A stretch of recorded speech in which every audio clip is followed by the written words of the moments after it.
Welcome to YouTube. This is your host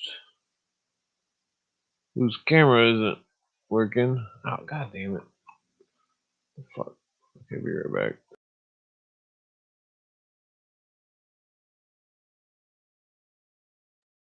Welcome to YouTube. What the fuck ain't that? There it goes.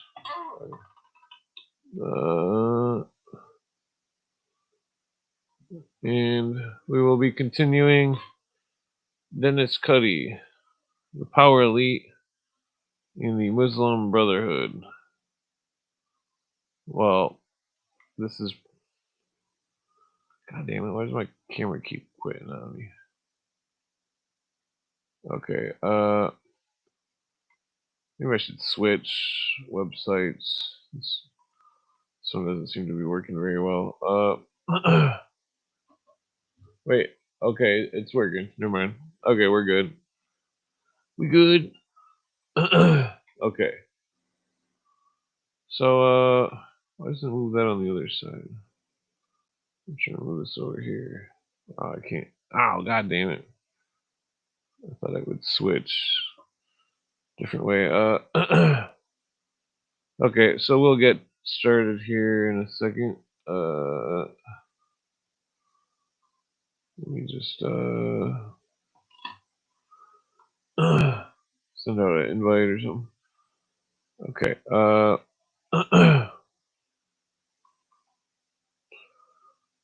Okay. So we were discussing the Nazis and Islam and Baha'ism, etc. So we'll just start right here.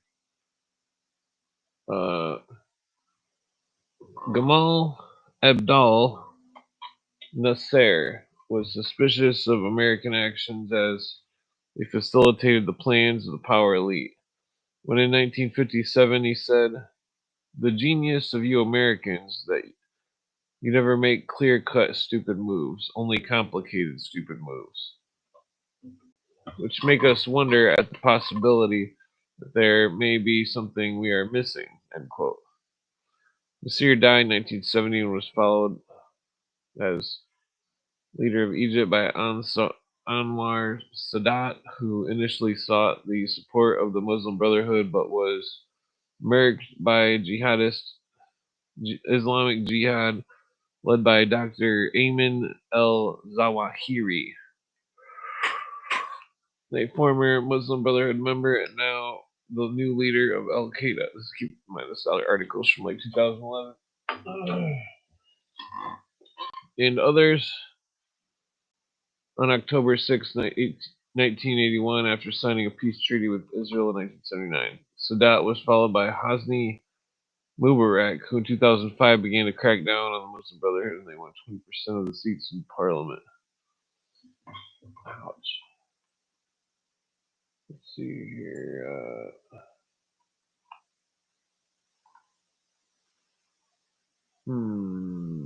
Former leader of Egypt. Okay.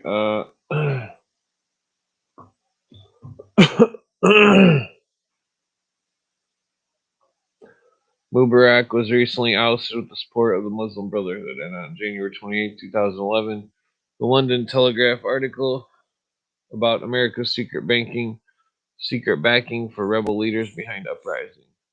In Egypt, it reveals the leaders have been planning regime change for the past 3 years. The article also contains a link to a secret document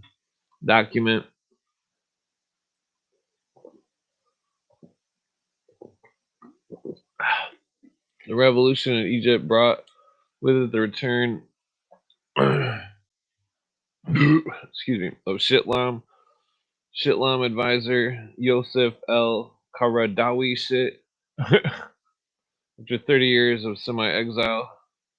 This was after British conservative leader David Cameron in January 2008 called for a ban on preachers of hate, including Qaradawi and answering the United Kingdom. December 17th, 2010, Qaradawi said the Muslim brother. Damn it! Why do I gotta keep burping? Sanctioned martyrdom operations in Palestine. They do blah blah blah. So they turn themselves into B words. Well, that's fucked up. Oh, god damn it. Recently, according to the Jerusalem Post, May 26, 2011, News Daily at Masri al-Yum said an Egyptian Nazi party operated secretly under Mubarak, whose regime prevented party leaders from carrying out their activities freely. Same News Daily reported that the Nazi Party's founding deputy there is a formal military official, quote unquote, and that the party would be more open and aim to bring, quote, together prominent figures from Egyptian society. Martin Lee in Razor Magazine 2004 also revealed that, pursuant to their long-term strategy of using peaceful means to turn Egypt into Islamic Republic, the Muslim Brotherhood had taken over numerous trade unions and professional associations while operating banks, businesses, health clinics, blah blah. They had chapters in 80 countries, more than 300,000 members, blah blah. Remember also that 9/11 ringleader Mohammed Atta was an Egyptian and a member of the engineer syndicate there, which is controlled by the Muslim Brotherhood, which is terrorists. The Council on Foreign Relations, February 3rd, 2011, backgrounder titled Egypt's Muslim Brotherhood, quote unquote, one reads, the CFR senior fellow Ed Hussein believes that Egypt could go the way of Iran, saying, quote, then in Iran, secular Democrats triggered a revolution only to be brushed aside by fundamentalists.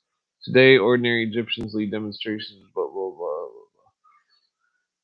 blah. There's no legitimacy to whatever happens in Egypt. Sounds like they're a bunch of... the backgrounder was also indicates that terrorism expert Lydia Khalil explains that the Muslim Brotherhood hardliner elected to Egypt's parliament, Rajib Hilal Hamida, was recently as 2006 voiced support for terrorism in the face of Western occupation. So, a bunch of terrorists. According to a report, Al Masri Al Yum in late 2011, June, experts in Islamic movements have said they believed Islamic thinker Muhammad Salim al-Awa, an Egyptian presidential hopeful, is the undeclared nominee for the Muslim Brotherhood. So he's another terrorist. And about the same time, former Egyptian Supreme Guide Muhammad Mahdi Akef told the New York Times that Muslim Brotherhood will reveal its, quote, full platform, unquote, when it won the Egyptian presidency and is complete control of that nation. Yeah. Anybody wants to complain about walls, tell those leftists to go complain about Egypt's walls.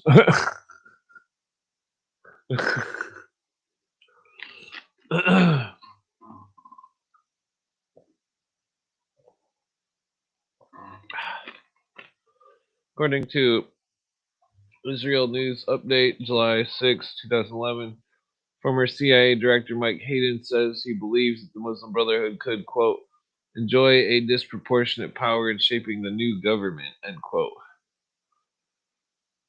in Egypt. And blah, blah, which originally said does not intend to field a candidate for president since created a broad super coalition of opposition parties in hopes of taking Egypt's next government by storm, end quote.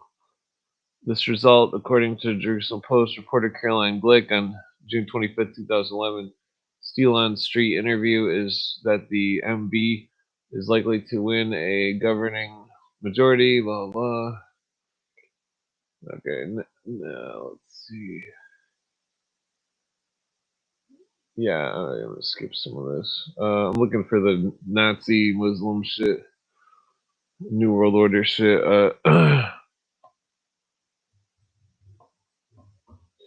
Concerning the recent revolutions in Egypt, Tunisia, Libya, Yemen, etc., they've been marked by violence. Relevant to this, Jabrigny Brzezinski, advisor to both Jimmy Carter and Obama, in the Grand Chessboard book, 1997, explains the importance of, quote, how the United States both manipulates and manages Eurasia's key geopolitical pivots. Then he revealed, quote, a possible change to American primacy from Islamic fundamentalism could be part of the problem in this unstable region, and would likely express itself through diffuse violence, end quote. Deputy leader of the blah blah declared they will try to dissolve Egypt's 32-year-old treaty with Israel, within which Raed Salah is the MB leader. And if the MB gains control over Egypt, they could coerce Israel into making compromises with its security by blocking the Suez Canal and the narrow straits of Tehran between the Arabian and Sinai peninsulas. Remember that the French Grand Orient Freemasons were going to put the Statue of Liberty where? Suez Canal.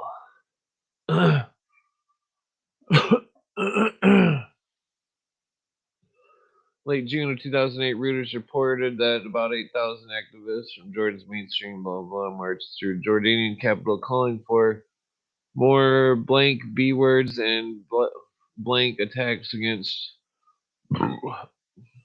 Yeah, so they're all those fucking Islams are fucking. They've been planning all sorts of shit against Israel for quite some time, and everybody feels all sorry for the Islams when they're fucking asking for it.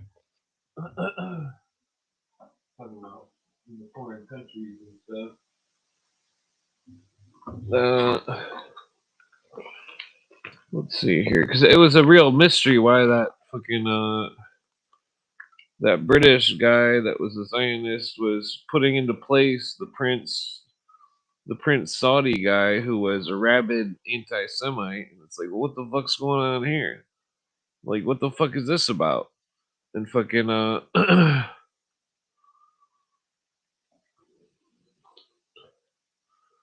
there's something fishy going on. That's what I tell you about the Illuminati.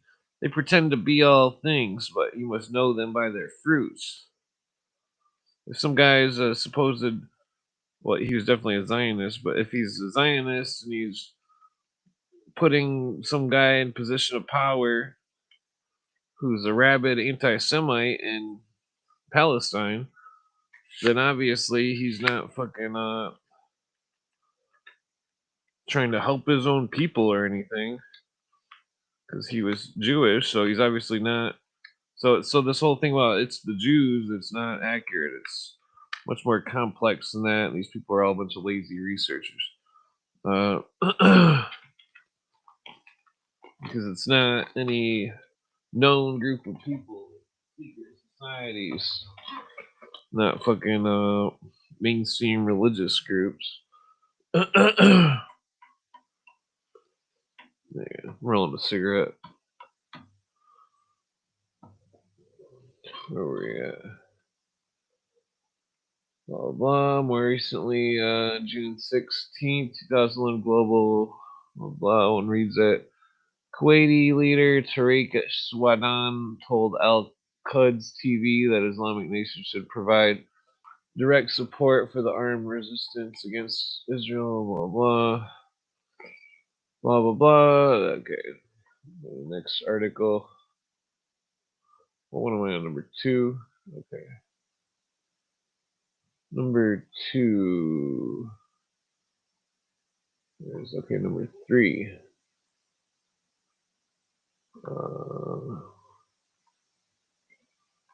Okay. So let me just.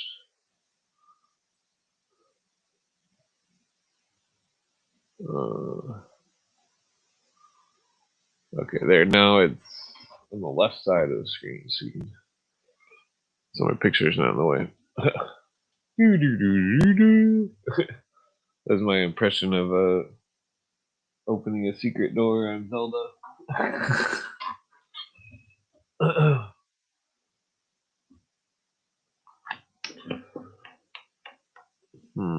Yeah, I'm gonna smoke a cigarette.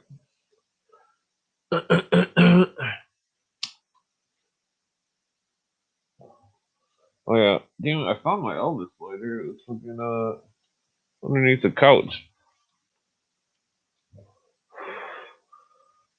Okay, so where are we at here? German political scientist Matthias Kunzel. In the book, Islamic Anti-Semitism and its Nazi Roots describe how the Muslim Brotherhood gave rise to the PLOs, Fatah, Al-Qaeda, Hamas, and Islamic Jihad, Egyptian, as its roots in Nazism. He relates the concept of jihad against non-Muslims wasn't basic to any Islamic doctrine until the 1930s. And, quote, its concurrence with the arrival of newly virulent anti-Semitism is verified in no uncertain terms, end quote. Okay, we're working. That's what I was saying about the fucking Nazis and shit. Making the fucking, making the fucking radical Islam. Oh, god damn, why's every bone in my body gotta crunch so much? What the fuck? I think I got that pirate disease, scurvy. I need to eat some vitamin C or something. uh,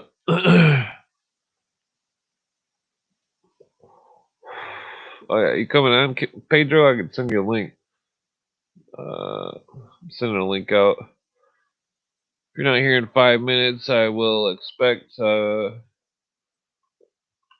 angry mob of pit bulls to. No, I'm just joking.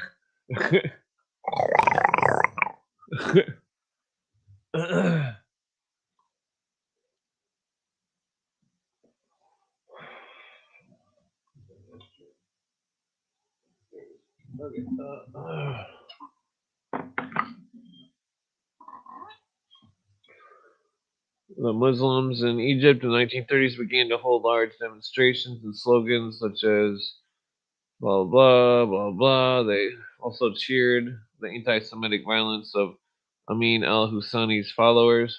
Amin al-Husani, I'm pretty sure he's that guy that was appointed by the Zionists, who was obviously a traitor, well, a British Zionist.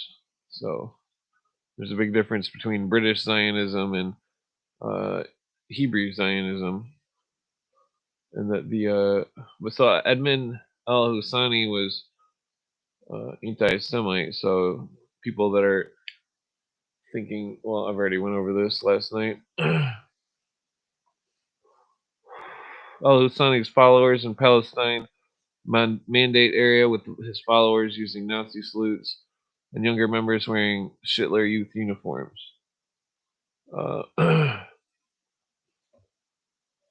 Well, there's no tech involved. You can just turn it on and it'll come on. Concerning Egypt today, Yaakov Lapin on June 1st, 2011, Jerusalem Post claimed that the Muslim Brotherhood is using mosques as headquarters for its party branches, that it is seeking to create Sharia trash nation, according to Shabtai Shavit, former Mossad chief. Picking up on this, Jerusalem Post columnist Caroline Glick in her June 3rd, 2011 article, The Real Egyptian Revolution, reveals, quote, calling that the Muslims are calling the shots, end quote.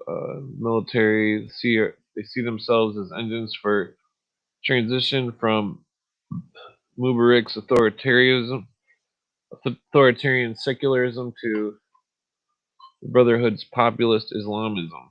The military junta has embraced Hamas, Palestinian branch of the Muslims.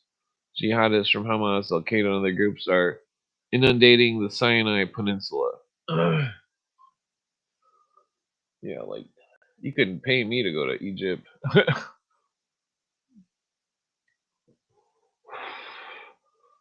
The Brotherhood is using its mosque as campaign offices.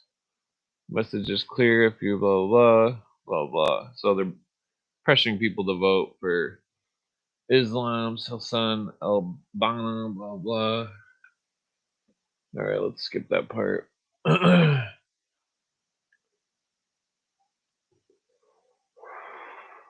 Looking for stuff that I already read this before. I've been looking for Nazi stuff because there was more stuff about that Nazi conspiracy that wasn't in the article, and I thought it was all in the article. So now I'm forced to read more.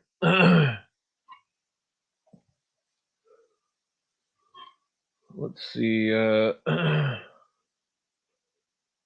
Yeah, all those names are just really hard to pronounce.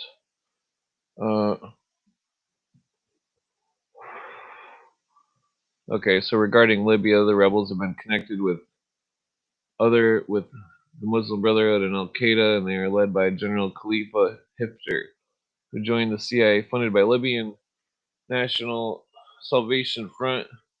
March 1987, came to the U.S. in 1991. I did want to bring up some names that, because last night Dennis Cuddy was saying that the Nazis had switched their names to Islam names. So I was searching for more. Let's see. So I will now list off some of these people. Let's see. So here we go. I said to list 20 names. This thing's fucking retarded. It only lists like 2 to 4 names at a time. Okay, so Wilhelm Borner became Ben Kashir, Egypt instructor. Werner Bergel became El Gamin, Egypt propaganda. So I mean, we're gonna have to go over these names, find their families, and see their descendants and who if their descendants are running high authority positions in Egypt. Erwin Fleiss became Ahmed Sadat, Egyptian advisor. Franz Bunch became El Hud, Egyptian propaganda. So, because these, what the fuck is that? What the fuck? I'm following that bastard. Okay, I'm trying to go to navigate to my profile here.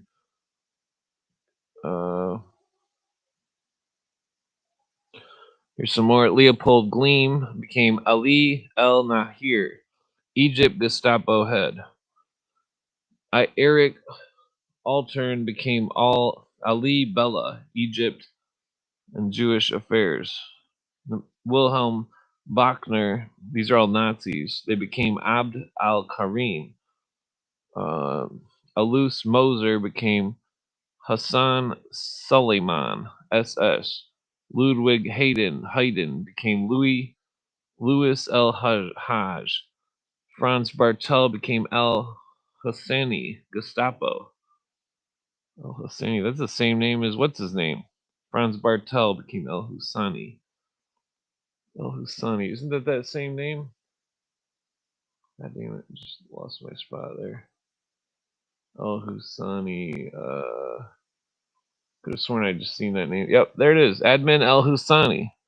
Right there. Admin Amin El Husani, who was previously, well, I'm not sure why he picked the same name as another guy named Husani.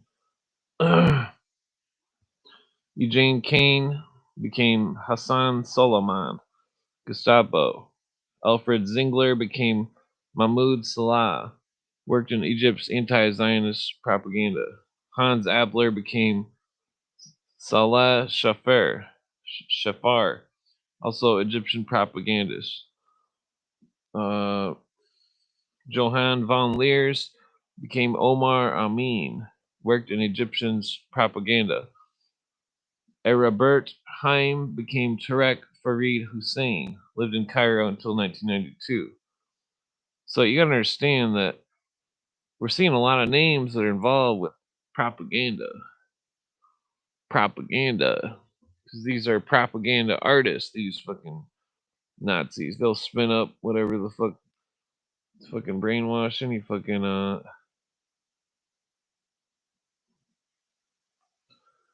is there's so many fucking rip-off people on Twitter. Fucking, well, trying to like fucking, okay, so,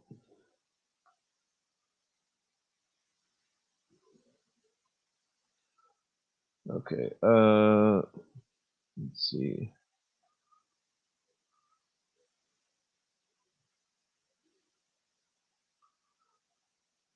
Back to the article.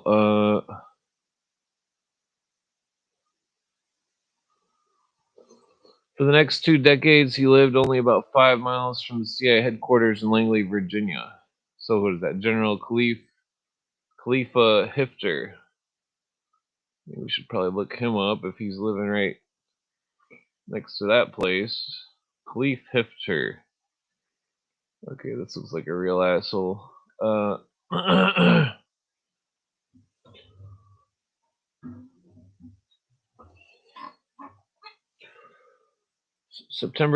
November 7th, 1943, born, blah, blah, Libyan Arab Republic, Libyan crisis, blah, blah, served under Gaddafi, blah, blah, 69. Let's see, is this bastard still alive? I think he's still alive. Okay, so 2011, blah, blah. Well, he's reportedly an anti-Islamist, supposedly, but they spin up so much bullshit. Fucking, they got all these fucking leftists, fucking just going through these fucking they got the leftists so tightly strung with their fucking bullshit rhetoric. Oh, the Nazis were only pretending to be socialist to blah blah blah. It's like you're a fucking idiot. They weren't pretending anything, otherwise they wouldn't have called themselves the National Socialists, as in socialism on a national level. Okay, this fucking article is way longer than I expected. That's a problem with fucking that's a problem with Hifter. Is it Hafter or Hifter? What was that one? Does it say Hafter? Well, that says Hafter. That can't be the right name if it's different spelling. Maybe what's his name got it wrong. Oops. Okay. God damn it.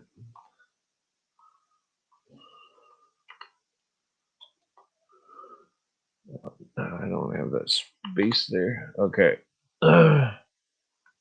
Okay, it looks like it's Dennis Cuddy spelled it wrong.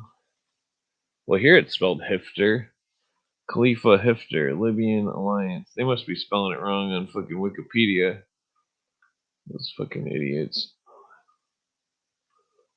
Yeah, Hifter's recent. Let's see here. Let's see what we got. Hifter.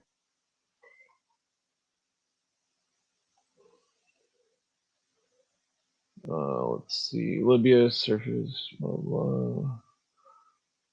Place general. Where's Hifter? Here it is. Yeah, while the government is making progress towards democracy, blah blah. Further complicating efforts to achieve national consensus is retired General Khalifa Hifter recent campaign to eradicate Islamist learning militants from Benghazi. Though many Libyans support his goals, they are wary of his methods and future intentions. Let's see. We continue to affirm the political agreement. Blah blah.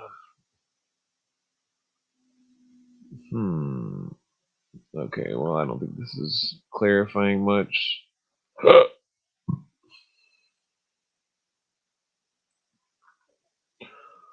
Only 2 books? What the fuck? Those fucking bastards. Maybe it is with an H. Where's the fucking name? Hifter. I don't see it. Okay, I'm going back to change it to an H and see if we get more links on the table. Hafter. Okay, Haftar. Let's see. Wait, I got the full view. Okay,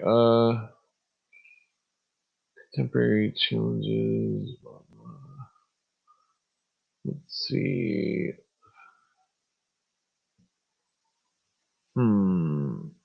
Okay, so, but, well, that tells you something. Let's check out what this is talking about. Maybe not. Okay, let's just go back to the article.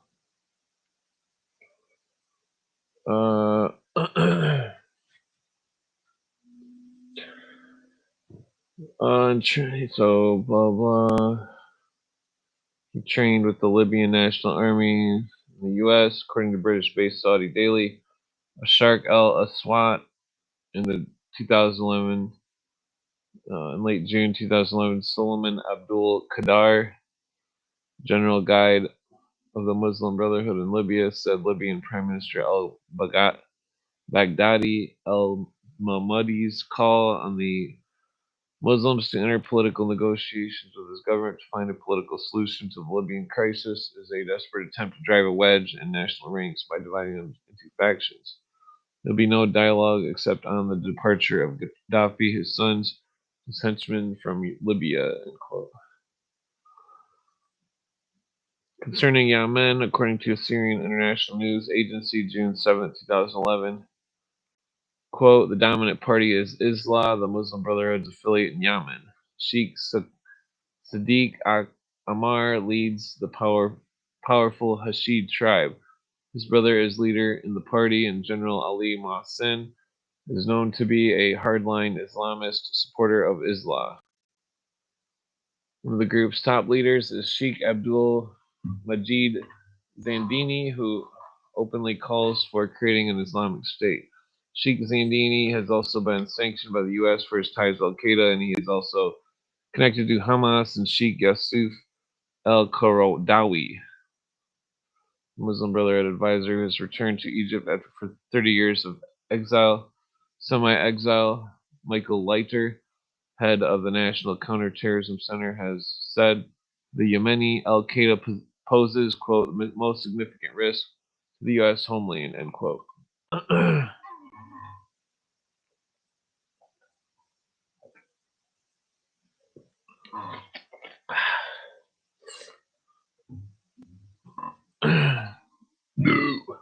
Excuse me. Pertaining to Jordan, Muslim leader, and there is Hammam Saeed, according to the Israeli newspaper Haaretz. He recently gave a speech with nearly 500 people calling for them to, quote, rise against, end quote, that nation's prime minister if they wanted, quote, freedom, end quote. Regarding the Obama administration, former Muslim member Walid Shubat has revealed that Congressman Anthony Weiner's wife's mother, Salaha Abadin, belongs to the Muslim Brotherhood affiliate, the Muslim Sisterhood. Representative Weiner was under investigation for lewd photos, and his wife, Huma Abadin, is Deputy Chief of Staff of Secretary of State Hillary. Huma is a devout Muslim who, her other federal position, has access to classified material. Her brother Hassan works at the Oxford Center for Islamic Studies and has close ties with the Muslim Brotherhood. Let's see, Anthony's wife, Salahi Abadin. Let's look that up real quick.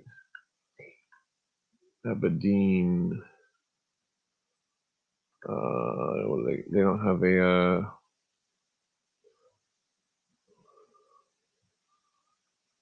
Let's let's see. They don't have a. Where's that name? Is it that name? Abedin? What was that? Salaha Abedin. So that's the daughter, Huma Abedin, from Michigan. That's weird.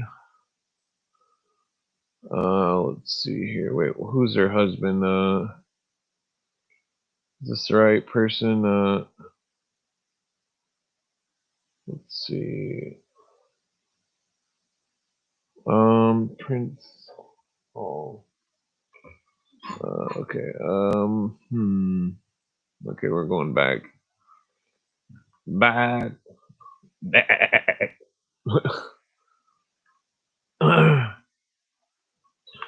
put some quotations on that.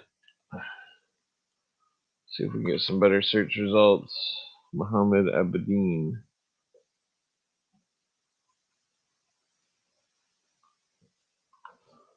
Let's see.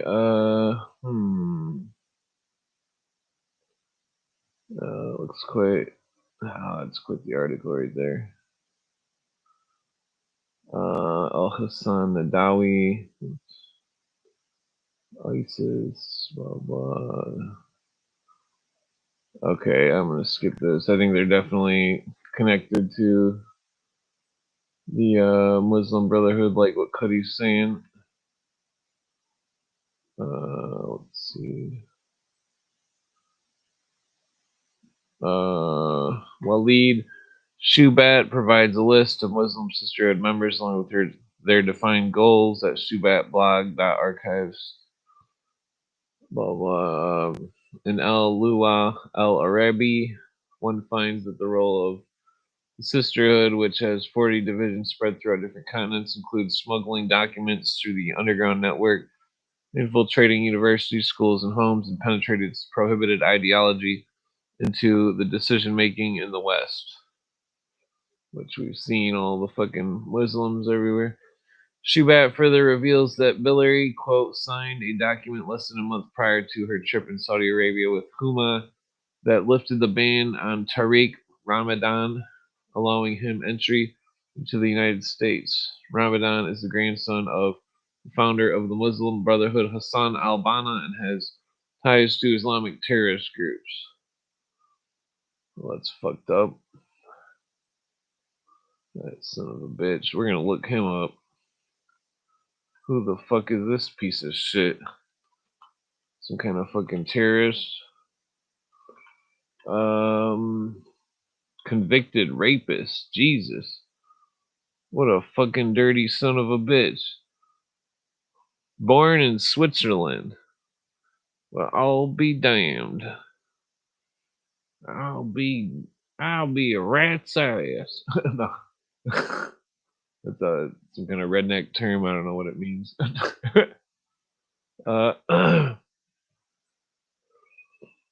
Let's see. Senior research, blah blah. Of course, the Wikipedia is going to paint him as some kind of wonderful person or some shit. Let's see if there's anything actually interesting here. It's primarily theology, blah blah. Salafi reformist. Salafism. What the fuck is that? Let's see. World into dark. Denoting regions. So, okay, so they're just splitting hairs here. French television debate accused Ramadan of defending the stoning of adulterers as punishment supposedly warranted by a section of Islamic penal code known as Hudud. Ramadan replied with score Sarkozy was wrong, blah blah. I'm not getting into that. Let's see. July 16th was denied entry into Mauritania. He'd been invited to give lectures in the country. He claimed the decision came directly from the leader. Blah blah. Criticism. Caroline Forrest claimed to have analyzed Tariq Ramadan's 15 books, blah, blah, blah, and all his recordings, and concludes Ramadan as a war leader, an Islamist and political heir of his grandfather, Hassan al-Banna, who was the fucking, the one dude. Tariq Ramadan is slippery. He says one thing to his faithful Muslim followers and something else entirely to the Western audience. His choice of words and formulations he uses, even his tone of voice, very chameleon-like, according to his audience. End quote. Former head of French anti-racism organization SOS Racism, Malik Bati, has been quoted as saying that to Ramadan after taking the link, blah, blah, blah, Mr. Ramadan, you are a fascist. Quote unquote.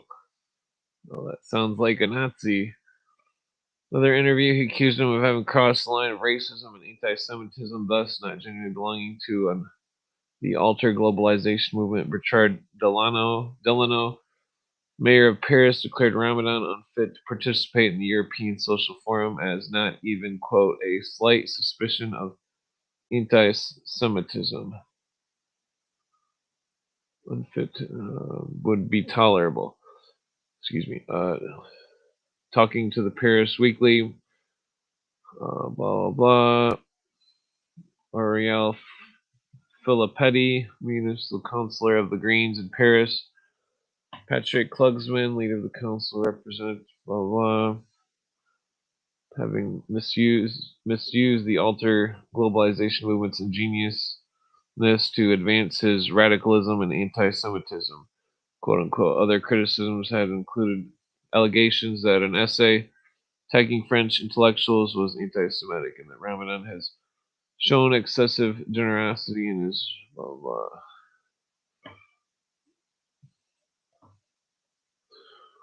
Let's see. Ramadan links to terrorist groups, including in claiming that his father was likely the author of the project, a roadmap for installing Islamic regimes in the West by propaganda, preaching, and if necessary, war. End quote. Yeah, so these fucking Islams are all fucking. They hate us. They hate America. They hate the West. And then all these fucking leftists bring a bunch of them into our country.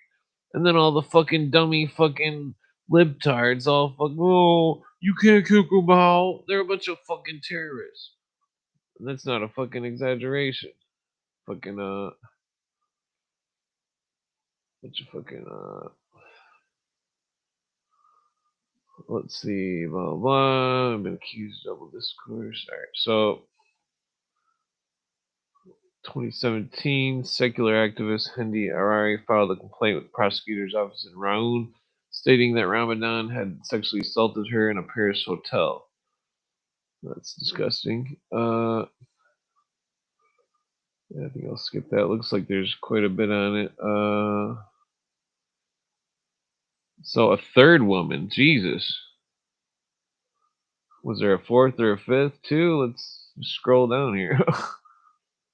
uh,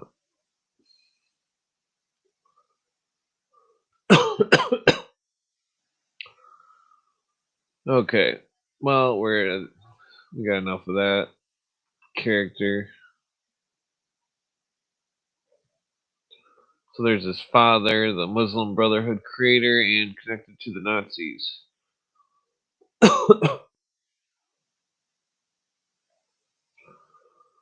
Let's see, early life. I think we're just gonna skip this. Education.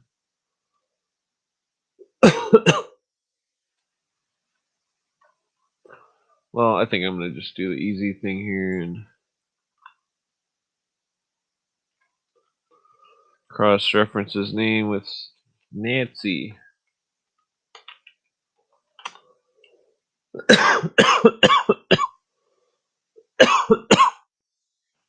Yeah, so he liked Hitler and Mussolini. Blah, blah, blah. Let's see what the books have to say.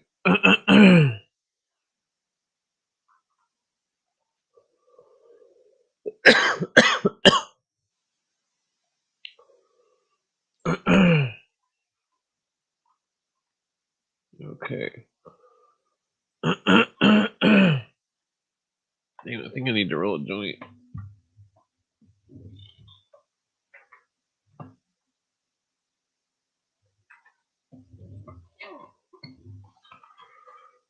Okay, where's the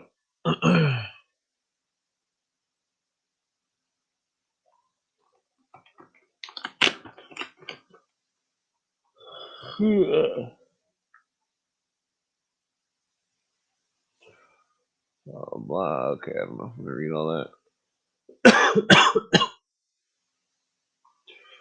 Hassan al-Banna, the Mufti of Palestine, contents secret bulletin. Okay, that was a quote from him. 54.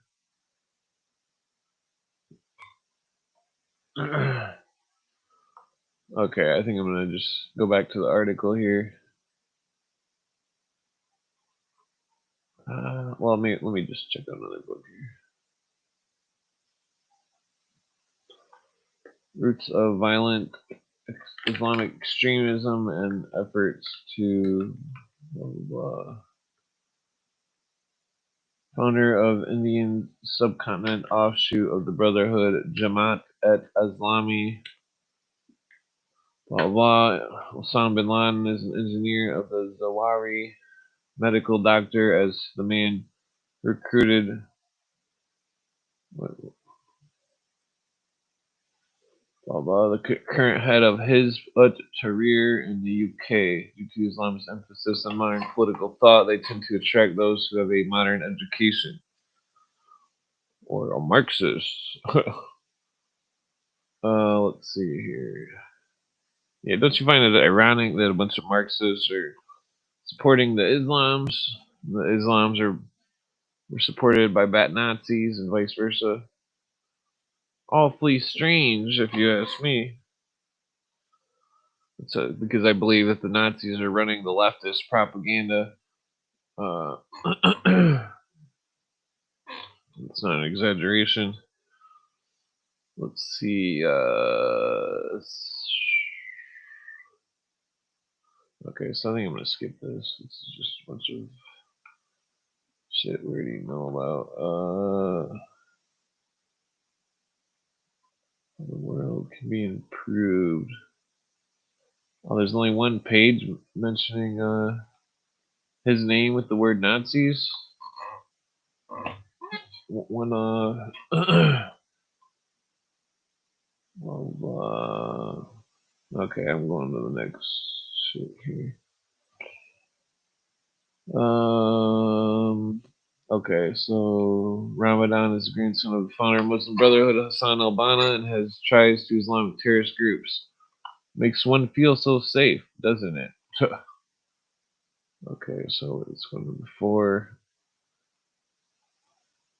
Part 4. How many parts are there?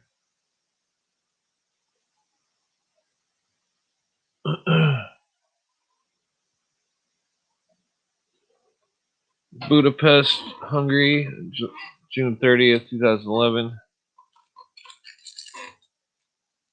Billary announced that Obama administration welcomed dialogue with those Muslim Brotherhood members who wish to talk with us, quote unquote. Responding to this, Mahmoud Goslin, a spokesman for Muslims, told CNN, quote, the U.S. administration has supported dictators for decades and authorized torture, repression, and colonization. Blah, blah, blah, blah. The first respect people's choices of true democracy. Yeah, okay.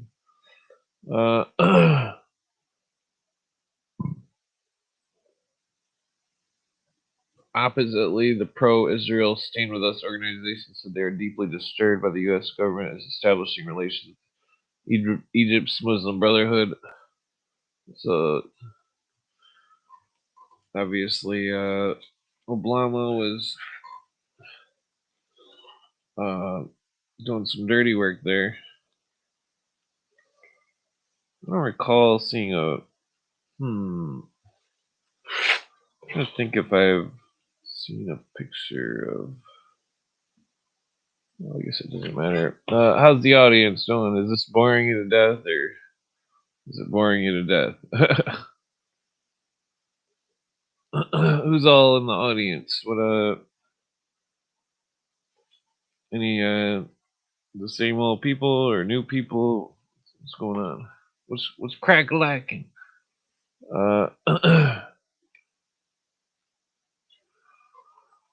Let's see here.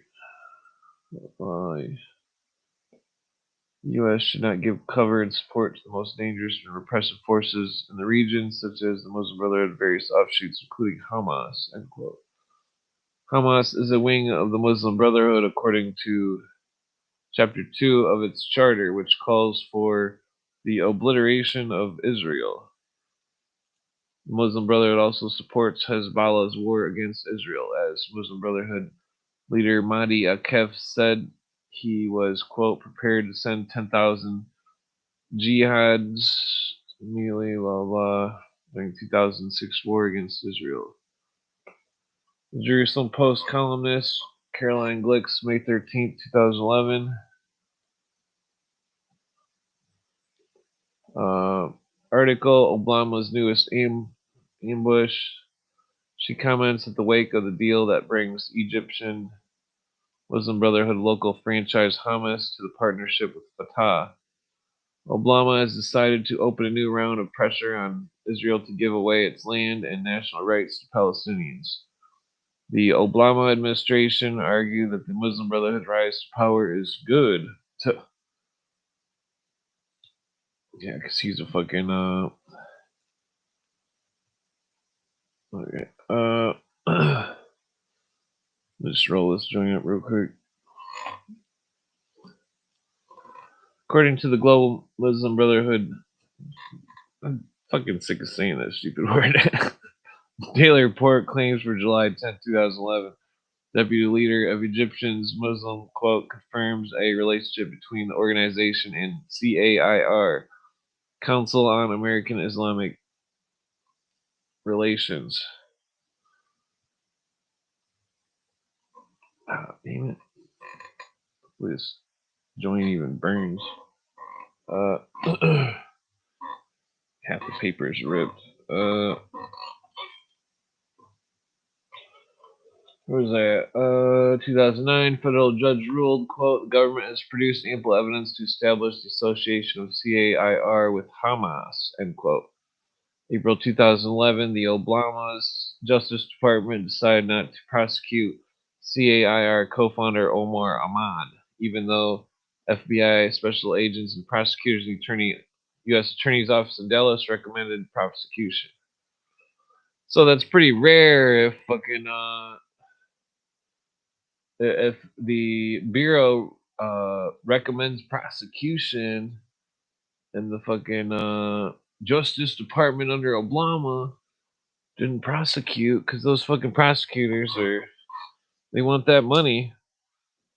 And so it's pretty rare that they would turn up some money and not get their money. Those fucking money grubbing bastards. You know, I think I fucked this joint up. Maybe it'll burn. It's got like a hole in it. Hamas is a terrorist organization that controls the Gaza Strip in Israel. Hamas receives funds from the Global Muslim Brotherhood, GMB, whose spiritual leader, Yosef Qaradawi, heads the coalition of charities called the Union of Good, which has recently been designated a terrorist organization by the U.S. according to the Global Muslim Brotherhood Daily Report for August 4, 2011, quote, the entire Gaza convoy movement is largely a project of the Global Muslim Brotherhood, end quote. GMB has been coordinating operating those convoys called, quote, Miles of Smiles, end quote. The August 4th report mentioned above said, quote, the coordinator general of Miles for Smiles 4 convoy, Dr. Issam Yosef, revealed that preparations are going on to launch 3 new convoys to break the siege of Gaza during the next 3 months. So it was August 4, 2011. Let's see here. August. So I'm wondering what happened in that area the following months in 2011. Not only does the Muslims want Israel to fall, but also the U.S. in September 2010, Muslim Brotherhood Supreme Guide Muhammad Badi called for jihad against, quote, the Muslims' real enemies, not only Israel, but also the United States. Waging jihad against both of these infidels, blah, blah. So basically, the Muslim Brotherhood is saying that they're going to fucking wage war on America. All these fucking dummy leftists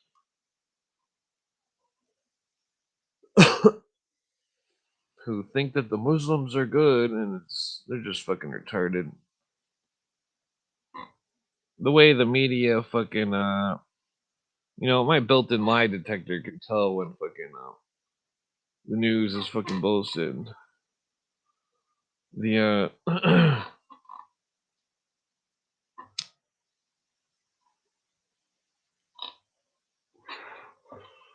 let's see. So yeah, it's like they let all these fucking people in our country, these people that hate America and hate the West, and fucking literally have goals to destroy us, and that all these leftists are mad that all these fucking people are getting shipped out of here.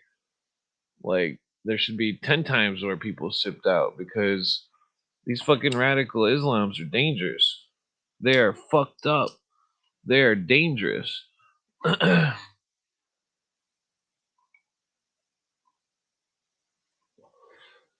So this Muhammad Badi also told his followers to be patient because America is heading toward its demise.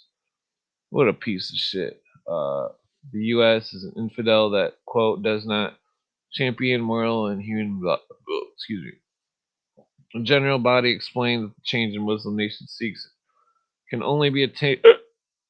These motherfuckers are crazy. They want a jihad against our country. These people are fucking wacko. This is fucking bullshit.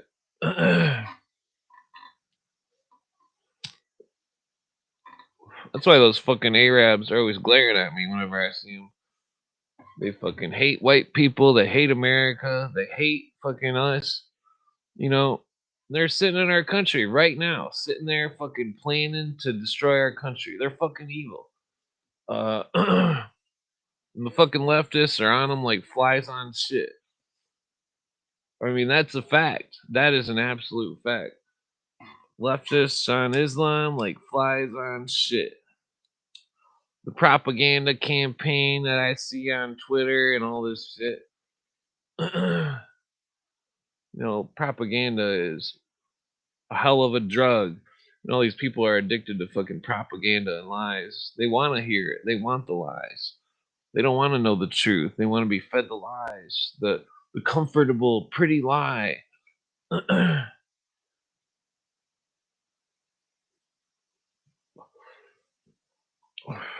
Damn, this joint's burning like shit. Let's see, blah blah. Although several Arab nations have listed the Muslim Brotherhood as a terrorist organization, the U.S. never has. Blah blah blah. Well, it's not supporting them anymore, thank God. It's not supporting those fucking Islam bastards anymore. They've been deemed fucking terrorists, and that's about fucking time.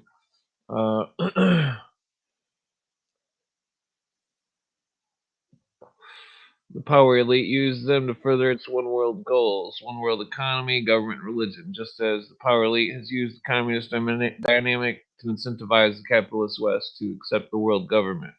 The radical Islamic threat to incentivize Israel to do likewise. Same principle has been used by the Sunni Muslim Brotherhood.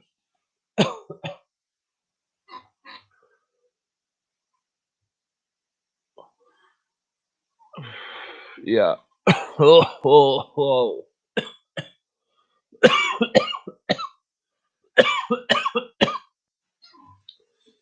Oh. I mean, that's how you know Trump's not part of the New World Order. He's not wiping the ass of the fucking Islam. Let's see. U.S. implementing. Also, Trump said "fuck you" to the UN and their fucking 24% federal taxes that they were taking 24% of all the federal tax in the United States is going to the UN. And then right after he said that, the fucking pandemic started. It's not a coincidence. They were worried about their fucking money. The fucking UN. And if the fucking UN fucking sits there and fucking brown noses Islam.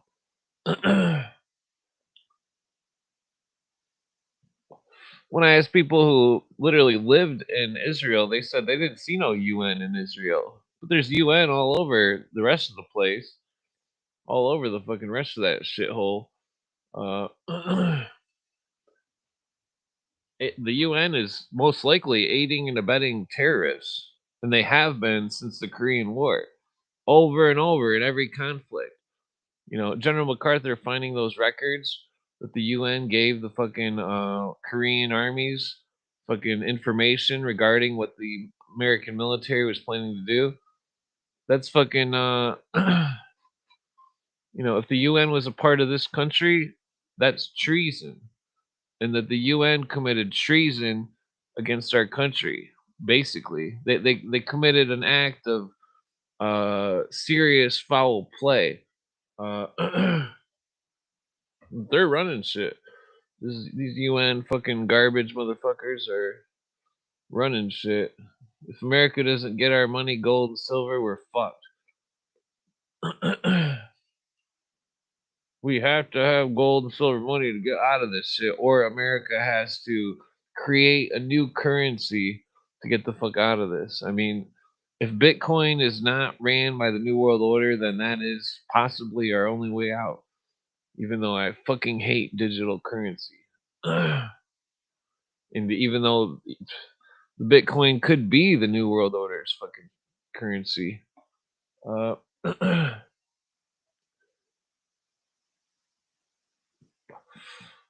so this article is from like 2011. So he's talking about Obama. The U.S. implementing the power elite's plan used the Sunni Saddam Hussein till he reached a certain level of power and aggressivity. He was then ousted and replaced in Iraq by the current Shiite majority, which is allied to the shit Iran. Shiite. However, to counter the growing strength in Iran, revolutions were promulgated in Egypt, Libya, etc., which the Sunni Muslim Brotherhood will dominate. The power elite's world government goal requires that neither the Sunnis nor Shiites become too strong, but rather become struggle weary like the Iraqis and live together, emphasizing what each has in common as Muslims, much like the Catholics and the Protestants have done around the world.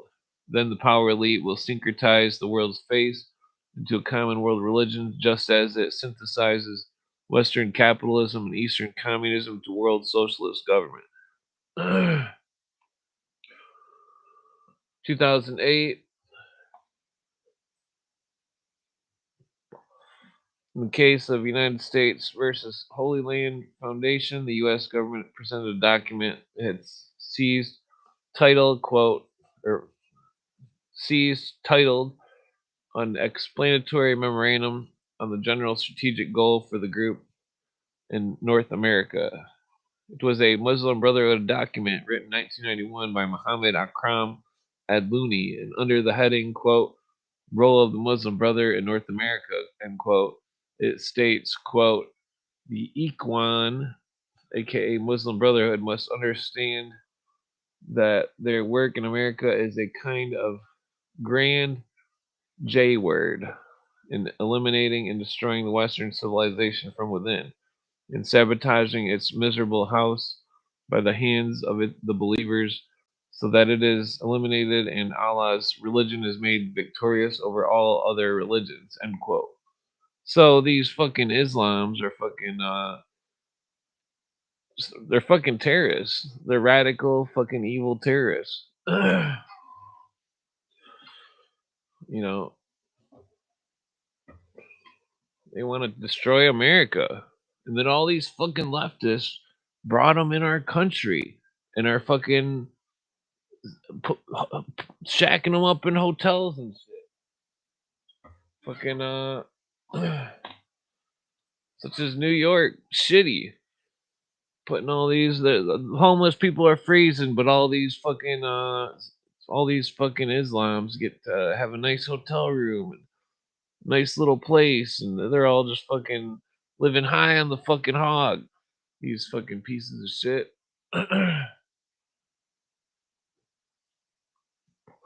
But meanwhile, we got fucking veterans and shit who are fucking living on the streets and fucking you know I mean, there needs to be like a whole fucking giant investigation on this shit. Everybody tied to it needs to be fucking arrested. Everybody tied to these fucking radical Islams needs to be fucking watched like a fucking hawk by every fucking investigation agency there is. Uh, Late June 2011, Pakistani media reported that the Egyptian Muslim Brotherhood and Jamaat-e-Islami Pakistan proclaimed that they would, quote, join hands to solve issues faced by Muslims all over the world, end quote. What is their solution? The words of its founder, Hassan al-Banna, quote, it is the nature of Islam to dominate, not to be dominated, to impose its Sharia bullshit on all nations, to extend its power to the entire planet, end quote. Yeah, so the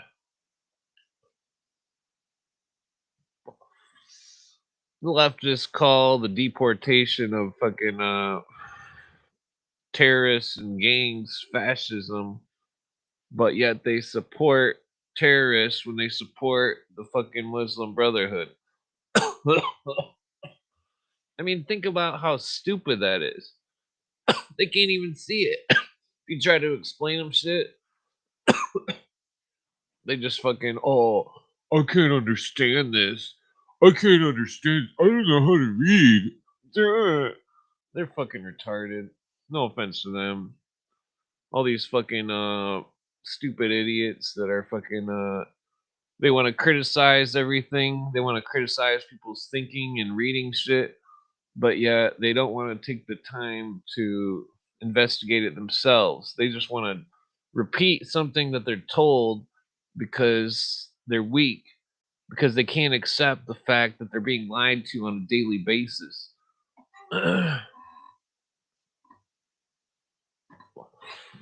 Next month, in the Jerusalem Post columnist Caroline Glick's July 8, 2011 article, Rival Hegemons in Syria, she claims that Egyptian Muslim Brotherhood, quote, has deep ties to the Turkish government. Muslim Brotherhood in Egypt, Syria, and Gaza have close ties to Hezbollah in Iran as well as Turkey. In the event that Turkey plays a significant role in a post-Assad Syria, it can be expected that the Syrian Muslim Brotherhood would fairly rapidly take control of the country. Let's see, you can type in Hezbollah and Hamas, Nazi salute, and you'll find images of him doing it. That's what he's Hezbollah Nazi salute. Here, I'll show it to you here. Yep. Goddamn fucking right there. What are they doing? Right there. Well, right here. Look at them. Right there. I've shown that picture before. Doing a Nazi salute. Right there again. Fucking goddamn Nazis. You know, this shit ain't no joke. These people are psychopaths. They're evil. You know, my friend was a medic. He said stories that would make you turn white in the face from hearing such disgusting acts of violence that he's seen in the Middle East by these radical Muslims. Disgusting. You know, I can't even repeat the shit because it's that fucked up. You know, Let's see here. Fucking then you can also Hamas. I don't know if I spelled that right. Hamas. If I take out the word salute, that's not it. Okay, let me take out Nazi. It should come up. I've got pictures of Hamas doing it too. Okay, that's enough of that. Wow, god damn it. Okay. Oh, I didn't see that. Well, when the Islams are being aided and abetted by all these fucking Rhodes scholars and all these pieces of shit, they're getting way farther than how they would on their own. Because it's like that article was saying, Obama's fucking attorney or whatever, prosecuting office, didn't prosecute some piece of shit Islam when literally the bureau said they wanted to prosecute it. And so, what the fuck is going on there? Does the guy have diplomatic immunity? Could they have prosecuted him? Nobody knows. Unless we fucking Freedom Information Act. Even then, they don't have to give us an answer.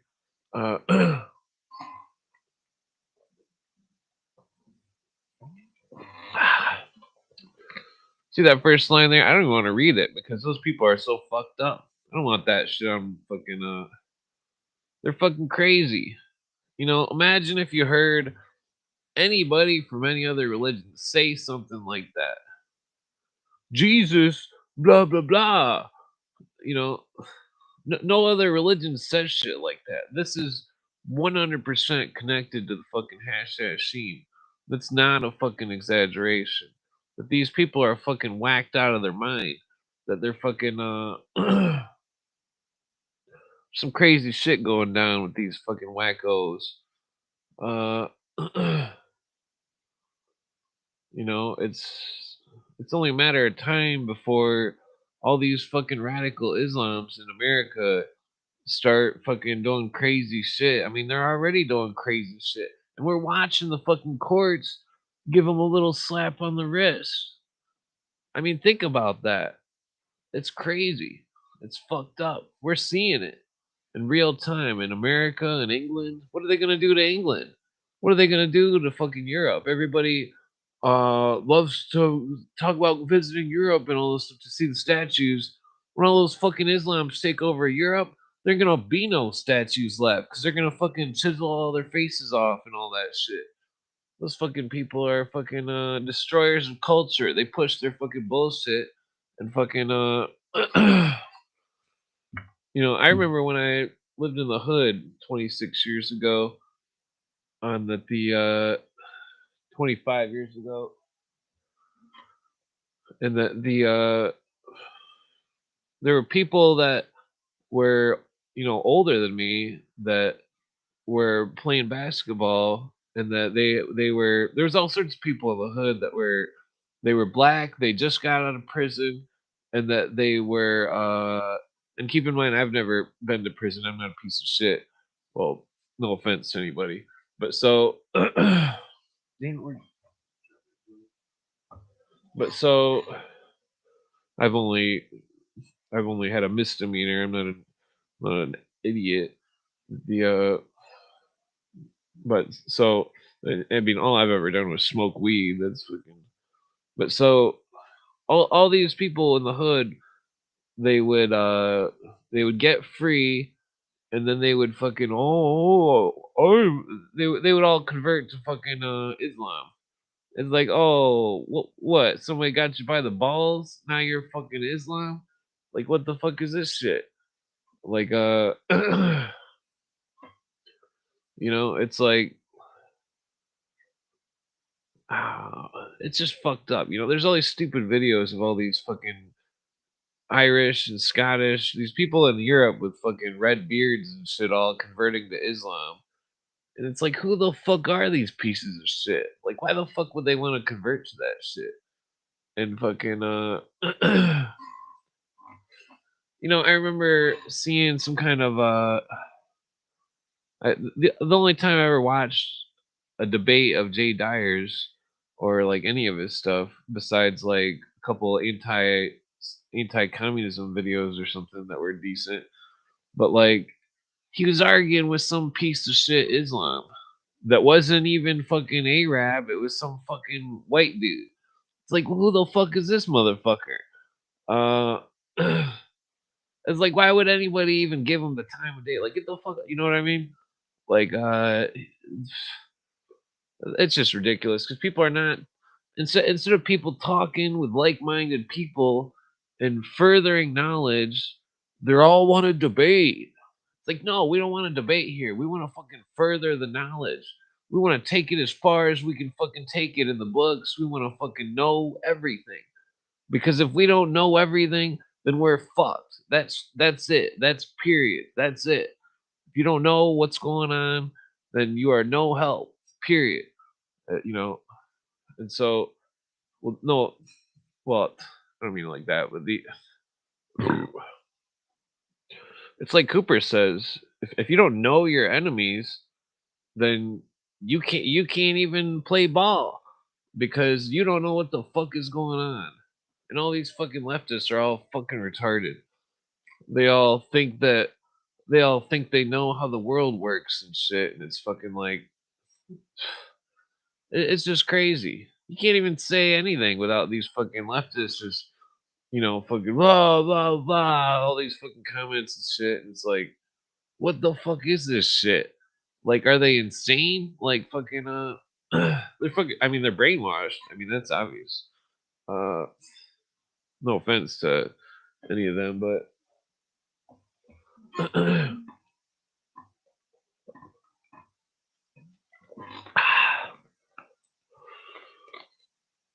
it's just crazy.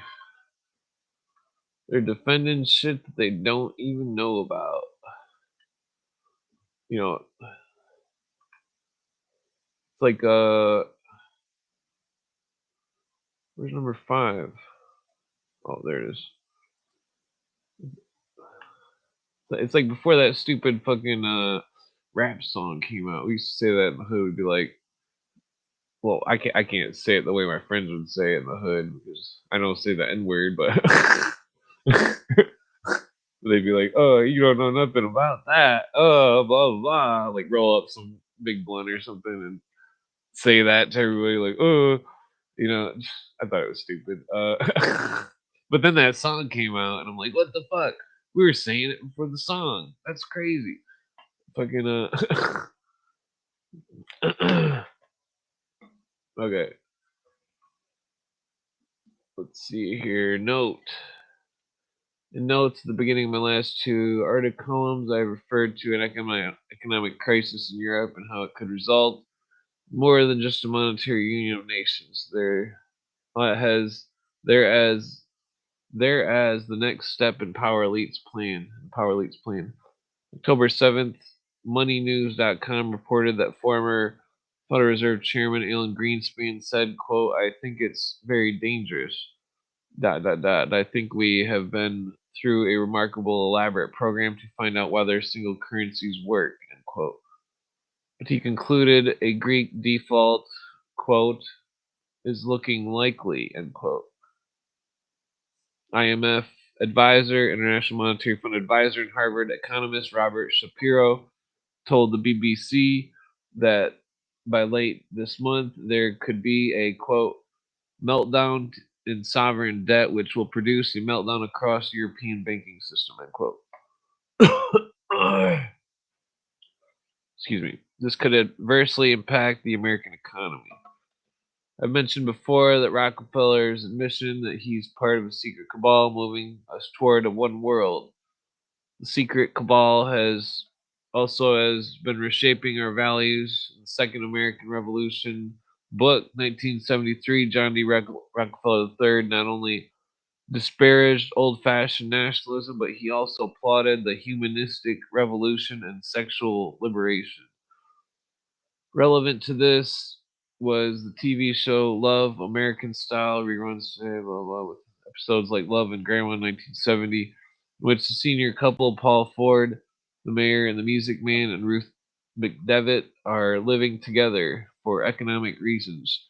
Ruth's granddaughter, Meredith McCrae, complains about the immorality of what they are doing. However, in the end, they all, including Meredith McRae and Patrick Wayne, accept the older couple's immorality because they're happy.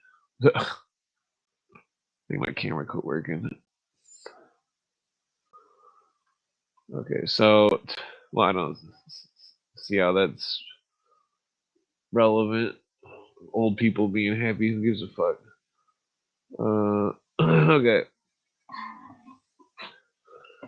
Somali author Ayan Hirsi Ali became the member of the Dutch Parliament and wrote the autobiography Infidel 2007, which she explained that the Muslim Brotherhood had done in Kenya. What the Muslim Brotherhood had done in Kenya, where she lived for some years. She said a Muslim preacher, Bakal Son, recruited women to make their husbands good. Muslims who followed the Muslim Brotherhood view of true Islam, quote unquote. According to Ali, Son, quote, stated that the men who rejected their wives' call to Islam would burn. Jesus. Islam was under threat, blah, blah. Burn forever. It's just, yeah, so Islam is fucking, they definitely did 9/11. That's no joke. I mean, it's no exaggeration. They fucking, who knows what other fucking shenanigans they've been involved in, you know?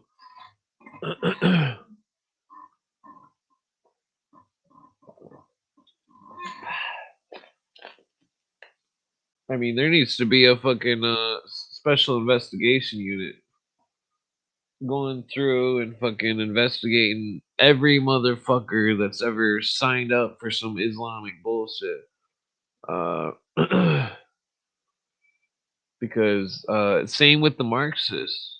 There needs to be investigations on these fucking Marxists. They've already got the power to violate the Fourth Amendment. They need to fucking tap all their phones and fucking see what the fuck these radicals are saying and shit. That fucking the fact that they're fucking ignoring shit, because I guarantee that with the technology that we got in today's world, that fucking you know that there's no way that they couldn't have had knowledge to prevent all sorts of shit, all sorts of fucking evil bullshit. The where was I at? Let's see, blah blah. Lee said young Kenyan women who were breastfeeding was transported to Muslim mosque where Sister Aziza told her that the baby was feeding, quote, beg Allah to protect your child from evil ways of the Jesus. She further wrote the Muslims, they're a bunch of fucking racists. I mean, they've been racist since before fucking Israel was even started. I mean, that's a fact that they, you know, it's like you could take any culture and try to downplay them and build up some kind of argument. Why you think they're evil and all this shit. But in the end, people are just typically people. Unless they're in one of these fucking consciousness Yakub cults or whatever the fuck. This Hashashim thing is not some kind of it's a dangerous thing. These people in the Middle East are dangerous. Those fucking brainwashed fucking Hashashim warriors or whatever. Excuse me. Because everybody's exposed all sorts of secret societies, but nobody's ever exposed the Hashashim. Nobody. I mean, maybe 50 plus years ago, but not. There's, nobody knows what's going on in there. Nobody knows who's running shit. Nobody knows who the Grand Master of the Hashashim is. Uh, For all we know, he could be fucking Osama bin Laden. Uh,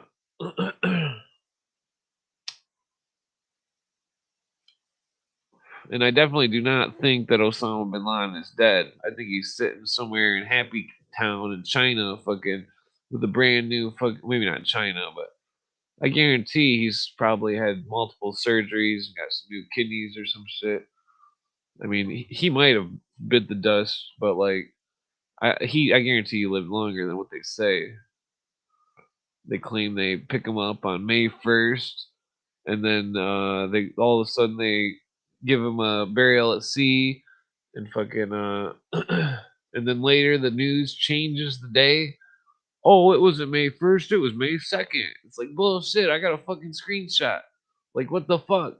I've got it's like I've screenshotted so much news columns, and all sorts of shit, and like lost half my screenshots a million times, and so half of my evidence is in broken computer land, fucking because I've been digging at this conspiracy for like, well, not this specific Muslim conspiracy, but this whole the Hashashim stuff.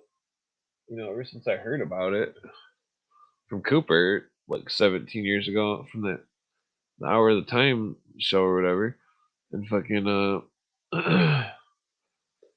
like just digging in books, trying to piece together the timelines of this shit, and and then recognizing how the different secret societies move through different organizations, which they use as covers. Uh, they'll often keep the same fucking. They'll keep the same shit. I don't know if my camera froze. I think it's okay. Yeah, they'll keep the same shit, the same blueprint. They'll just change the name. You know, for all we know, fucking Scientology could be fucking connected with it. Wouldn't surprise me. I mean, I definitely think Scientology is connected with the Nazis. That I was doing some digging and branching out on secret societies, and what was it? Damn it! Somehow I was got to some kind of Millennium Church or something, and that it was connected to the whole process thing, and that was bizarre because it reminds you of that TV show Millennium. Like, I wonder if what if the writer was writing about that Millennium Church when he wrote the Millennium TV show, which was an offshoot of the X Files. I mean, that's an interesting possibility. Let's see. Yeah. So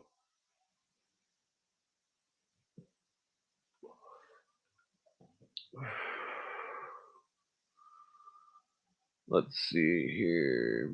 May 11th, 2011. Here comes the Muslim Brotherhood. Professor Francisco Gil White commented regarding the recent revolutions in the Middle East and North Africa that, quote, in every case, it is the Muslim Brotherhood taking the lead and the Muslim Brotherhood taking over.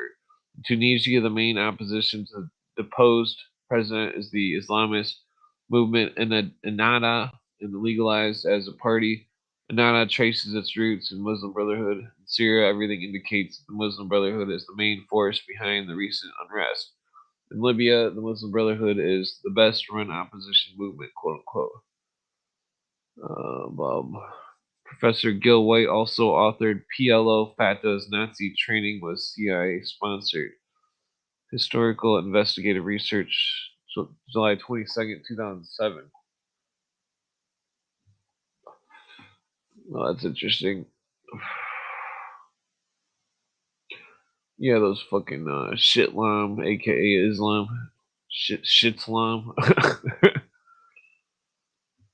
Concerning Libya, we can see a clear example of Obama as a puppet of the power elite. As a black man, you would think Obama would do something about the slaughter of blacks in Libya by NATO supported rebels, but he didn't. Remember that NATO is connected with the Nazis. Gaddafi loyalists have committed atrocities too, but Kim Sengupta, that's weird. That's the same name that they use the Scientology thing. Independent reported and rebels settled scores in Libyan capital that killings were pitiless. They had taken place in the makeshift hospital. Some of the dead were stretchers attached to intravenous drips. Some of them, blah blah. Jesus, decompose it. Let's skip that part. Okay. Basically, they're just painting a picture of the fucked up atrocities. One of the reasons why the U.S. attacked Saddam Hussein in 1991 was a congressional testimony of the Kuwaiti ambassador's daughter that Iraqi troops were slaughtering babies in hospitals there, later shown to be a false. So why isn't, and everybody remembers that? I'm sure you guys fucking remember that shit.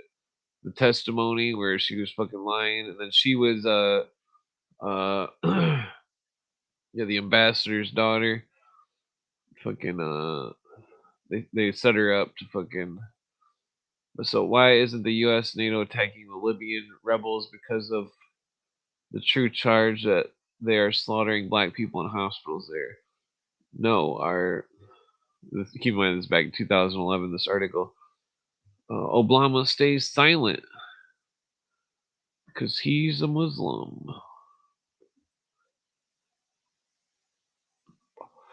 He's a radical socialist. Regarding Egypt, and those fucking Muslims are all radical socialists. The Nazis loved the Muslims. They were radical socialists.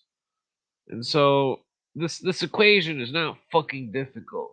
And it just blows my mind how the fucking leftists are so fucking brain dead. The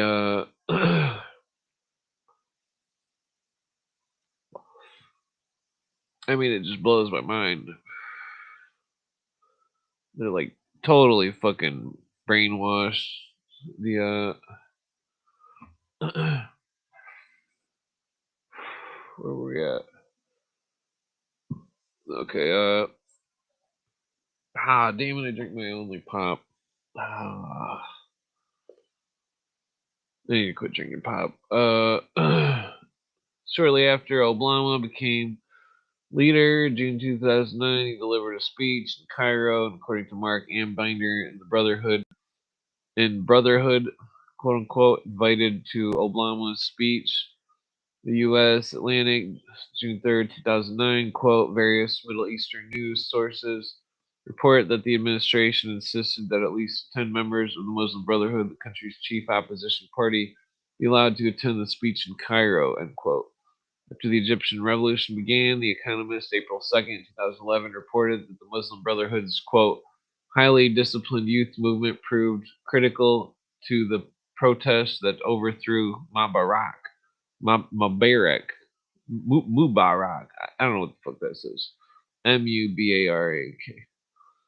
End quote. February 1st, 2011, ABC News and the crisis in Egypt, angry outburst, quote unquote, said, quote, Obama dispatched Frank Wisner Jr., a former ambassador to Egypt, to deliver a message directly to Mubarak, suggesting he not seek re-election, end quote.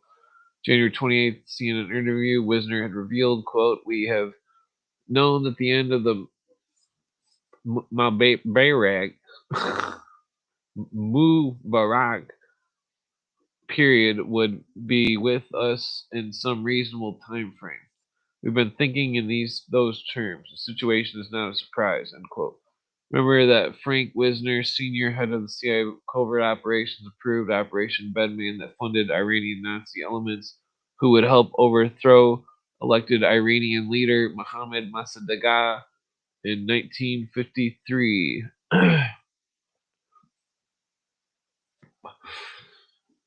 Oh yeah, the socialist. Yeah, sorry, just seen your comment.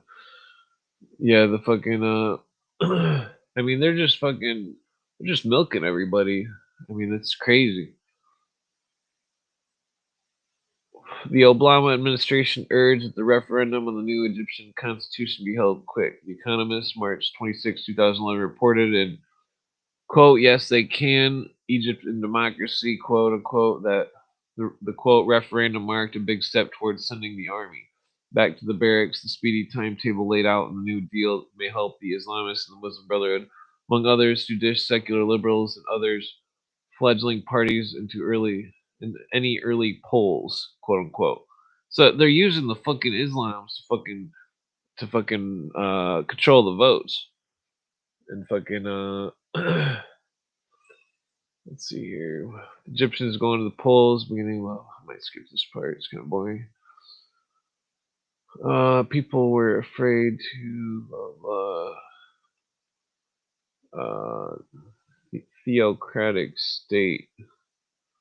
Yeah, that's what they're trying to do. They're fucking stupid fucking Islam bullshit. There's been Egypt regarding the elections. Agency France Press on September 29th reported the second time of the month Egyptian security forces raided the offices of Al Jazeera, Egypt, because, quote, the ruling authorities have cracked down on media outlets seen as diffusing information likely to cause instability in Egypt during its transition, end quote.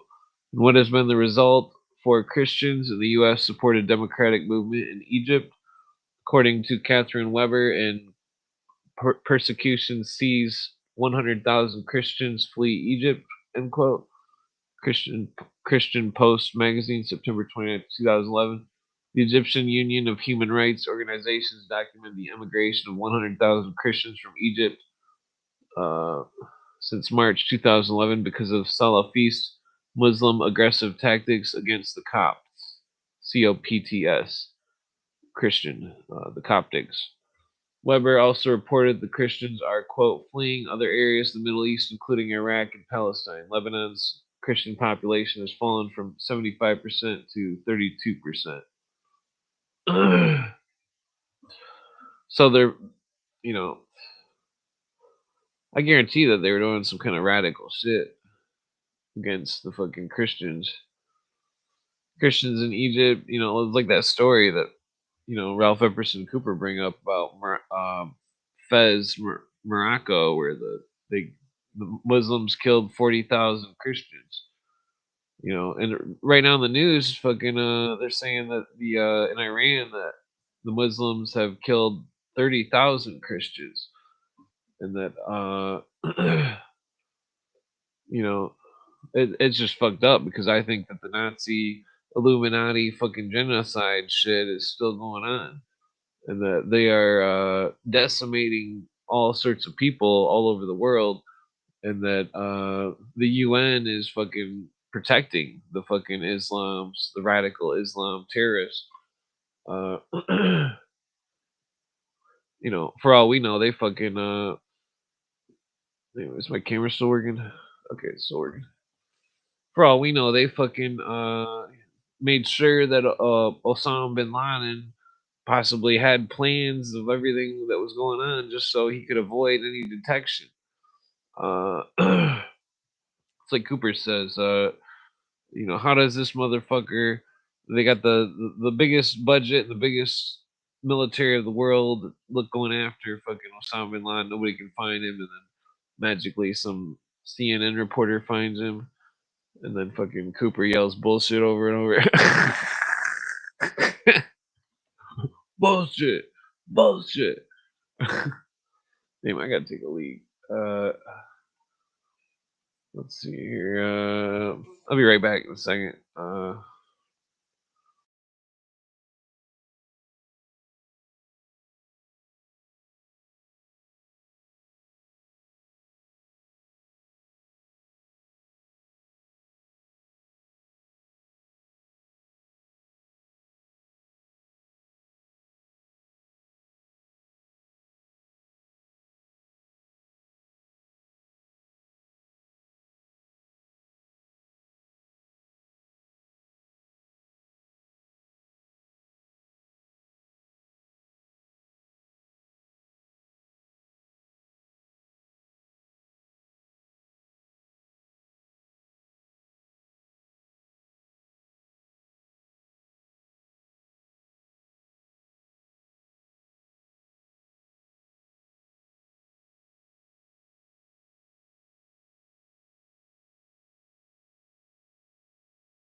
Yeah, I wonder why they haven't made caffeinated cigarettes yet.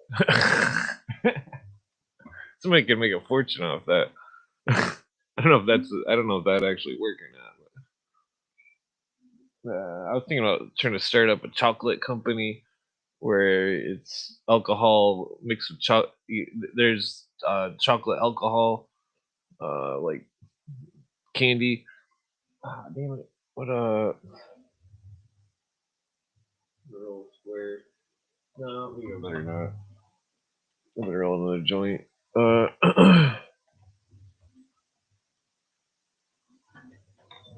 Okay, so where was I at here?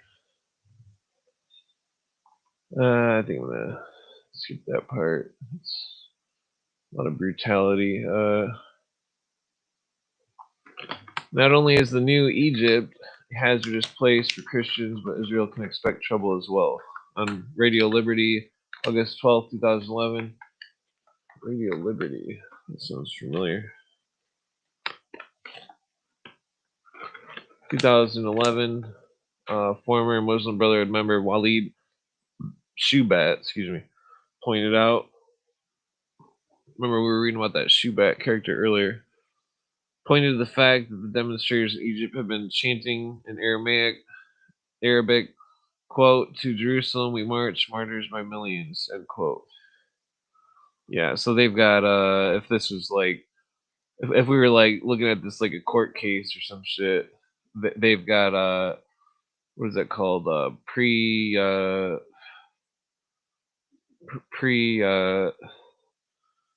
they're playing in this shit. These radical Islams are playing in all sorts of fucked up shit. Hamas, a branch of blah blah blah, controls the Gaza Strip and has vowed to destroy Israel. Relevant to the desired destruction of Israel, Professor Gil White, in his column mentioned earlier, declared, quote, Here there are here then are the facts of U.S. foreign policy. After sending billions of dollars to the U.S. armament of Egyptian military, wait, after sending billions of dollars in U.S. armaments to the Egyptian military since 1974, Obama, or more precisely the U.S. ruling elite, now wants the Muslim Brotherhood in charge of all that armament. This Obama is doing with a perfect understanding of what the Muslim Brotherhood is and what it intends to do: destroy Israel. Jesus. Yeah, so that's what's crazy. Fucking it's just fucked up. There's people that are out to destroy other people, and and then when those people defend themselves, when Israel uh does something to the Islams after they've done some sort of treacherous shit, that the whole world is like, oh, we didn't see what the Islams did to, you know, and it's like this whole fucking this game. It's like the Nazis couldn't win, so they wanted to further their fucking eugenics, so they just fucking started doing it through the Islams, and that that's why there are all those Christians dying in those countries, because it's eugenics. Same shit the fucking Illuminati did was in France when they genocided all the Christians and Catholics and shit in France, and fucking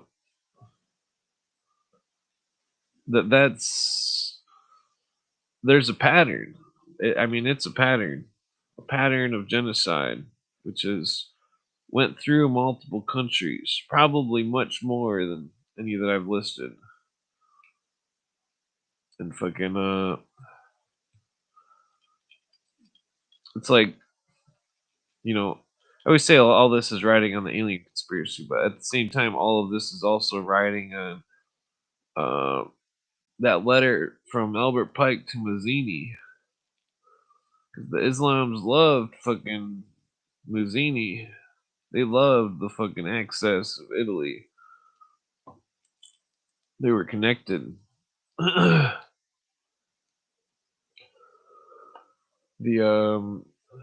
Who's that? Okay. Israel is not only threatened by the Muslim Brotherhood and Hamas from the west, but also by Iran from the east. On August 25th, 2011, Haaretz.com reported that Iranian President Mohammed or Mahmoud Ahmadinejad told the Lebanese El Manir television network that, quote, Iran believes that whoever is for humanity should also be eradicating the Zionist regime, Israel, and will never ever withdraw from this standpoint and policy, end quote. So, I mean, there's so much evidence that the radical Islams have been having these genocidal goals and shit, and that it's like and then everybody who's like, oh, Israel's mean for doing that to those people. It's like those people are trying to fucking wipe them off the face of the earth. Those fucking radical Islams are trying to wipe the fucking Israelis off the face of the earth. And so why should they show any pity? Why should they fucking why shouldn't they fucking just go full fucking, raising hell, I mean, these people are literally like fucking these Islams are like chanting all sorts of fucking bullshit, believing all sorts of crazy shit, and fucking it's fucked up. Iran's agent in Lebanon, Hezbollah, threatens. Oh, I already read that. What was that?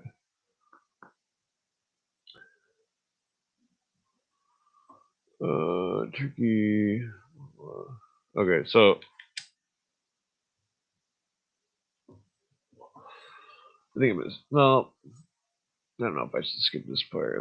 Turkey announced expelling Israeli ambassador Gabi Levy to Ankara, along with all lower Israeli diplomatic personnel above second secretary level, because of Jerusalem's adamant refusal to apologize for the 2010 Gaza flotilla raid.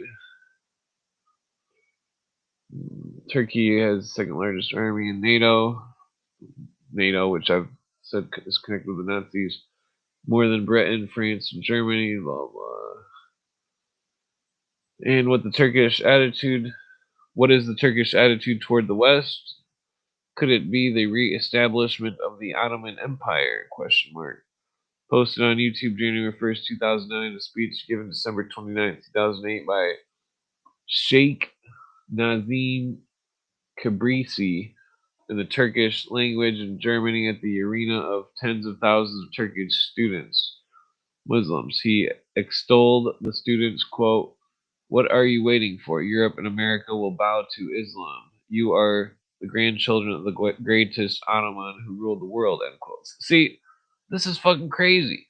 These people are fucking, they're literally openly saying, the Islams are literally openly saying they're going to crush our country, they're going to take over Europe, they're going to destroy all religions, and that fucking, and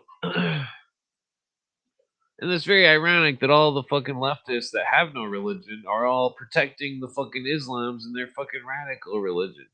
Don't you find this ironic? This is why I believe that the Nazis are controlling the leftist ideology, and possibly, even further than ideology. I mean, that whole Cecil Rhodes thing, the fucking, uh,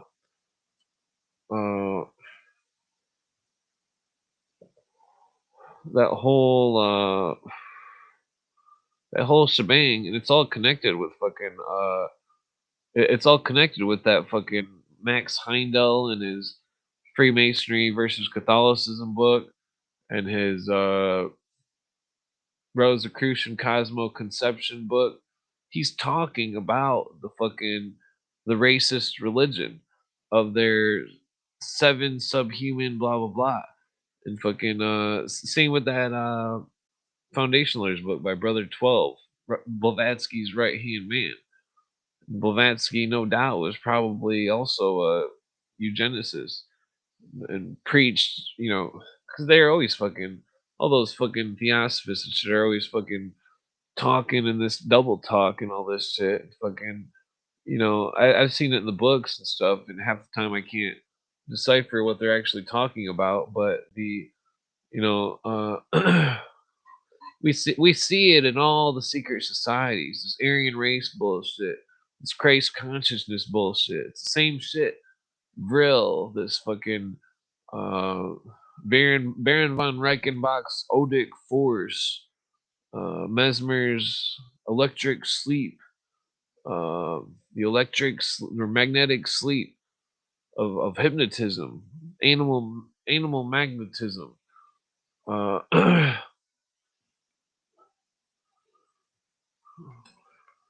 it's like we even the other night when I was reading, it was like I ran into that quote by that fucking Nazi or that Nazi sympathizer or some shit where it was like, that's the quote that Cooper always says: "Stakes on a table of your own free will and accord, or it's free of your own choice," and that the stakes on a table. That's what we are to the New World Order. Stakes on a fucking table.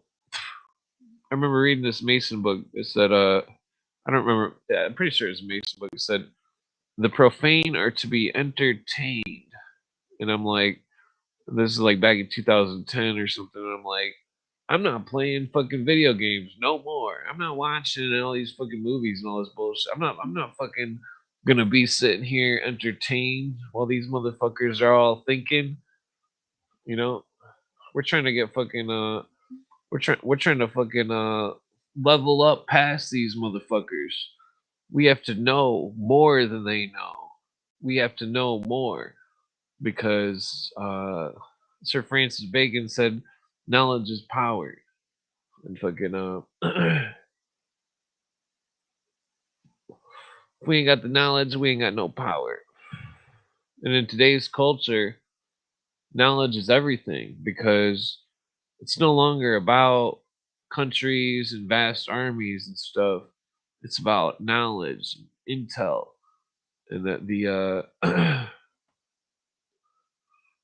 intelligence and knowledge is the most powerful thing, and that it could save the whole world from all this bullshit if it just has light shed upon it.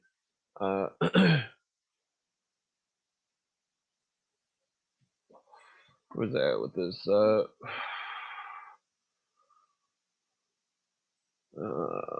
Blah blah blah.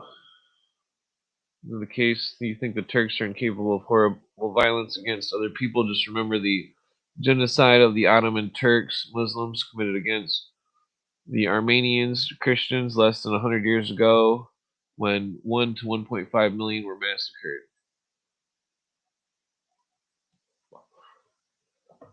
Remember the remember the 5th of November. Put my weed in the blender. Power Elite moves its plan for world dominion forward via crisis. After CFR member Lincoln Bloomfield wrote 1962 report, and the Secretary of State Dean Rusk, Rhodes Scholar, the world government could come about by means of, quote, "a grave crisis or war to bring about the sudden transformation of national attitudes significant for the purpose.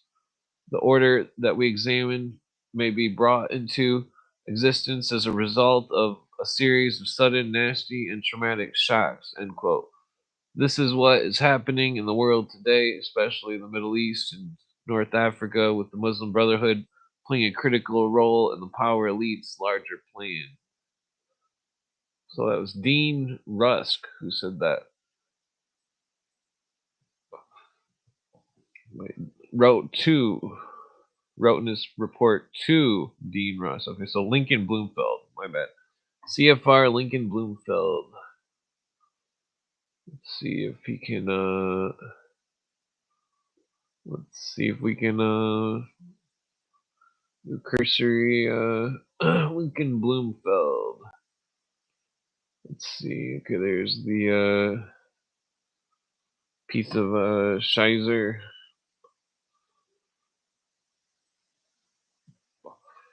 Well, I mean, all these people are all educated idiots. They're all just going along with what they're told because they're all fucking morons.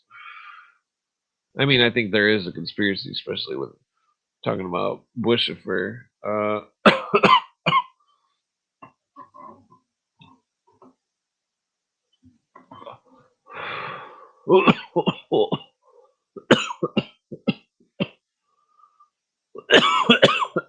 So basically, anybody that's CFR is typically some kind of New World Order scumbag. Let's see here. What does it say? State Anthony Blinken, former Hungarian ambassador to NATO. Blinken. Steely Dan. Well, that's weird. Huh. Well, that's weird because uh guess who was almost gonna be in Steely Dan? I'm pretty sure it was Dan Aykroyd.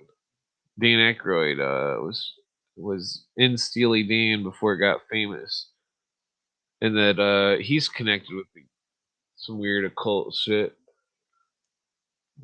Steely Dan. Steely Dan is the most tasteless fucking garbage name. Does anybody know in the audience what Steely Dan is named after? I mean, I'll tell you, but it's, well, I guess I'm not going to tell you. But no, wrong button here.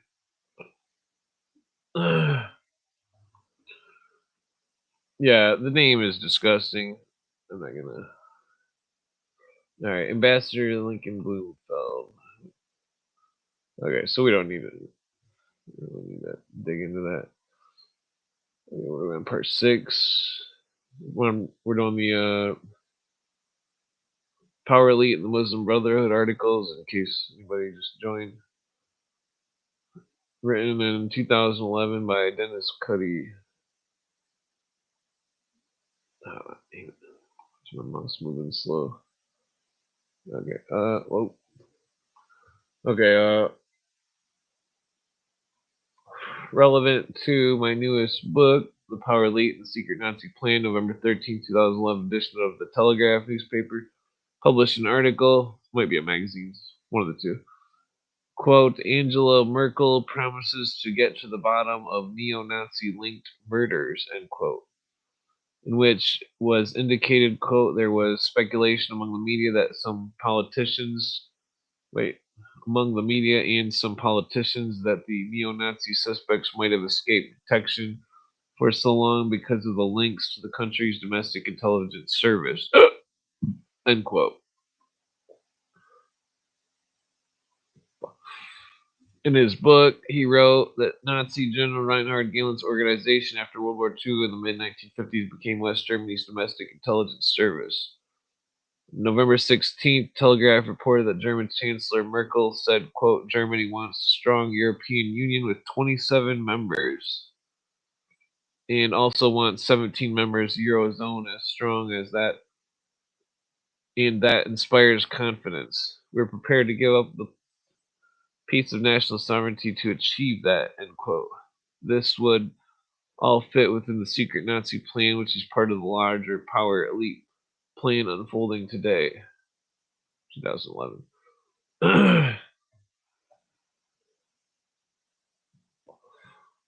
About a month ago, October 24th, Islamists claimed victory in Tunisia's election. Abdul Hamid Jalazi, the campaign manager for Ennahda, which came from the Muslim Brotherhood, and said his party, Ennahda, had won first place in the first place in the vote for the assembly, which will draft a constitution to appoint interim president government until new elections in late 2012 or early 2013. Egypt's parliamentary elections begin. Blah blah. And analysts say Islamists could win 40%. Oh, this is about voting shit. Yeah, it's like, so if all these people are, say there's a cult, say the cult wants you to vote a certain way, and say the cult does fucking hypnosis to you. Is that fair? Is that a fair vote? You know what I'm saying? Uh, if people are brainwashed into voting for somebody or anything that they do, if they're brainwashed into it, especially with voting, it's like, is that fair? That's not a fair vote. That's why the founding fathers made the government the way they did in its original form, where only the Senate could pick the Senate. Because then, if one member of the Senate was compromised, there would still be a majority that weren't.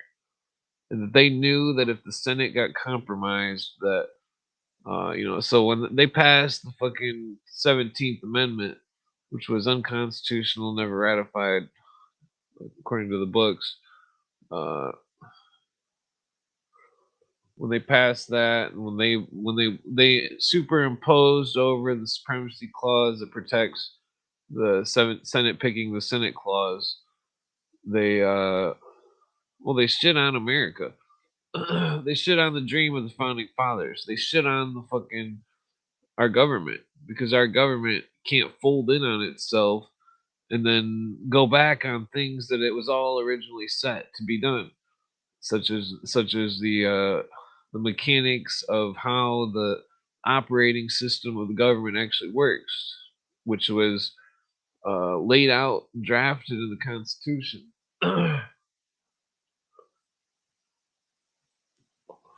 Imagine it like the rules for Monopoly or something. And then all of a sudden, somebody's trying to change the rules. And it's like, what the fuck are you doing? We've been playing Monopoly like this for so long, and now you're gonna change the rules? What are you, cheating? That's what's going on. It's as simple as that. These people are cheating. They've changed the rules. They've changed the operating system of our country, and that they've created loopholes in which international organizations can create law without consent of Congress, such as the United Nations. And that's a fact. That's not I mean, I'd have to walk Grok through it because I'm sure if I directly asked Grok, it'd be, oh, good, but every time I ask her something like that, then it says no, and then I start walking it through the facts. It's like, oh, I guess you're right. Sorry. It's like, yeah, fucking Grok. By the way, I posted a bunch of Nazi names that changed their names to Islam names on Twitter earlier. I think like 3 posts where Grok was demonstrating what Dennis Cuddy said about the Islams or the Nazis changing their names to Islam names. Some of the Nazis also changed their names to Hebrew names, and so that's a huge part of the conspiracy that I think we need to dig into because there was another part where about the SS officers and they're going undercover. All of those names need to be looked up.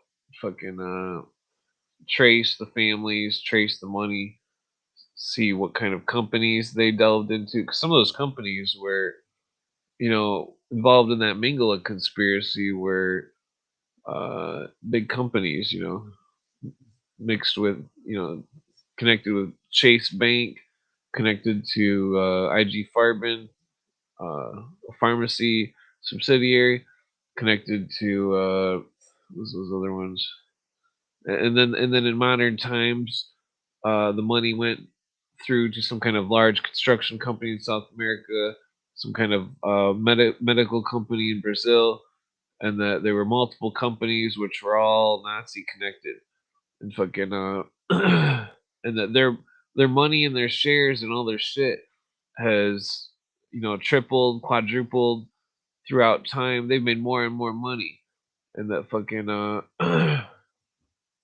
more and more and more money. So they've taken their like whatever 85% more. If 180 million was 15%, and that however many millions, or no, excuse me, billions, 180 billion, uh, that's 15% of what was found. And so 85%, what would 15 times 4, 60? what is that? 75. So 15 times 6. So that's like 180 times 6. 208. Wait, 2, 4, 6, 8, 10, 12 minus uh 12 minus. Okay, so like 1,800. Wait, 1,800,000,000 would be the number. Wait, no, billion, was it trillion? I think it's trillion. Yeah, 180 times. Damn it! I was doing the math in my head now. I can't remember where the fuck's the mouse? Okay. Anyways, so that whatever fucking giant lump sum of money that fucking that wasn't found was all invested into these corporations, and that the vaccine fucking shit started to go down, and the gene therapy bullshit. They were trying to use gene therapy on people's eyes and shit to change them blue, and that fucking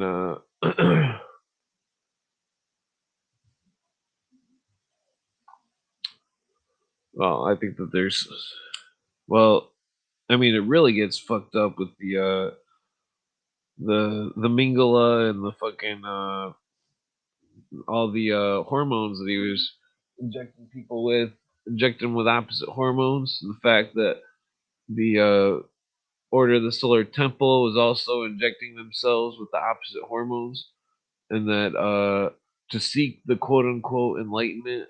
That's what's really fucked up, because it's like Nazis connected with that, fucking Mingala, and the fucking kind of crazy Swiss cult that fucking is all found murked. Uh, you know, who's to say that the Order of the Solar Temple wasn't? Uh, who's to say the Russian mafia didn't do that in Canada? Who's to say that they weren't?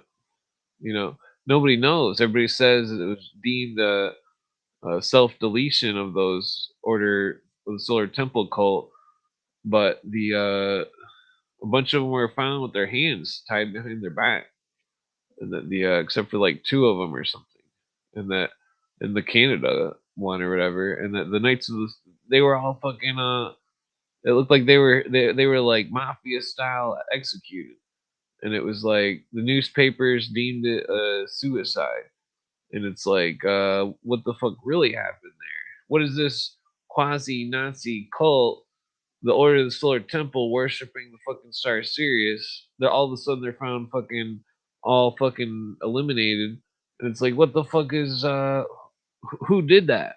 What was the purpose? Where because it was obviously a hit when they both in Switzerland and Canada they both just fucking off themselves. Uh, that's just fucked up. I mean, that's what they obviously didn't off themselves. What I'm saying is that they were executed by mafia or some kind of crazy shit. I mean, like if I had a huge following or something, I definitely would not be talking about this. But I know that I don't got too many followers and shit. So, because if fucking it's crazy. It's like that fucking you remember that dude that was he was on that In Search of episode with Leonard Nimoy, and that at the end he talks about this writer who wrote about Jack the Ripper and wrote about how Jack the Ripper was uh excuse me, the nephews of one of the nephews of the crown of England, and that they wrote about it like over 100 years later or some shit. And then the dude, his house was his apartment was burned, and he was found dead.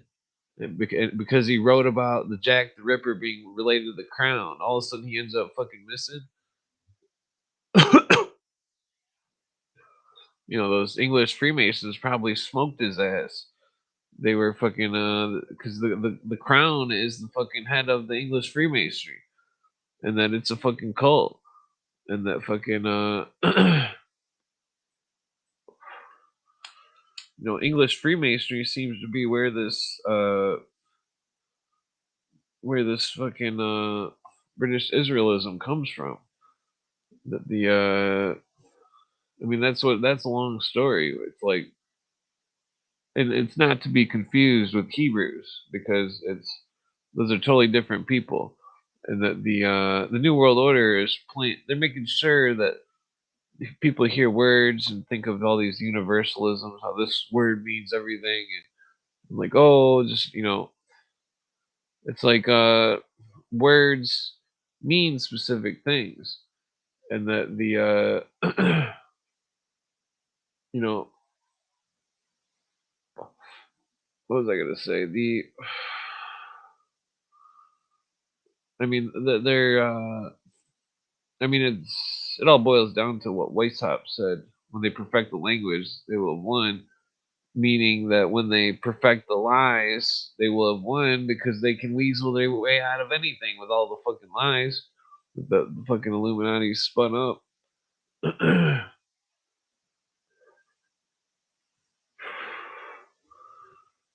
No, I think I might skip this employment. Blah blah blah. Let's see what we got here. What the fuck's some more of that Nazi shit that was in here? Okay, I think we'll skip this part. CR gas, blah blah. November 23rd, internet. Okay, so they're talking about the Muslims and some kind of terrorist shit or something. I'm gonna skip that part. According to CNN, well, yeah, that part's that part looks fucked. I'm not gonna read all that. That part's fucked up. Uh, okay. Well, okay, so uh might switch gears here in a minute. How long have I been on here? 2 hours. Jesus. Okay. Yeah. So all this is just going on now about fucking Islam's fucking making some kind of fucking government that's the thing about this whole Baha'ism thing. Uh,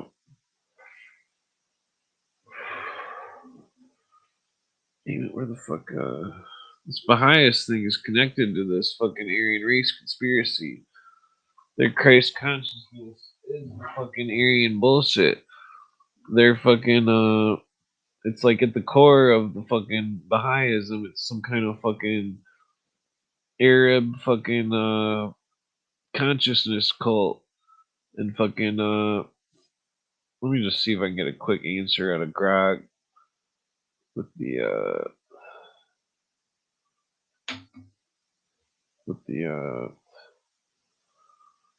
no, do it.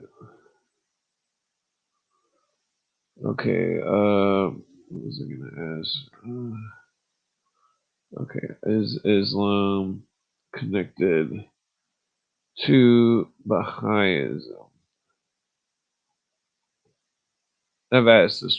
I already know it's connected. I'm just trying to. I'm gonna see what it. Yeah. Yes, there's clear historical theological connection.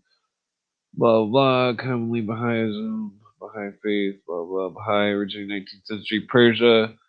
Predominantly Muslims, specifically Shiite society, emerged from movements within Shiite Islam, particularly through the Bab Sayyid Ali Muhammad, who declared himself the messenger, preparing blah blah.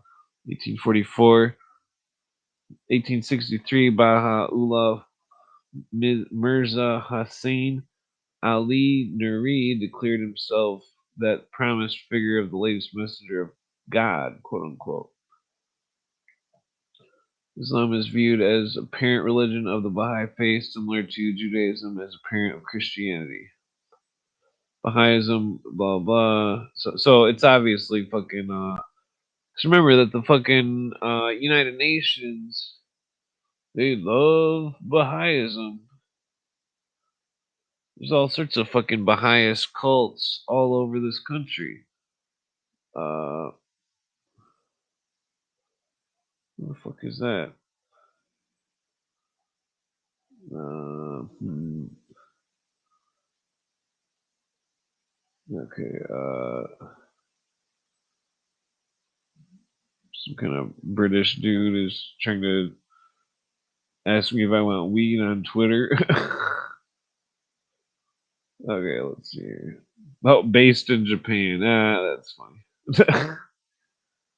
Okay, that's yeah. I don't get any real followers. Everybody just okay. So yeah, people are retarded. Uh, Somebody had like a picture of weed or something. I'm like, oh, that weed looks good or something, and then I get like all these followers, and they're like, oh, hey, like no thanks. I'll just go to the store, you know. Fucking anyways, the because in Michigan it's legal, and anyways, what was I getting at? Oh yeah, the Baha'ism. See, that's where Baha'i United Nations. You know, the UN doesn't have any other religions that are having offices and shit. New York and Geneva, worldwide United Worldwide Baha'i, the UN, and other international fora.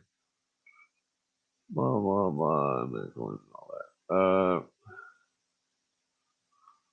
Let's see here. There should be. Let me go to the images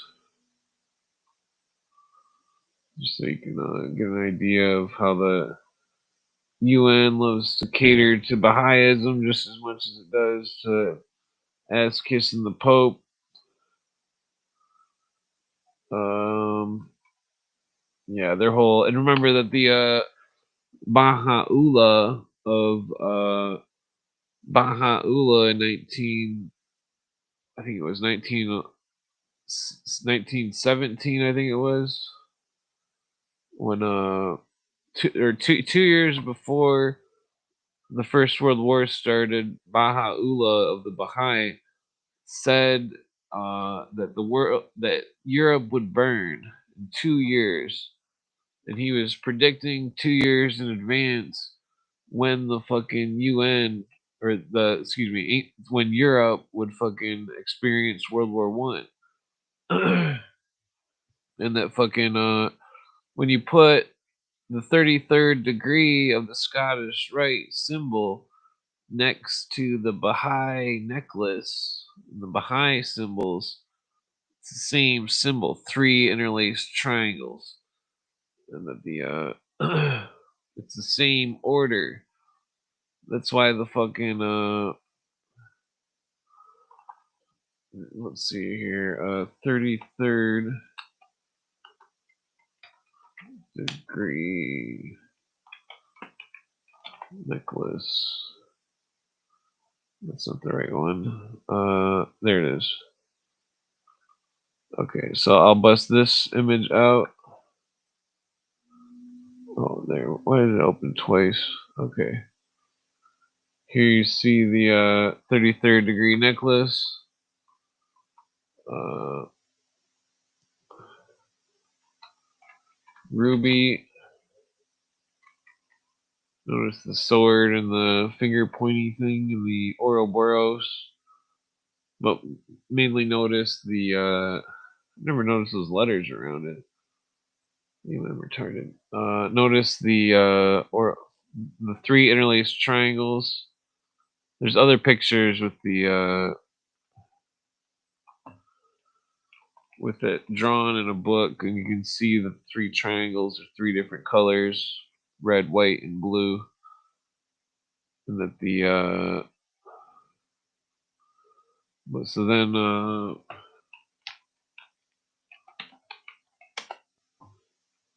fuck God, nine pointed star. Okay, so here's a Baha'i necklace. You'll see the three interlaced triangles. Or is that like a more official one? No, I'll just put it on the thing. It doesn't really matter. Yeah, the Baha'i necklace. I've got a better image in my folder of one. That one right there. Compare it to the three pointed or three triangles interlaced. The same star. 9-pointed star. Different triangles interlaced. Three different triangles. And so it's the same religion. And the symbology, I mean, that's apparent. What was I getting on with that? This fucking Baha'i shit, it's connected with the Christ consciousness bullshit. That their fucking Baha'u'llah is the fucking is the Dajwal Cool, I'm pretty sure, of Alice Bailey. Dajwal Cool, she says, or I mean, I've also speculated that it's just her. Let's see here. Baha'u'llah. So they're expecting the fucking, the whole Maitreya. The Maitreya is the Christ consciousness. The fifth Buddha, quote unquote. I'm pretty sure is, fifth Buddha. Yep, the fifth Buddha. Just like I was saying. Maitreya is recognized as the future fifth Buddha. It is the Christ consciousness, quote unquote. The people, aka the people who are all fucking brainwashed for that stupid shit. That's what it is. It's all those people. They're a symbol of it. And that this is the symbol, the same symbol as, quote, Horus the Conquering Child of Crowley. The same symbol. The same symbol. That they're playing a game with these religions. They're playing games. They're fucking with everybody's head. They're thinking that people are stupid. They think that people can't do comparative religious research. They think we're all clowns. We're all fucking losers. That fucking But it's like Cooper says. Cooper thought he was the only one that could decipher their fucking gobbledygook and fucking I think that I've done a pretty good job of deciphering their fucking bullshit. This fucking Maitreya bullshit. The I mean, it just goes on and on and on. Oh, look at this fucking mustache, motherfucker. Yeah, so the fifth Buddha. Oh, notice those are the same marks as Krillin, but they're similar. The Krillin marks, that was from an Asian cult that practiced the psychic blade. That's where the Dragon Ball Z cartoon, the character has a disc, it's a psychic disc, but they stole that from the ancient cult or whatever. Yeah, let's see here. So yeah, you get the idea. This is just all the different Buddhas, quote unquote, all the brainwashed the let's see, where's the Baha'i part? Mitre, Shambhala, the king of Shambhala, which is a made up place. It's like fucking it's like Avalon or something. It's like a okay, so yeah, these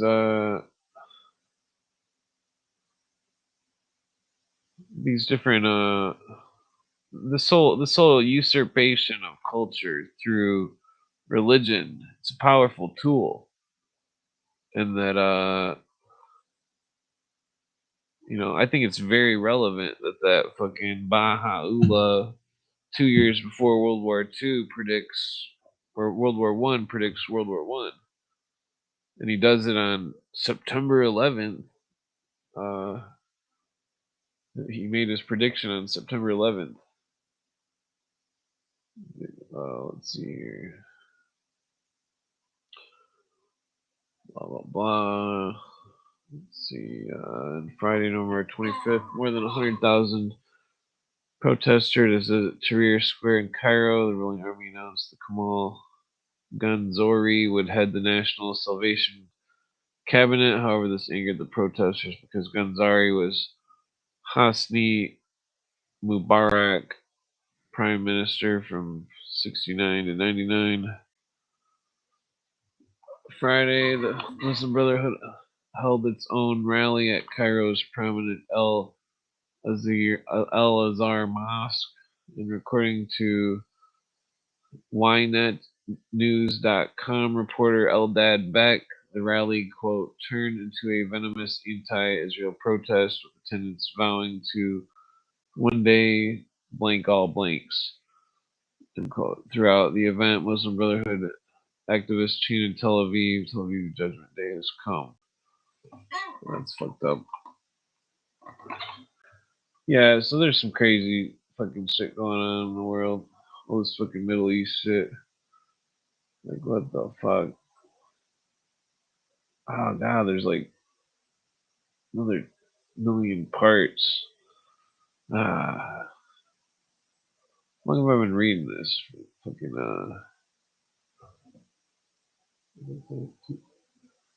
so I'm gonna smoke a cigarette. There's the link. Wait, what's going on? Oh, sorry, the link doesn't. Oh, you're talking about something I was bringing up. If you guys post a link, it doesn't come up because weird spammers posting links. I made it so nobody could post links.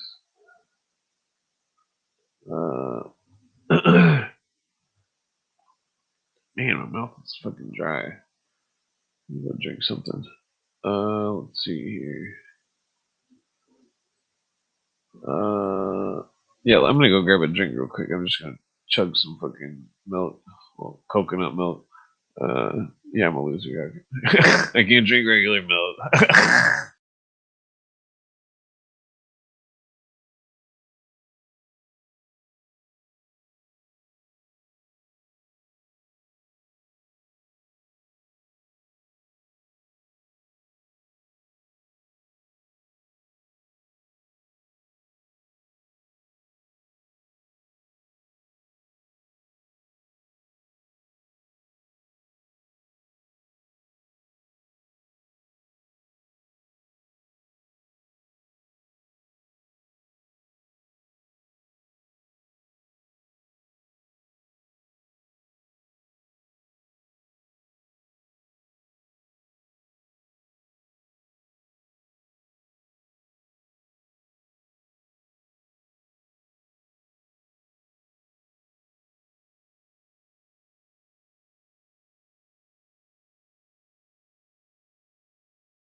Okay.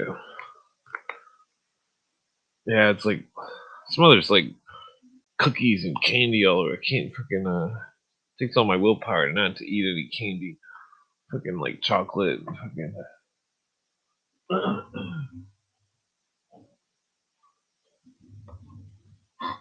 let me just smoke a square real quick. What's that going on about?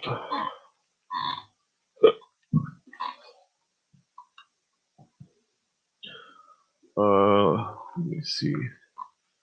Yeah, I was drinking some coconut milk. It's pretty good.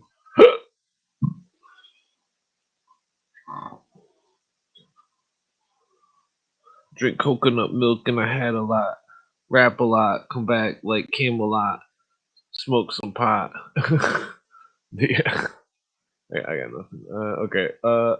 Back to the article. As I've written before, the new stage in the path to world currency in 2018 would be moving from monetary union to fiscal union.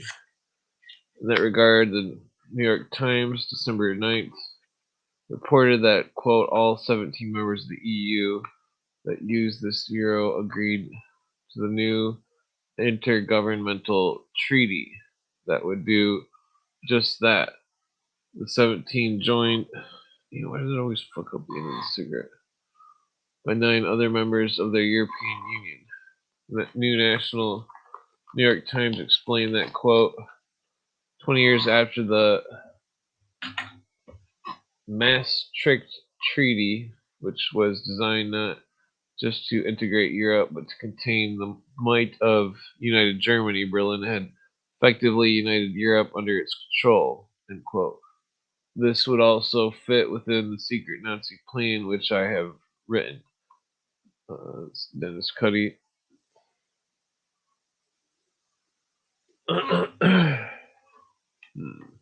Kane was warning us. Hey, maybe I better turn on the. Well, I don't think it's that smoky here. Okay. I mean, I got the fan on, but I just didn't want to turn on the bigger fan. Okay. Usually I judge by like looking at the light looks smoky, but let's see here. John McCain warned of the rise of Muslims, more extreme, blah blah. Okay, so I think I might discuss more about England, the Baha'ism.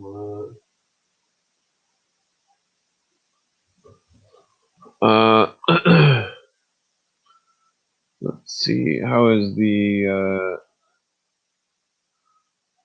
weather where you're at?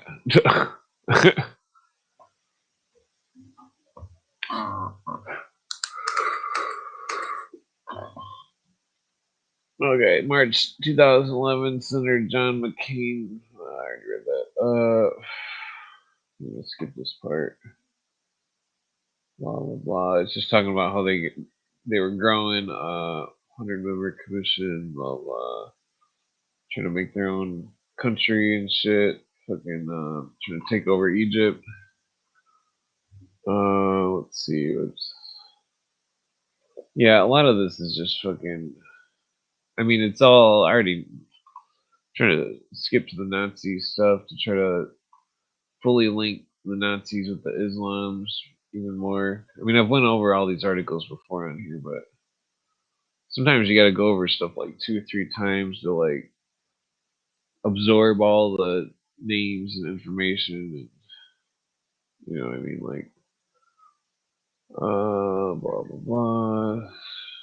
Some results. Well, so yeah, he's going on about like peace treaties being broken, so that's been a huge thing going on.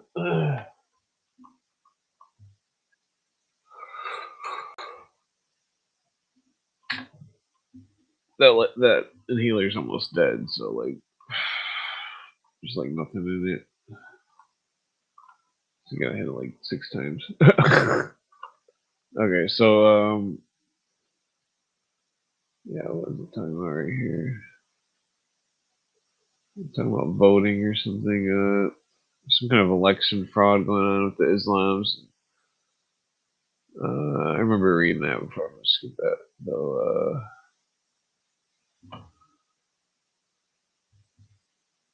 Okay, so yeah, let's skip that one too. Well,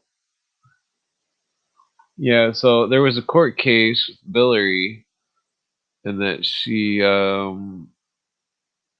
it was some chick got raped or something, and Billary was the attorney against the chick that was the victim, and that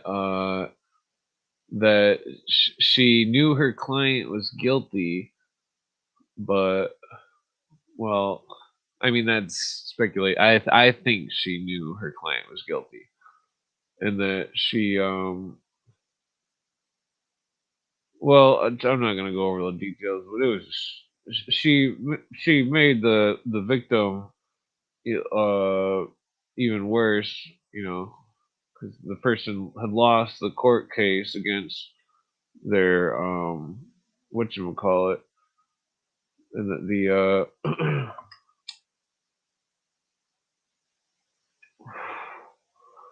okay, so I'm gonna skip that. Yeah, it's just so ironic, you know, like oh the queen feminist, her husband cheats on her, but she doesn't have the balls to leave, you know. But she's the best. Ooh, she's the spokesperson for all the fucking leftist fucking cunts. No offense to any of them. They should stick to housewife shit and not uh, get brainwashed by the Marxist propaganda and the fucking leftist propaganda.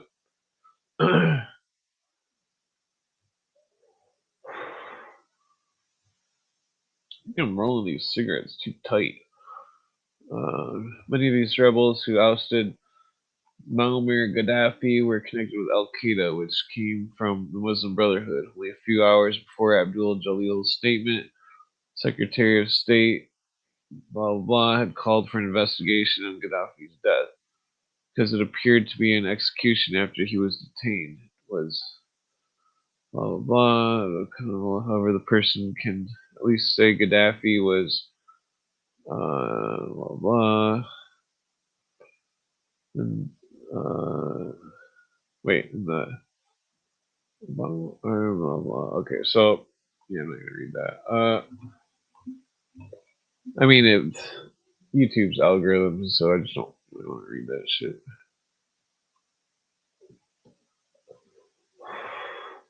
Well, this is weird. What are the results of the Libyan revolution relevant to the Muslim Brotherhood in Israel? A Debka file exclusive report on November 11th, 2011, 11 33, quote, 50 Libyan Muslim Brotherhood mercenaries arrived at the Gaza Strip from Tripoli last month. Time to take part in the blank word Islami's last offensive against Libyan Muslim Brotherhood members brought a new okay, I'm gonna skip that. Bunch of war shit you're talking about.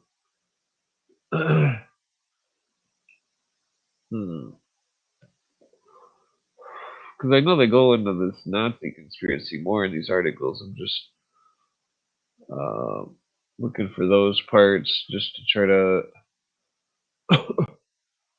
I mean, it might have been in the New World Order articles. Man, the cigarette smell like a stem in it or something. Ugh.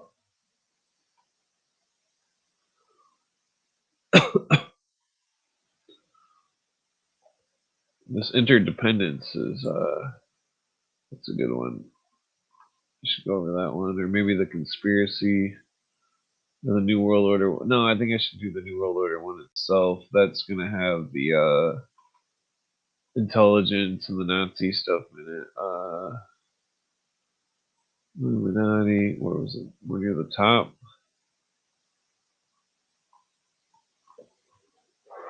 Yeah, I think it's more near the top. The New World Order stuff. Whole New World. Wait, no, I think it was under just conspiracy. Secularism. Planned incompetence. Yeah, I think it was under conspiracy. Let me go to there. That one's from 2014. I'm not gonna read that. Similarly, the columns, blah blah. Terrorist attacks in California, April 16th. Is this 2014? Okay, frustration, blah blah. Let's skip that. Kennedy or Lincoln, I mean. What? Skip that too. Okay, here we go. Cecil Rhodes.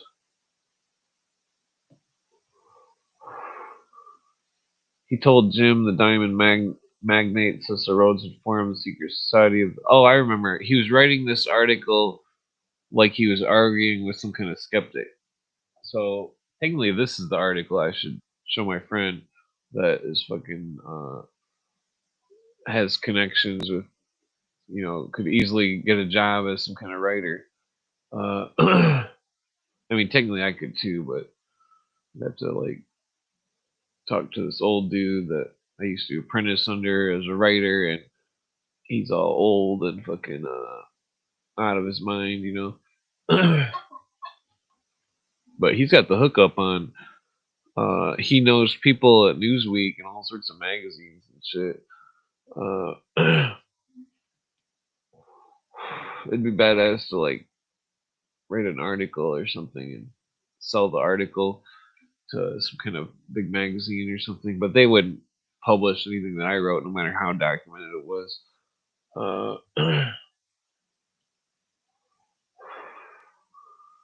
Yeah, I'm sure you guys all know what the Cecil Rhodes Secret Society.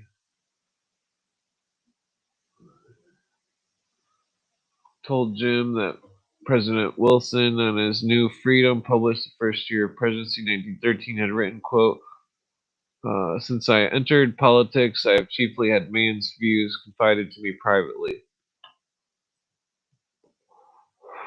Some of the biggest men in the United States in the field of commerce and manufacturing are afraid of somebody or afraid of something. They know that there is a power somewhere so organized, so subtle, so watchful, so interlocked, so complete, so pervasive, that they had better not speak above their breath when they speak in condemnation of it. We have been dreading all along the time when the combined power of high finance would be greater than the power of government. We have come to be. Damn, my cigarette's gone. We have come to be one of the worst ruled, one of the most completely controlled and dominated governments in the civilized world. No longer a government of free opinion, no longer a government of conviction and the vote of the majority, but the government by the opinion and duress of small groups of dominant men. End quote. That was Woodrow Wilson, The New Freedom, 1913. So that's a very important statement because he's talking about secret societies. You'd better not speak above their breath when they speak. Name it, condemnation of it. He told Jim, the imaginary skeptic, that Wilson's establishment of the Federal Reserve in 1913, Frank Vanderlip, uh, Rockefeller's National City Bank, revealed on the Saturday Evening Post, February 19, 1935, that he, quote, was as secretive, indeed as furtive as any conspirator, end quote. The execution of their plans to form that body, skeptic Jim retorted, "Oh no, I've heard these conspiracy theories about American bankers before. If you're going to say anything about bankers or financiers like J.P. Morgan being involved in this, you better come up with kind of blah blah blah." Let's get that part. It's part one or two. It's part one. Part two.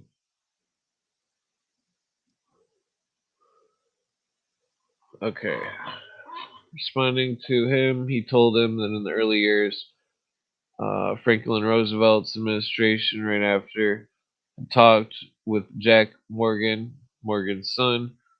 They wrote to Colonel Edward M. House, President Wilson's chief advisor, November 21st, 1933, explaining that, quote, the real truth is a matter the real truth of the matter is, as you know and I know, that a financial element in the larger centers has owned government ever since the days of Andrew Jackson, end quote.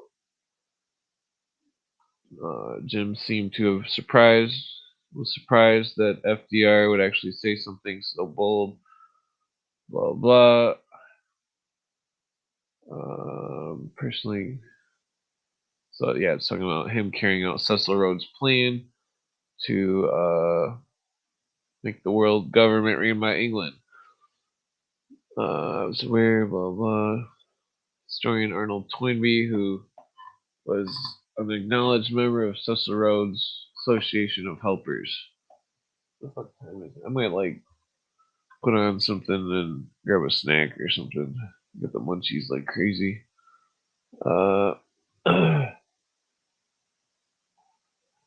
Let me see, how do I do this? Stop sharing. Wait, how do I add? Here we go.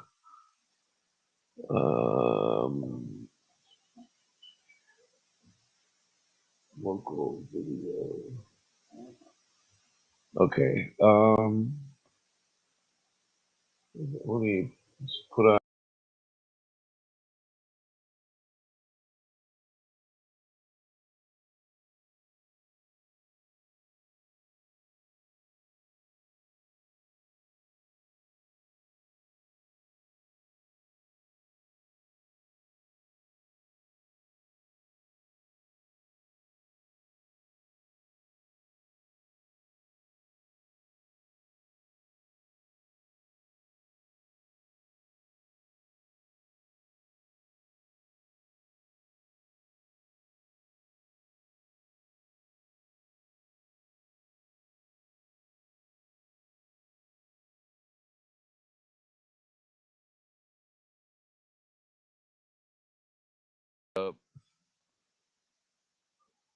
What god damn it, why does it gotta be so retarded? Okay, let me try that again. Video.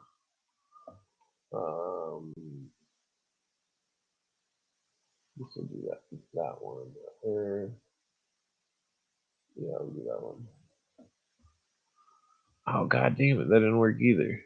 Okay, let me try a different one here.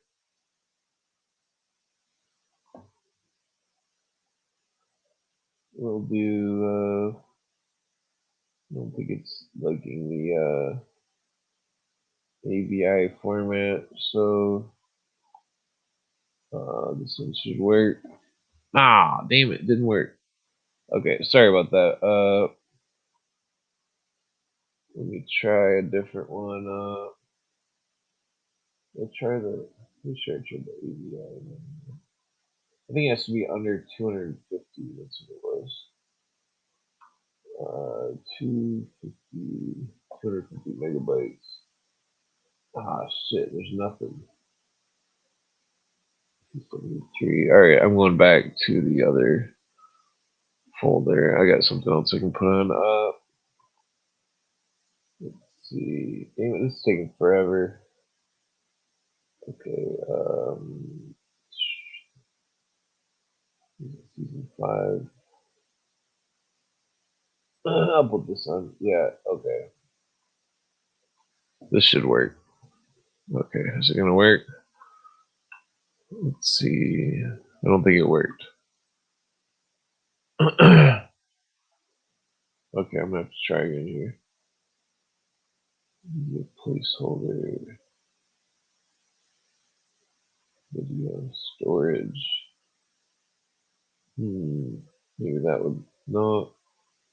Let's see to upload it. That would take for fucking ever. Okay, these should work. They're size here. Okay, let's do that one. See if it works. Ah, not supported format. God damn it. Maybe we should just end the podcast. We're at 3 hours. What have we been on here for fucking ever? What is this? Let's try it one more. Was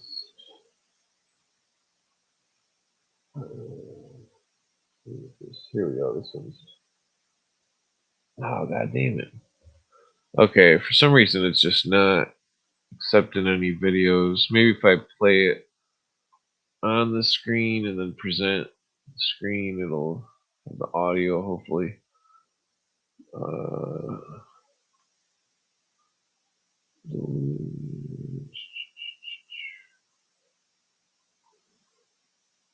Yeah, I was trying to do this one because I figured it might be better than StreamYard, but it seems like it's faulty.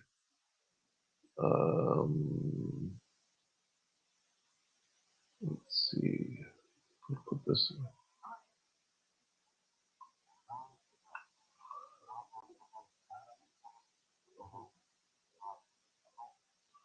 Alright, let's see if this has the volume as well.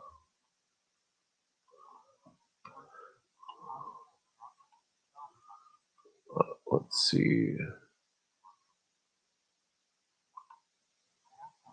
Is that volume working?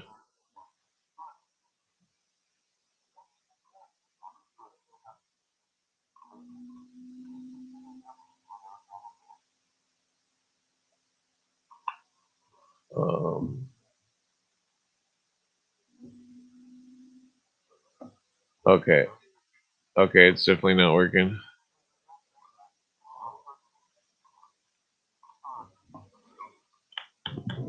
Pennsylvania is referred to as the Keystone State.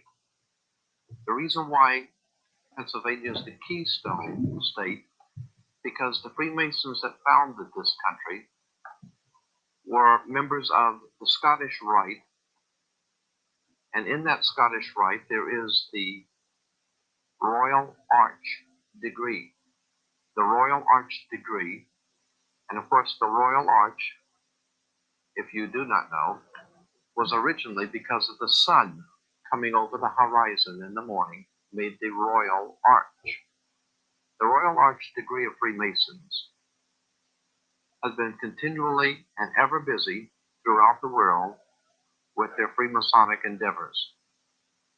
The United States, as I said, founded in its Constitution in Philadelphia, Pennsylvania becoming the keystone of a Royal Arch.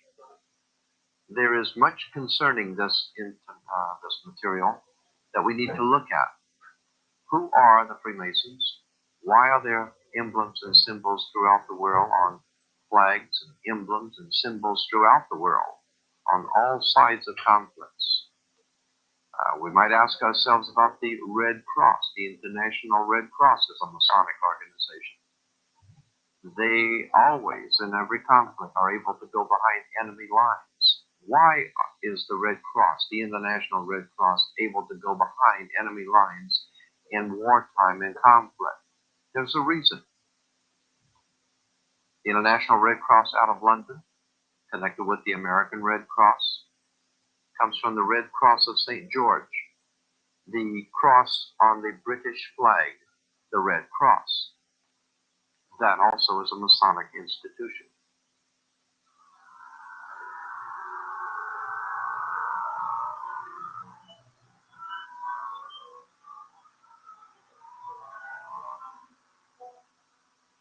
You might want to ask yourself some very important questions about this point.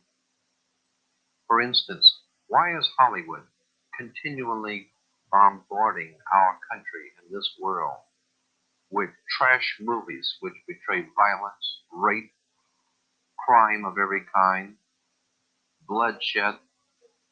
Why does Hollywood continue to pump out motion pictures depicting murder and violence and bloodshed? Then turning around and saying that movies and tapes don't have any influence on young people's minds or on people's minds, when the obvious is true, that all tapes and movies influence people's minds. Okay. Yeah. It's coming in like shit. Okay, let's just take that off here. Okay, I thought that would work out a little bit better, but it didn't.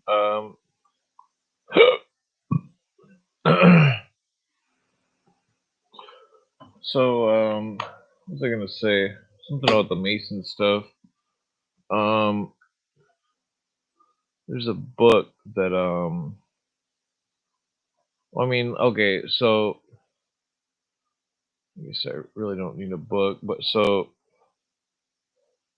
probably put this back on the screen though. That some of the passwords in Freemasonry, they're not, they're Aramaic words, and that the oaths and stuff. Long story short, talk about going back to Persia. The legend of the widow's son, which Freemasonry uses, goes back to Persia. According to some of the scholars, I believe it goes back to ancient Egypt and the Mayan Empire. But I mean, that's a long story because I think the Persians had gotten a hold of the story and then twisted it.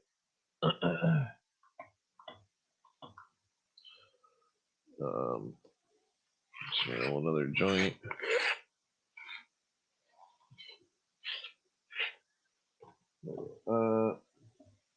Yeah, somebody lost my peep that later already.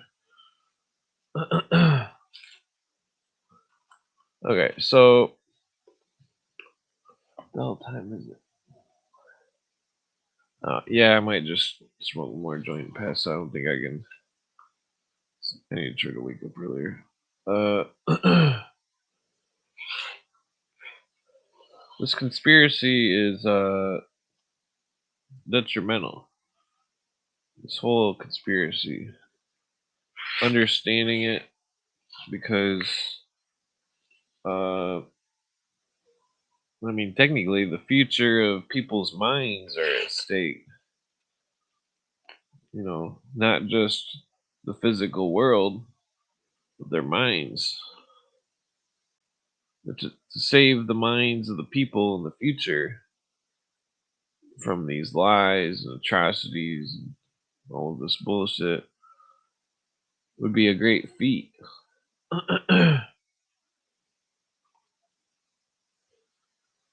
And that the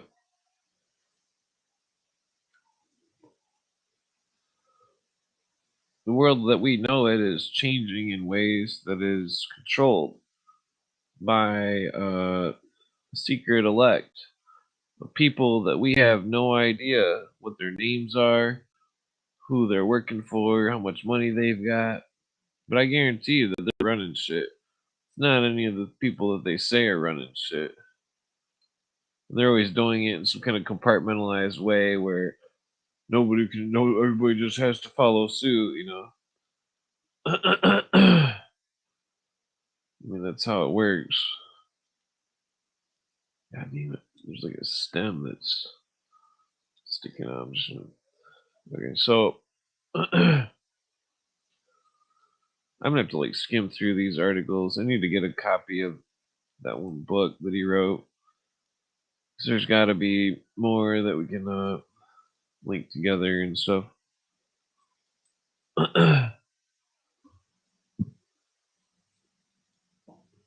But so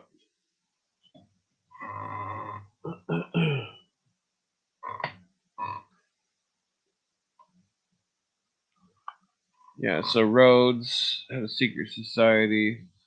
He wanted the world government in the hands of the British. Blah blah. Let's see.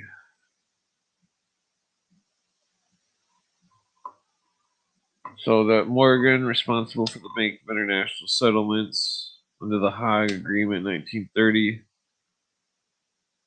the Bank of International Settlements became the central bank for all the world's central banks. And Billerie's Georgetown mentor, Professor Carroll Quigley, had written Tragedy and Hope. The aim that its aim was, quote, to create a world system of financial control in private hands, able to dominate the political system of each country and the economy of the world as a whole. Let's skip some of this.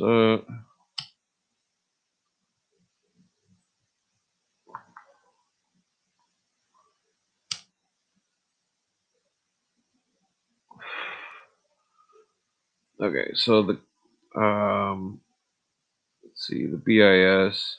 Yeah, I couldn't find anything to eat except for chocolate.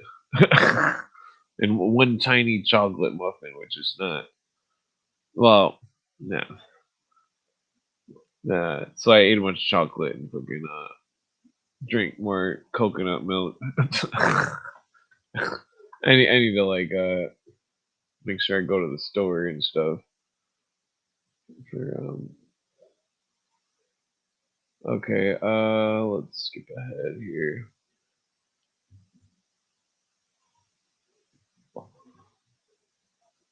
Go to part 3. We're looking for more of the World War II conspiracy. I mean, this Cecil Rhodes thing is huge. I mean,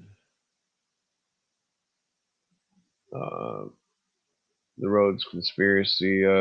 Colonel Edward House. Cooper goes over that. Instrument of founding the CFR. The conspiracy buffs. Blah, blah. Here we go. This is a good one. An entry by Colonel Edward House, January 1919, said, quote, I had a heart-to-heart talk with Clemenceau, the Premier of France, about Bolshevism in Russia and its westward march. I made him confess the military intervention was impossible. Later in the afternoon of Orlando,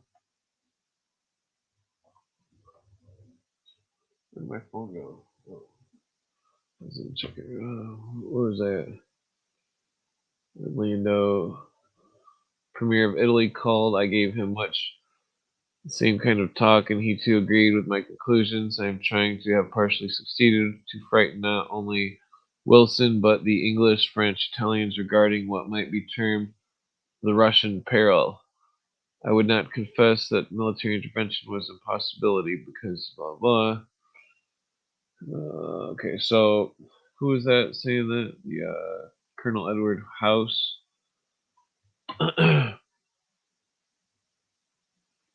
So he was trying to prevent it. It looks like spread of Bolshevism. Blah blah. Okay, so he's trying to prevent it, but it seems like Wilson.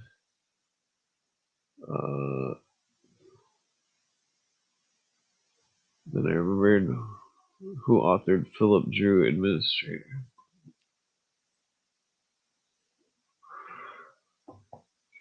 1912, promoting, quote, socialism as dream move by Karl Marx. The goal was to use Marxist Hegelian, actually developed by Jacob Boehm, who was Illuminati. Fucking, I seen people talking about Boehm in a good way on Twitter, and it's like, what are you, stupid? Like, what are you, a fucking idiot? Like, Jacob Boehm ain't no good motherfucker. He's fucking Illuminati. It's like, what the fuck? These fucking occult fucking retards. Where the fuck is my shit at? My camera's working here. Okay. Oh,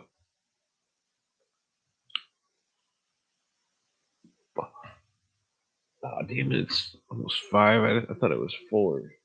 Son of a bitch. Okay, well, I still might see it a little bit longer. Let's see here. Okay. Jacob Boehm. Dialectic of Bolshevik communism is antithesis to the Western thesis of Western capitalism with resulting synthesis of world socialist government. This would make a great deal of sense given the CFR member Lincoln Bloomfield wrote in 1962 study, quote, a world effectively controlled by the United Nations, end quote, which he revealed that, quote, if a communist dynamic was greatly abated, the West might lose whatever incentive it had for world government.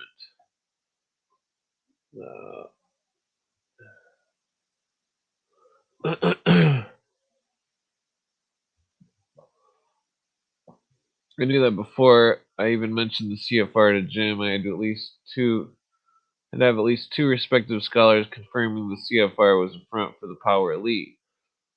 First, I referred to noted Harvard University historian, Canadian administration advisor Arthur Schlesinger Jr.'s book, 1,000 Days, 1965, which he indicated the CFR, so as Rockefeller, Ford, and Carnegie Foundation was a front organization for the power elite. Secondly, I referred to Professor Carol Quigley's book, Tragedy and Hope, 1966, which he said that the CFR was a front for the power elite. Quigley further remarked, quote, I know of the operations of this network of power, which was permitted for 2 years in the early 1960s to examine its papers and secret records. I have no aversion to it, end quote.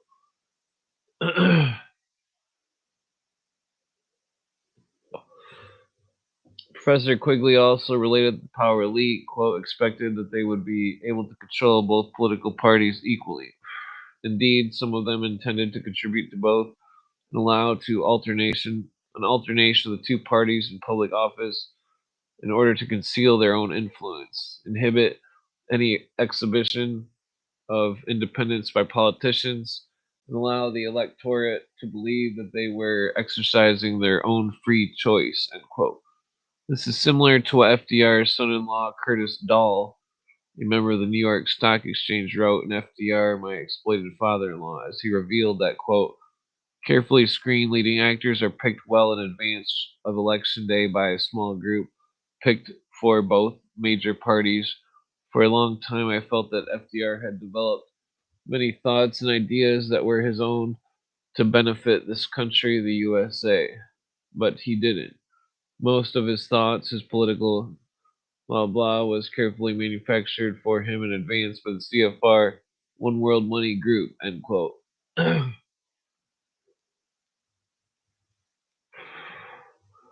So, regardless of whether you like our current leader or not, the CFR did not want him to win. That they did everything they could to keep him out, and that the Cecil Rhodes group and Quigley and these power elites, they didn't like some businessman with an attitude. That's what I was saying about New York. Like my friend went there and had this attitude, and it was very obnoxious, but you could tell that he had good heart. And so the world, not knowing how New Yorkers act, immediately thinks that somebody is garbage because of the way they talk and stuff. But that's how New Yorkers talk, The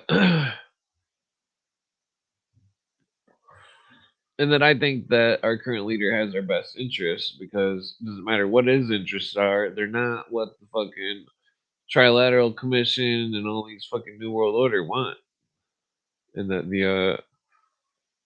I think I well I there's a lot of there's a lot of stuff about the technicalities of the who, what's, whys, and whens of the intelligence apparatus.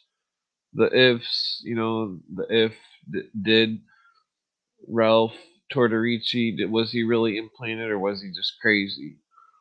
Were they really trying to dismantle the fucking brainwashing stuff, or were they helping it? And I'm not saying it's either way, but it's all just speculation. But like,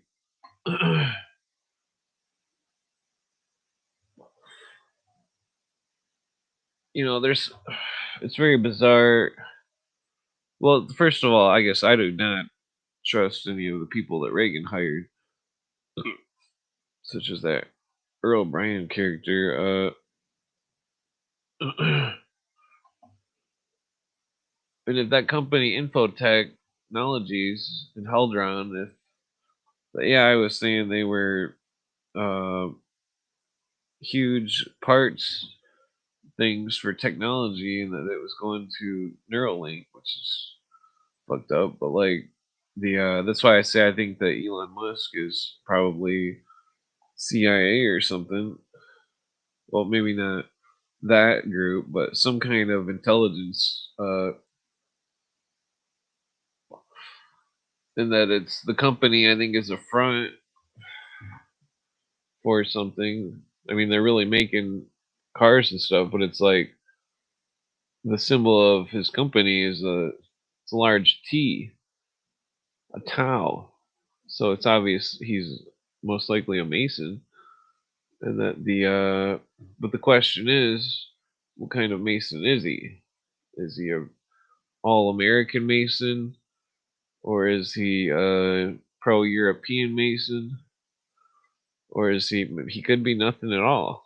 He could just be some rich fuck that has really bad taste in cars with that stupid Tesla truck thing. I mean, the but the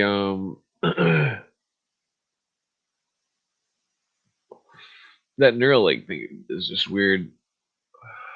But so because if it's connected with the program that Earl Bryan was involved with, then and if that program was what Cooper says it was, and if that's what's fucked up because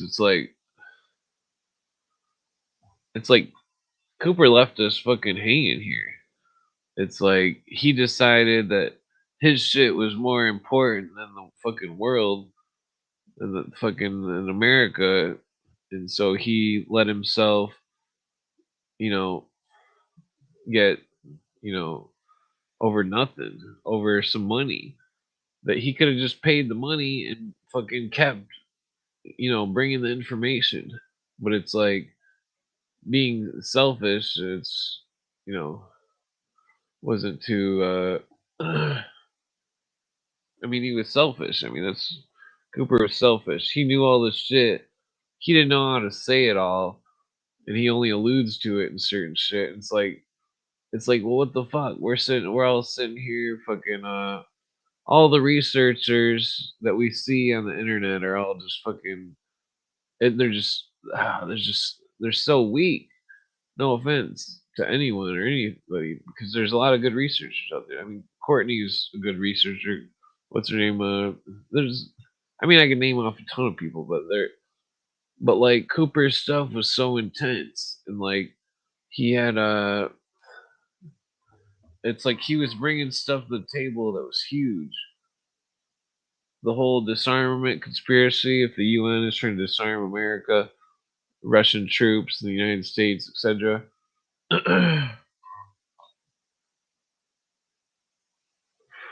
It's fucked up. Uh, Even this joint tastes good. The Cooper conspiracy is very elaborate in that I've documented quite a lot of stuff in it, and that the picture it paints, though, it's like it's well, I think that the whole equation of the UFO shit matters to the equation of the conspiracy because he believed it was just going to be some kind of psychological operation cover up and that they were actually just going all sorts of places in outer space, man-made machines. I mean, he didn't know if they were man-made or not exactly, but he believed they were just man-made. But so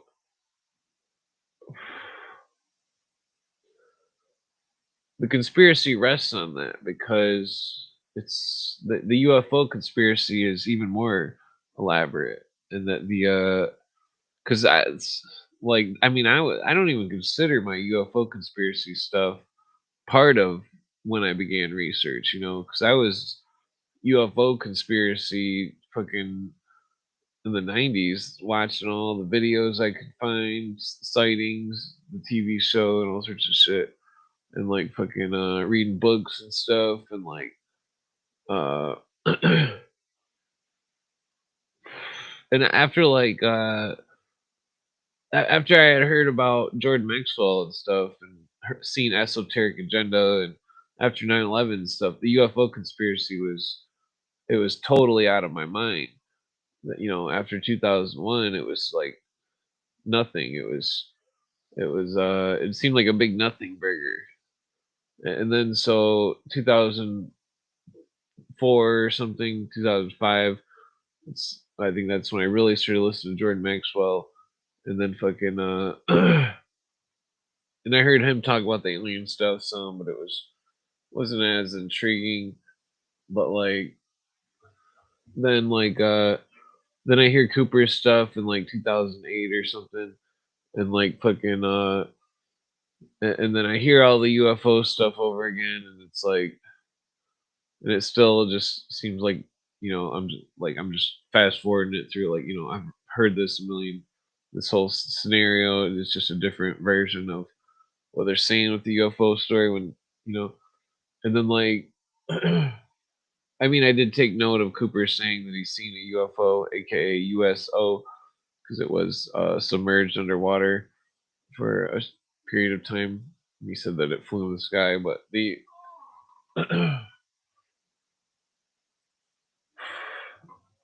but so then like around, I don't even remember what year it was that I seen those UFOs,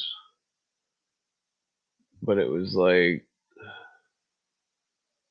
it was like it had brought up, it didn't even bring up the UFO conspiracy in my mind. It more along the lines of, all I could think of was, I seen something that broke the laws of science, like science as I know it. I had every magazine from the 90s. I used to get popular science, discovery magazines every week or every month, and that I was religiously read those fucking science magazines, and fucking keeping up on all the technology, learning about everything I could about technology.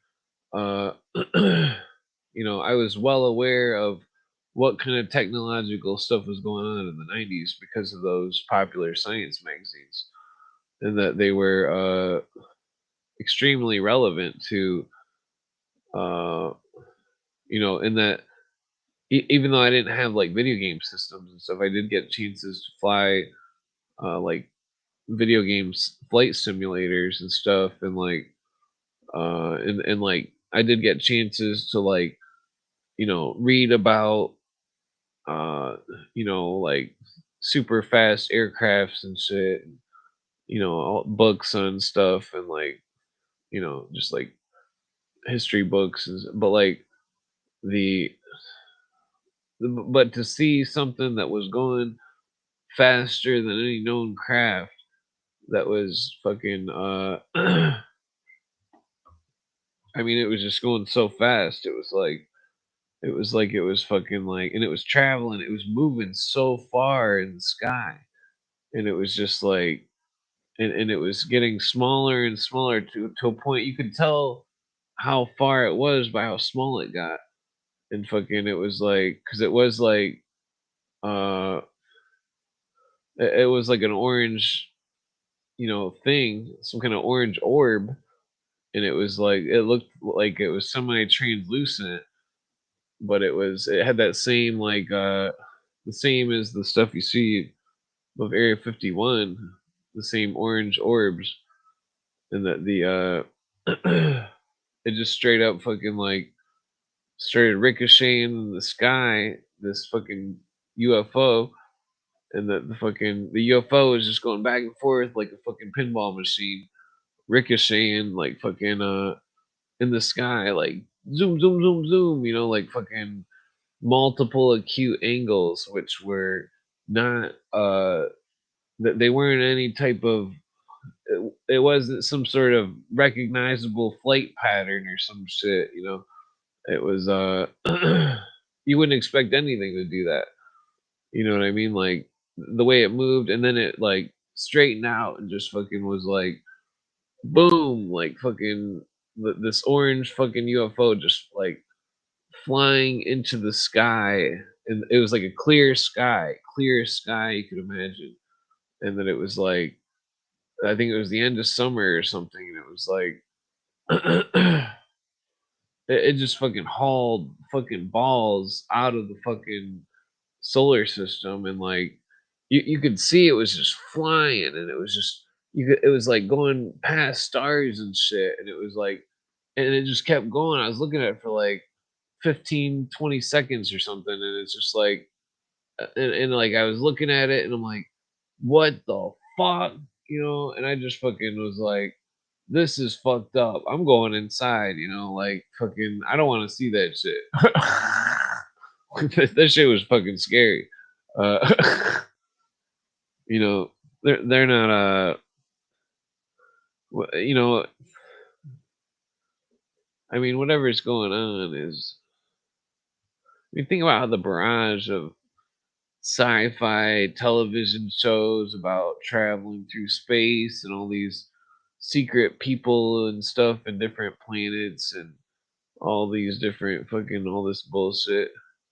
I mean, is it all bullshit, or is it just we're not allowed to know or something? I mean, we don't know if it's, well, I mean, I know it's probably all bullshit, but because usually the secret societies use all sorts of metaphors and shit. I mean, I don't know what the UFOs are, but the like all the bullshit you see on TV, it's always surrealism. It's always some kind of metaphorical story. It's always some sort of failed attempt of wisdom. Well, I mean, sometimes they've got some wise shit and stuff, but like the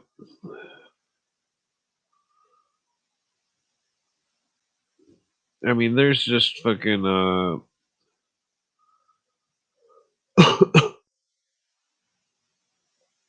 I better roll up another joint. Yeah, people on Twitter are talking about Hillary ignoring subpoenas. They probably have diplomatic immunity. I mean, that's not fucking. Back to the UFO thing, though.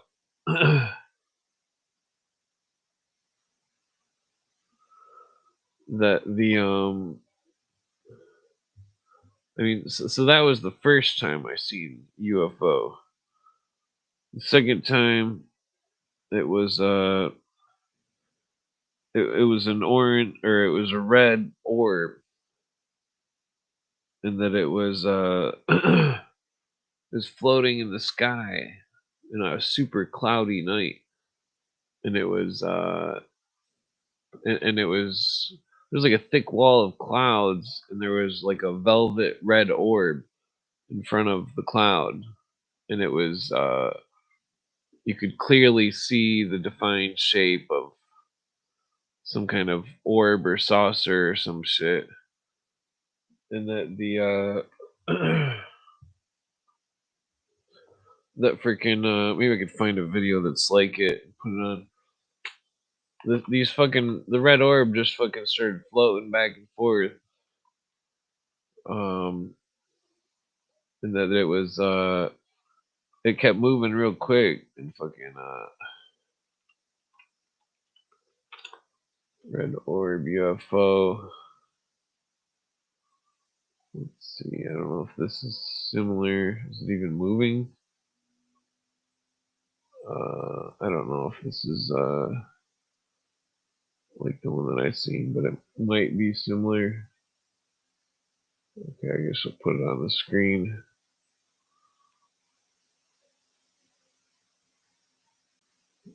Hmm.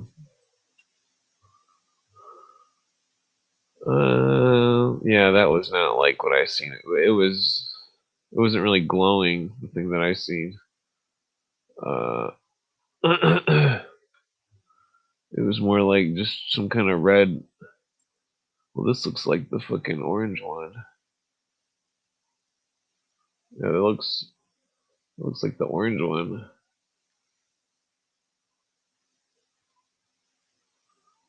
It looks just like the orange one. I don't know if it is though. I don't think it is the same. That thing's not moving at all. That's probably just fucking Mars or something.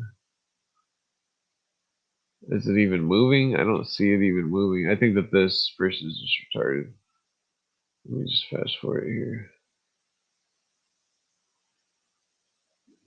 Did it move? No, he's just showing the moon. Yeah, those are just planets or something. This dude's retarded. Damn it. Sometimes it's hard to find like a good UFO video that's fucking like what you've seen. Well, this is interesting. Here we go.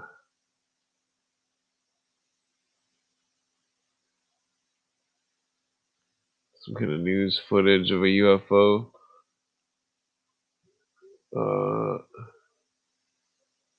Some of what are those? The blinking ones. I've seen videos of blinking ones that make formations, but I've never seen those in real life. Because the 3 times I've seen them, they were just individual UFOs. They weren't multiples. I mean, if they were multiples, I didn't see them.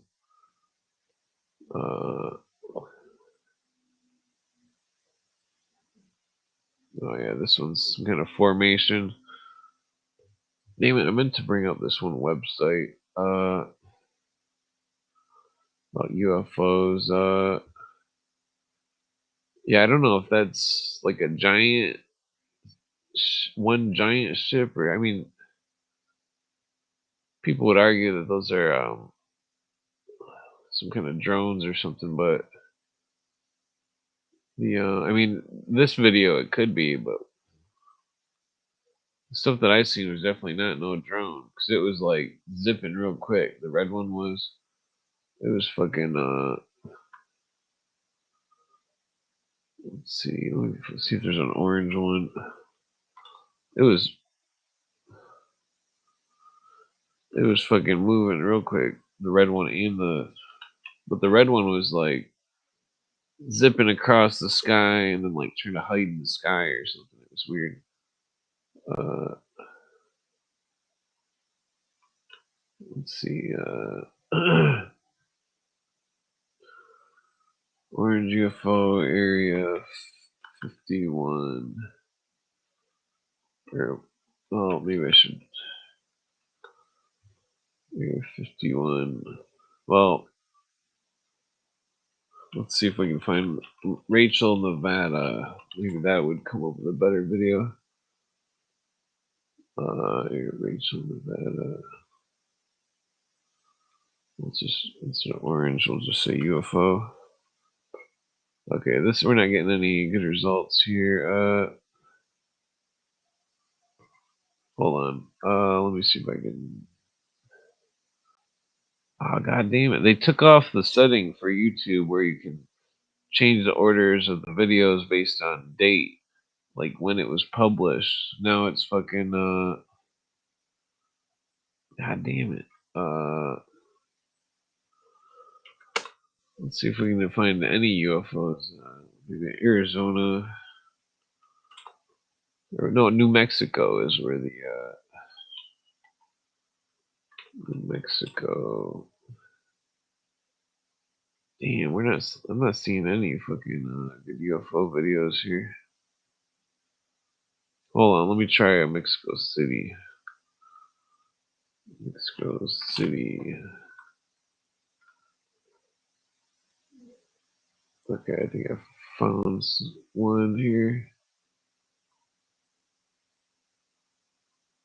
Okay, that's stupid. Okay, that's not sufficient. Hold on.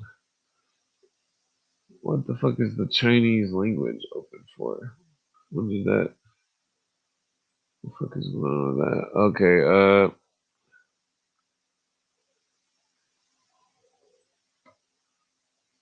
let's see. Damn, nobody's got any good UFO videos here.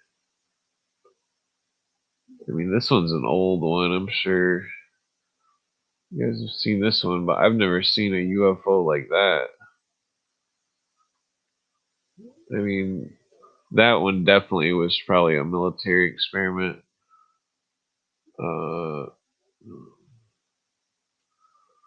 The way it's wobbling and shit is probably some kind of weird anti-gravity shit that doesn't work that well when it's moving slow or something. Like that could be yeah, I'm sure you guys have all seen that before. Okay, dang, there's like no good. There used to be a ton of like UFO videos over Mexico City. Where's this one? Let's try maybe we could filter it by the how long the video is. Under 3 minutes. Not shorts. Okay, here we go. What's this? Let me just make sure it's not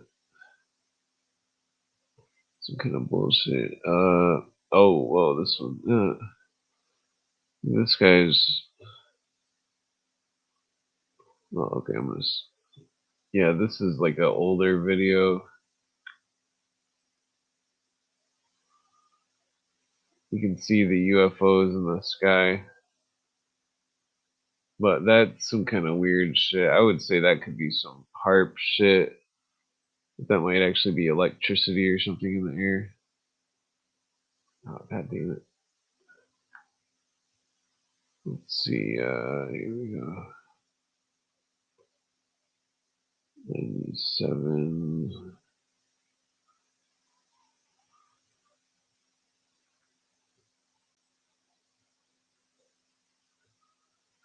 Okay, so this is 2001 or 2021, Mexico City. Oh wait, yeah. So those look like those orbs. That looks like the orb that I seen. The one that flew into space or some shit. Yeah, those look like they're glowing like it, where it's like kind of flashy, you know. Oh god damn it! For some reason my camera keeps glitching out. Okay, so I think this video is paused. Okay, yeah, but those aren't doing any fancy moving or anything. Where's one that's fucking moving? UFO. I guess I'll try Brazil. Brazil under 3 minutes.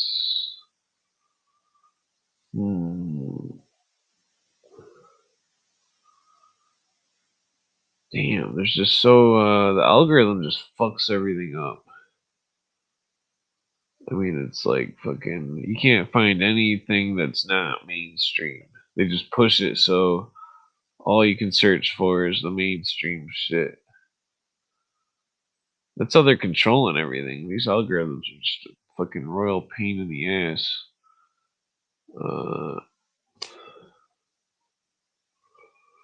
You know, all these fucking, this looks like a real one.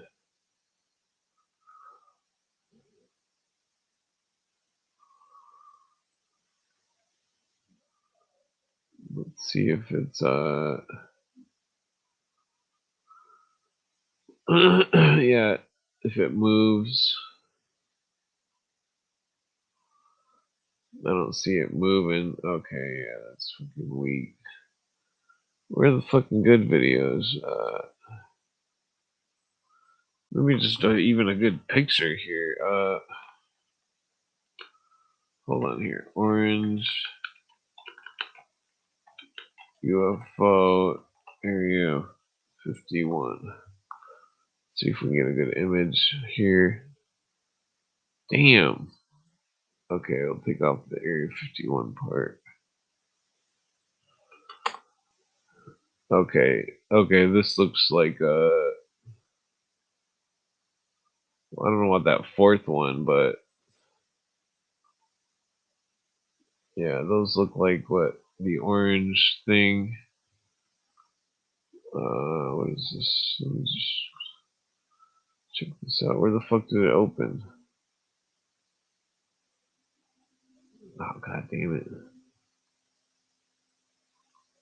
Okay, Christmas Eve, Belgium. Okay, there we go.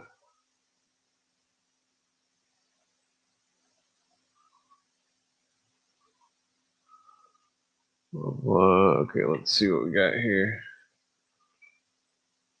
An orange orb, is it moving?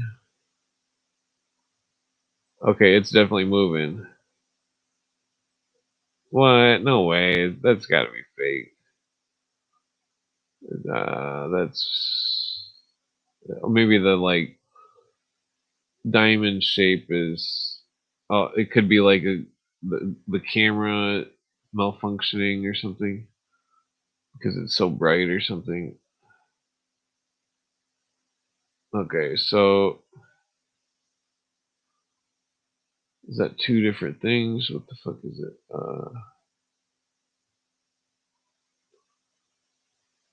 not sure if they're like zooming in on it or something like, or if this is a different orange thing. I think it's like glowing super bright. And it's far away, so that's why it's that triangular or that that the shape it was. Okay, so what is this? Like a reverse of the footage? Hmm.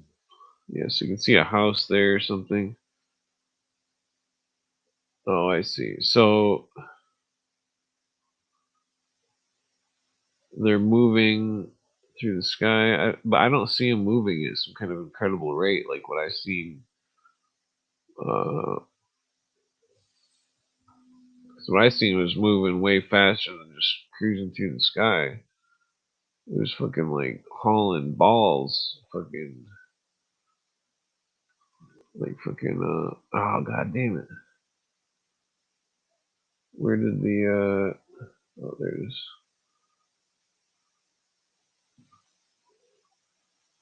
Yeah, this one's gotta be fake. That's definitely fake. That's faker than fake.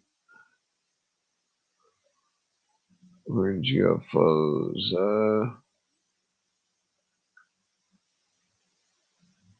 Hmm.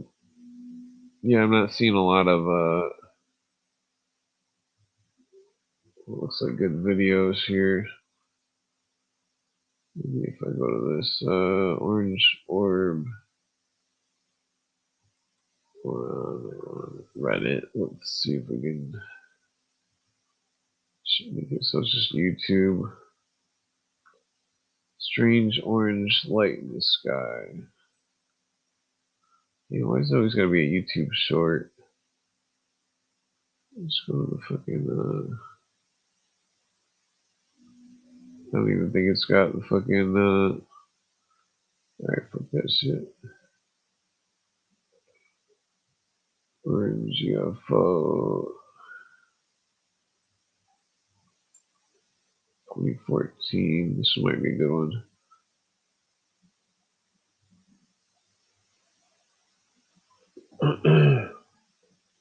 Hmm. Backyard, blah blah. Let's get to the video here.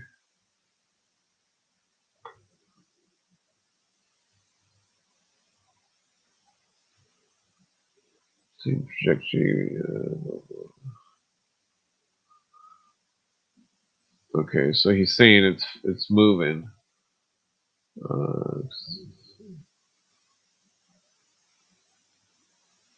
oh, that thing looks weird. It looks like a pentagon shaped. It's definitely glowing like what the orb one that I've seen. The the fuck is it doing? Okay, Machu Picchu. Isn't that some kind of? Is it Is that Peruvian place or is it some kind of Pokemon name? You know, what the fuck time is it? Alright. It's pointless to look at these. Let's see if we can find a cigar one. Yeah, because the third one that I seen was a cigar. And it was fucking, it was definitely really weird. Steely Dan joke there somewhere. Okay, so this one is some pretty shitty video. Yeah, like you can see it, but it's not close up. Okay, yeah, that's fucking garbage. Yeah, because the one that I seen was super close up. It was fucking like, it was fucking huge. What is this? Oh, Reddit. Well, that's just interviewing people that seen it.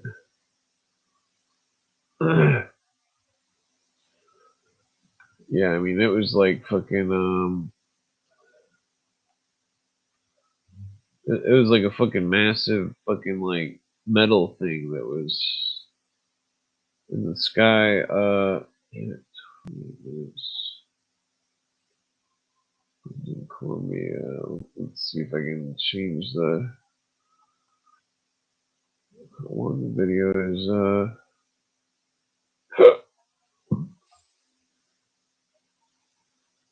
Lake Norman.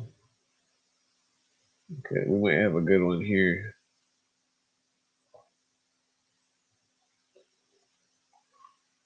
Who's that? 6. Oh, that doesn't look like what I seen. Looks like a blimp. That's a fucking blimp. Are they retarded? Jesus Christ. I swear you can't get like a fucking this guy's fucking retarded. That's obviously a blimp. You can't even. Well, I seen a blimp and I thought it was UFO. Yeah, that's just a fucking blimp. Probably some kind of fucking Russian blimp. The Russians are all cheap on their fucking spy shit. Let's see. Yeah, maybe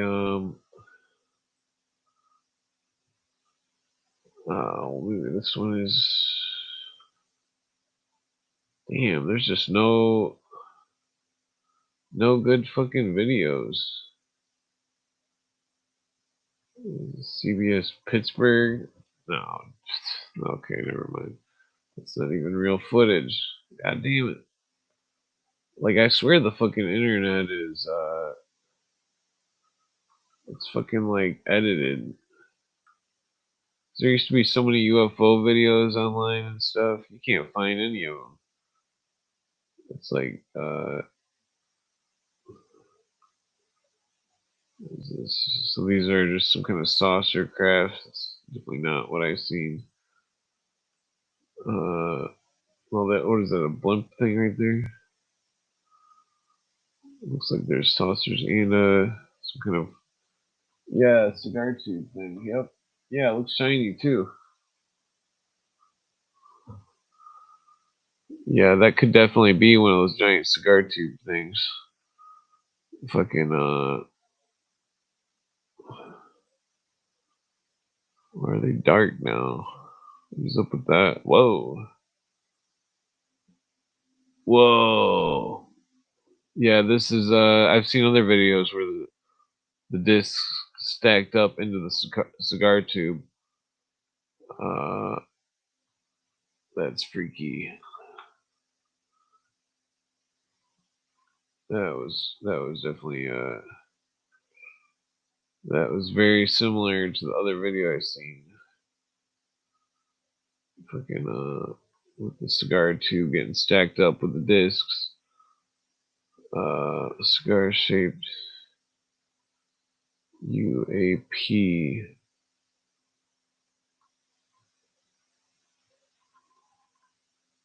Tiki Taki.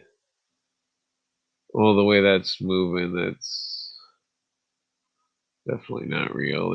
Those planes would not be flying back and forth like that. That's definitely fake. Planes would not fly that close to each other. Okay, let's see here. Here we go. Brazil cigar shaped craft.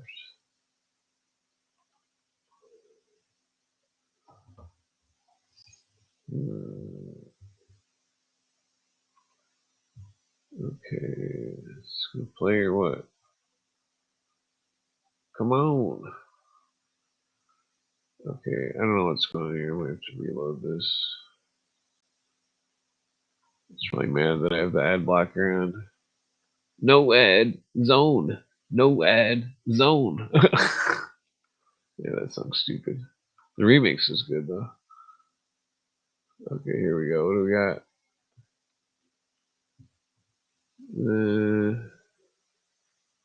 Oh god damn, I got pissed off. I fast forwarded.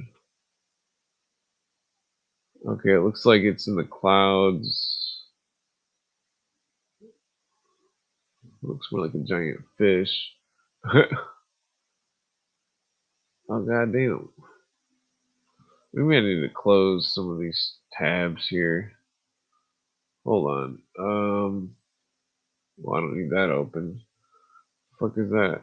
I don't need that open. Brian. I don't need that open. Double line. What do I have two stubble line views on? Yeah, okay, yeah. There was a stubble line I was doing a background check on, and I was wondering, I was trying to figure out if he was related to the other one. What the fuck is this open? Oh, I remember why this is open. I thought this was fucked up. Okay, so this is from governmentaddict.org, some kind of CIA file, and that there's some kind of secret project called the Shalom Project, and that and then he was talking about MK Ultra as well, and that the God Project and MK Ultra, like what the fuck are they talking about here? And that this Margaret Singer is connected with Mr. Jolene West, and that they are well, Jolene West was some kind of Phoenix program dude or something. I'm pretty sure. I'm pretty stoned up. Let's see. I wonder how much. Page 33. I'm gonna leave that one open. Yeah, I couldn't find any references to the Shalom Project. Maybe I should search it with MK Ultra. MK Ultra. Let's see. Yeah, I think that's the same one I was looking for before. Jonestown. What is this? Elephant. What is this talking about? Jonestown? Maybe that's what it. Well, maybe that's what Shalom Project was Jonestown. Huh. What was, damn it. There's just no I'm not seeing any valid links. Anything that would be, let's see, contractor, blah, blah. Jim Keith, mass control, gang stalking and mind control cults. Okay, so the is that just like a? I think it might open it so far away. Okay, Vatican City, New World Order. Is this Alex Constantine's psychic dictatorship? Oops. Blah blah blah. Non-lethal radio frequency. What is this talking about? Jim Keith, Mass Control Engineering Human Consciousness. 2003. Yeah, so there's people that claim that they're mind controlled. Technically, I was gonna have one on the show sometime. He's he said he's under mind control. I'm. I mean, I'm not gonna dog on him bad, but I think that. Well, I mean, my opinions are irrelevant. But basically, I was gonna let him come on sometime and tell his story, and that basically I mean that's it. I was gonna have him come on and tell his story because he thinks that he's under some kind of mind control or some shit. He thinks that he's what is that called? Group. He thinks he's been like psychically targeted or something. That's pretty far out there. I'm gonna have to make sure he doesn't say like certain words and all that jazz. Because I mean, I could interview him on Rumble, but I'm just gonna have him leave out parts of the story that he's a little bit crazy. That's the thing. I don't know if he's crazy or what, but there's something going on. Fucking I mean, it's possible that he's crazy, but it's also possible that I don't know. Okay, I'm not gonna pack this cigarette. Then it'll be too tight. Okay, so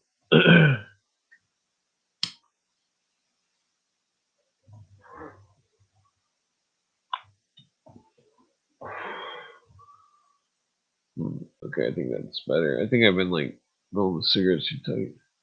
Yeah, so when I let him come on the show, well, everybody has to be really nice to him. First of all, that the also, I told him if he says anything that he doesn't like, I'll delete the episode immediately. And that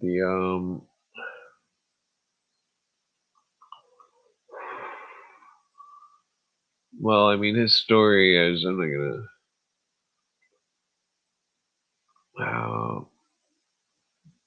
His story is I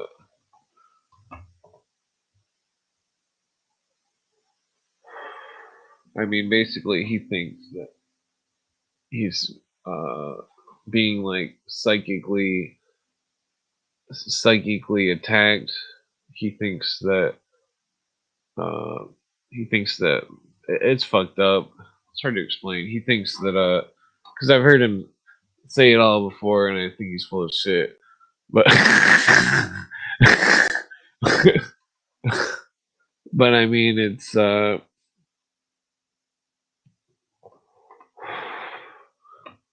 I mean, I shouldn't be so harsh, but I have no evidence to support any of his claims. I just have hearsay, and that it's not even hearsay.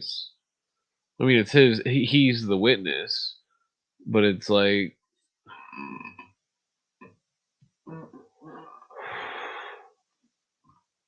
I don't know. It's just weird.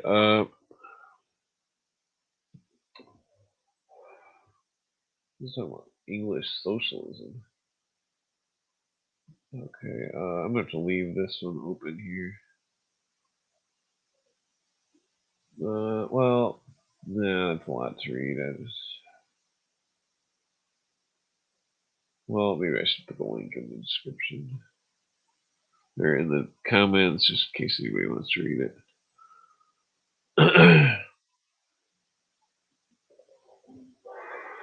I speculate that there are people who have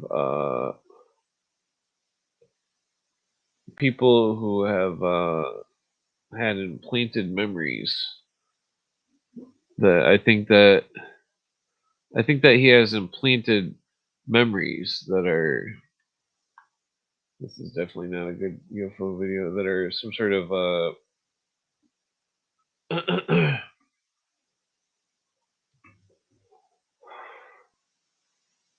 let's see here. Is this a good one? Well, this one might actually be real. I think he has implanted memories. I think that I think he's somehow been subjected to some sort of hypnosis. He claims that there's voices in his head, but he can't say what the voices say. He gives very specific details about what he claims he's seen. He claims that he's seen a person in his bathroom, and that the person had threatened him or something, and that the person disappeared, and that's straight up textbook shit for that stuff I was reading about. That stuff I was reading about. Yeah, you can see the UFO right there. That stuff I was reading about the hypnosis, where they would tell the housewife that on a certain day at a certain time that this was what they would program into her. They would say, I need to like chew a vitamin C or something. They would say that they would program her to for a future date where she would see the psychologist come into her kitchen and say good morning or something.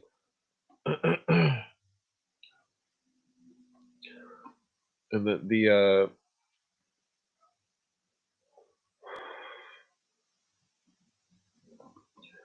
and then it's very interesting what X Files alleges on the Jose Chung's episode.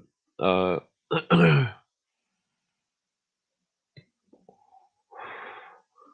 pilot saying that he didn't know if he was brainwashed. He didn't know if what he's seen was real. Yeah, I'm putting that cigarette out. I'm fucking too much cigarette. Ugh. I don't know why I'm even smoking cigarettes. Still trying to make my girlfriend quit. I think I'm gonna quit before she does. I better just quit smoking cigarettes. I better smoke some weed.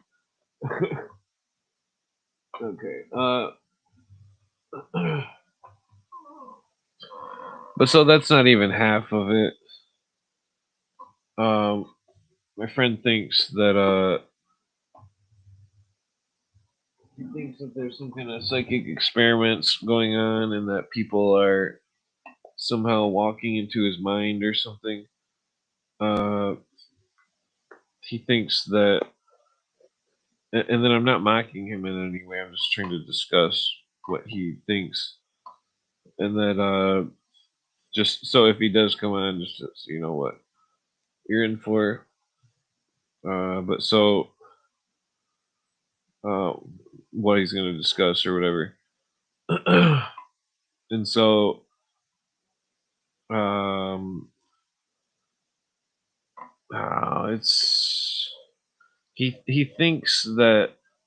uh, thinks that there's some kind of psychological program going on in Mexico, and he thinks that the voices in his head are people who are prisoners in Mexico in some sort of facility that are being administered some kind of experimental hallucinogen or something.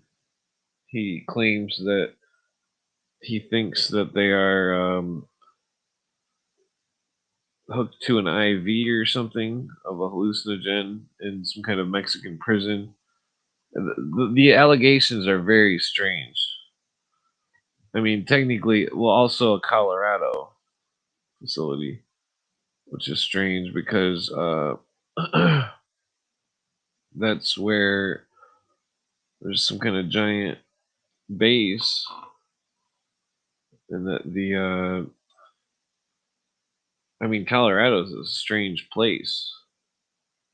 It's definitely a strange place.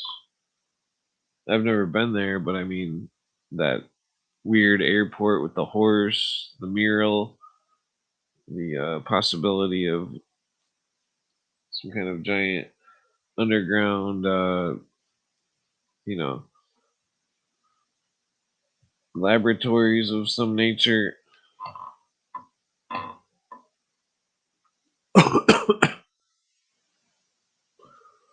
I mean, for all we know, there could be some fucking Resident Evil shit going on or something. I mean, all the people that think the zombie apocalypse is going to happen would all be very happy. But I mean, if there was a zombie apocalypse, you'd want a tractor and you'd want some kind of giant. Not that that was ever going to be a real thing or anything. I don't believe in zombies, but I mean, it is. There's a lot of cool movies and stuff out there. But so, anyways, so he thinks that some sort of prisoners are in some sort of program and that they're.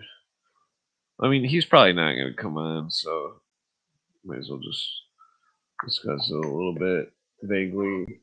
That I'm just rolling up one last joint before I go to sleep.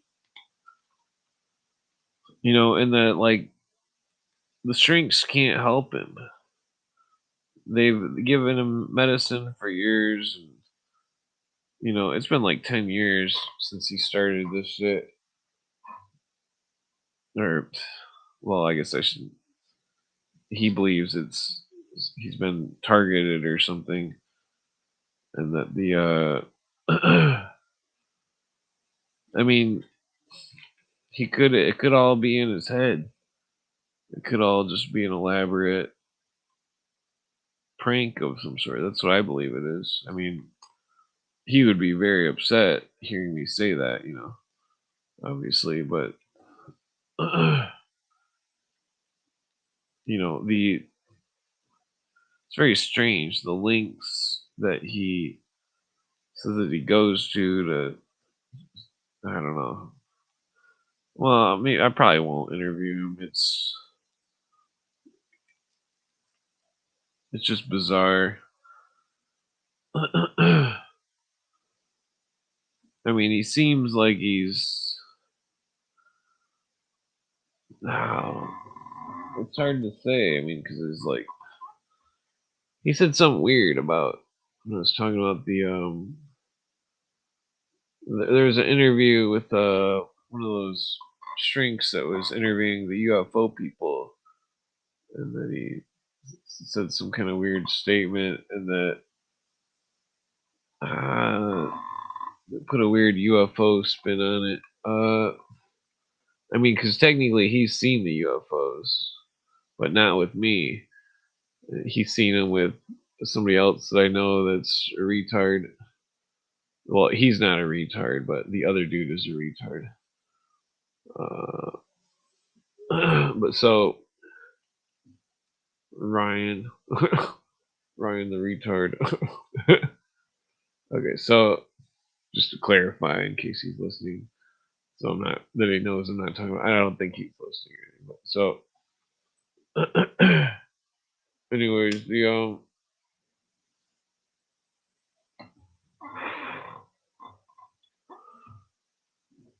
the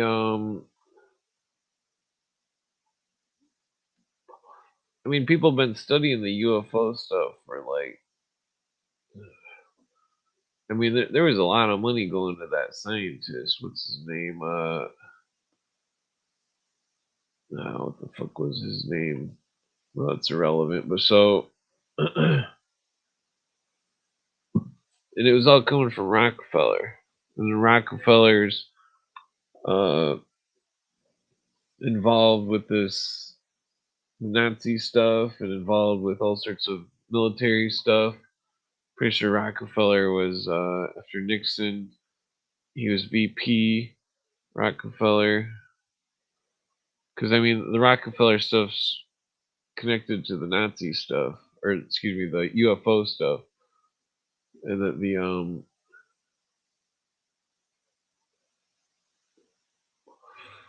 there could be more going on than what we think. I mean, regardless of what the UFOs are, if they're not man-made, then there really would be a cause for a world government. I would hate to say it, but uh, because if our species was at stake, in Earth, and that if our species was at stake, then that's the only logical reason why I could see this giant conspiracy, even because it's. I mean, that's the thing, though. It's like some of these world powers may be connected to the alien stuff, and that such as the Baha'ism.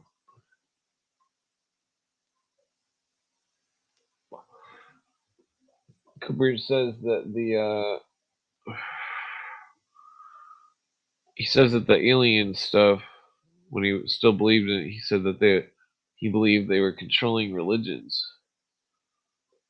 And then I think he was talking about theosophy,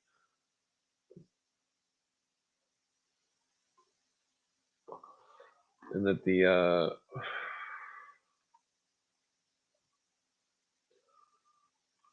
it's bizarre, this whole theosophists and stuff claiming they can teleport to some sort of thing. That either they're brainwashed and they think that they're teleporting, or they are literally teleporting. I mean, that's the weird thing about it. Damn it, is there any good fucking damn, I need this. It's almost fucking 6 o'clock.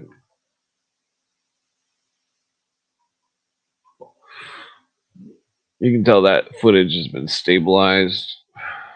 I think that looks like the one that I see. Yeah, it's just a straight up fucking cylinder.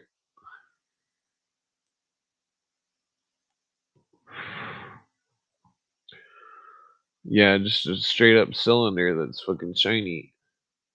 That's what I seen. Except it was huge. I seen it way up close. Fucking the thing was unmistakable. Except when I seen it, it wasn't moving. And then it just disappeared after like 10 seconds.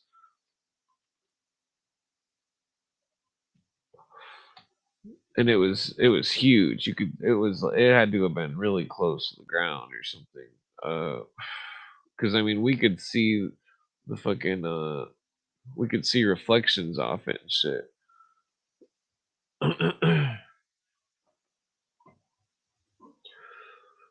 I mean, it's it's fucked up. You know,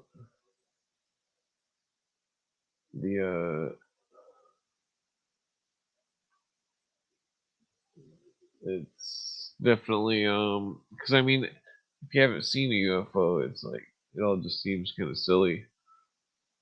Uh, doesn't seem like it should be a big deal, but I mean, anybody that's seen one, it's a huge deal because even if it is just man-made, it's some kind of magnificent technology that is not being revealed to the public. Whoa. Yeah, that's definitely real. You can see the it's pretty wild. It'd be really hard to fake that with that reflection and stuff. I mean, maybe modern AI not so tough, but oh, well, there's that one that went into the volcano.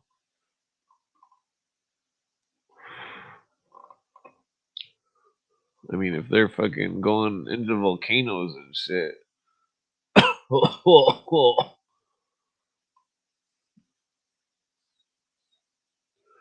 Yeah, they always got a weird glow to them. That looks like that's a triangle. That looks like a fucking triangle craft. That one could be Project Aurora.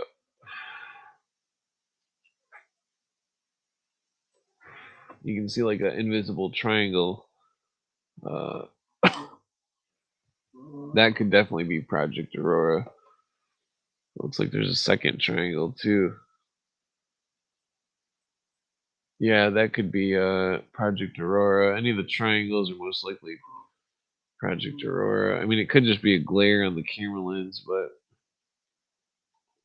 it looks like there's an invisible triangle right there. Uh,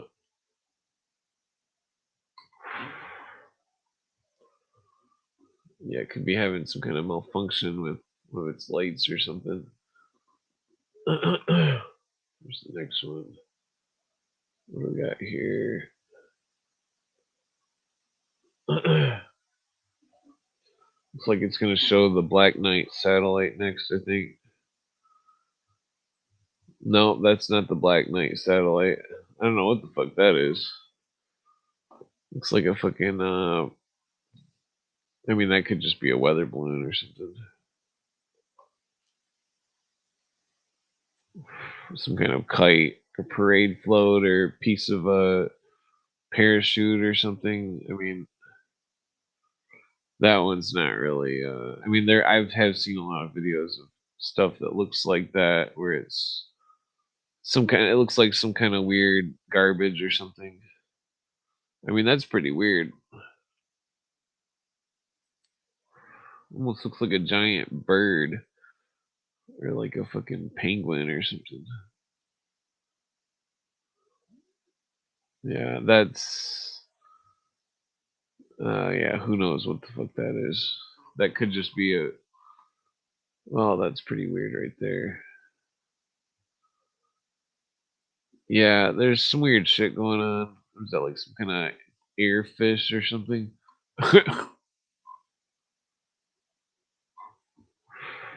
Was this Berlin? What do we got here? Some kind of looks like a seahorse or something. Yeah, if it's something that's in the sky and it's not moving erratically or something, it's probably just some kind of floating garbage or something. But like that last one, that could just be nothing, you know. These last couple ones, but fucking is that Great Lakes? That first one,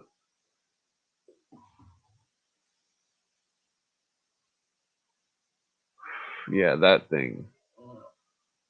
I'd say that's probably definitely a saucer. I don't think that's a cigar tube thing unless they glow or something.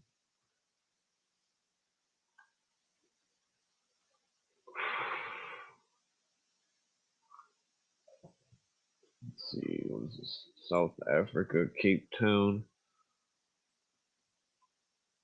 Let's see.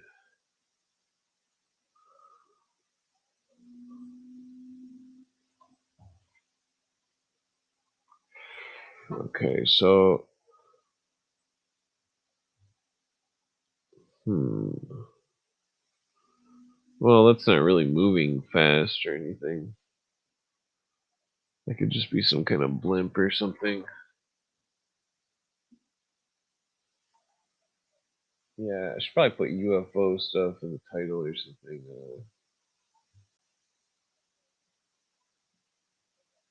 Okay, here we go. Cigar-shaped cult in Iceland.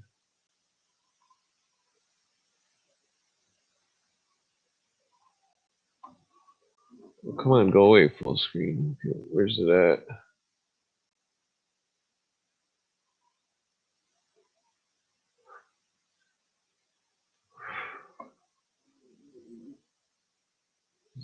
Oh, okay, I see it. It's on the horizon.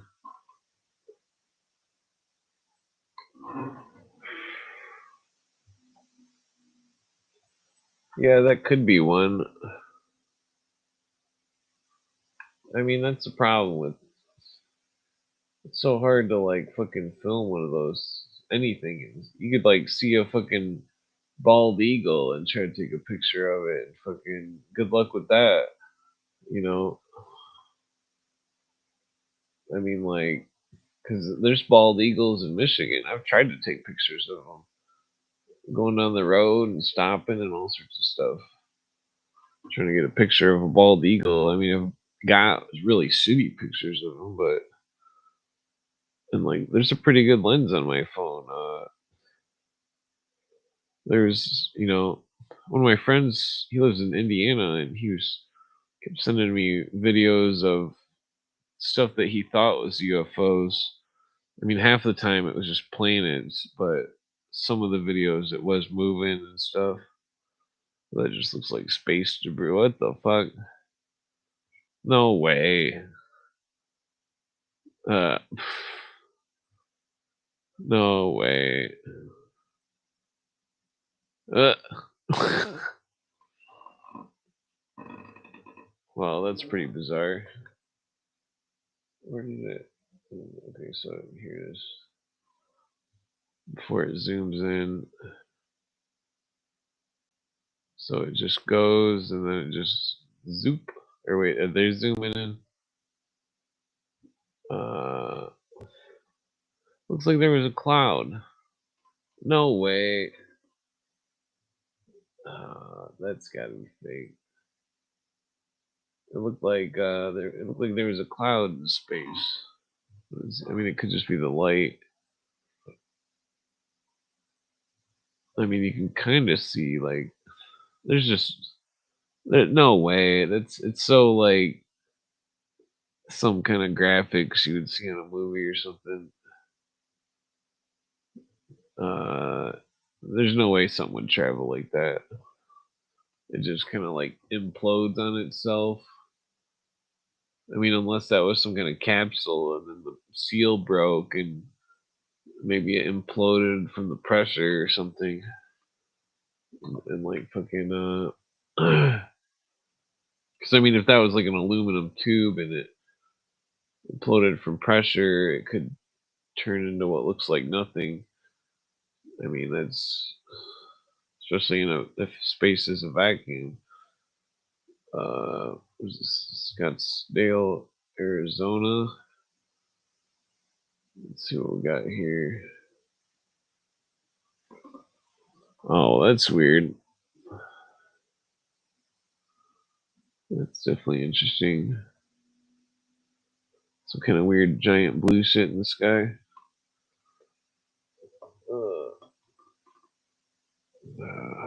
Whoa, this joint's still burning. It's amazing.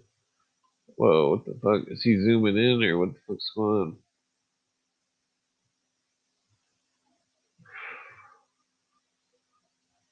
Yeah, that's definitely weird. Whenever it's not something that looks like it's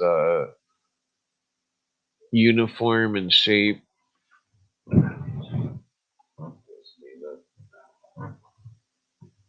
Ugh. Yeah, if it's not uniform in shape, then it's something bizarre.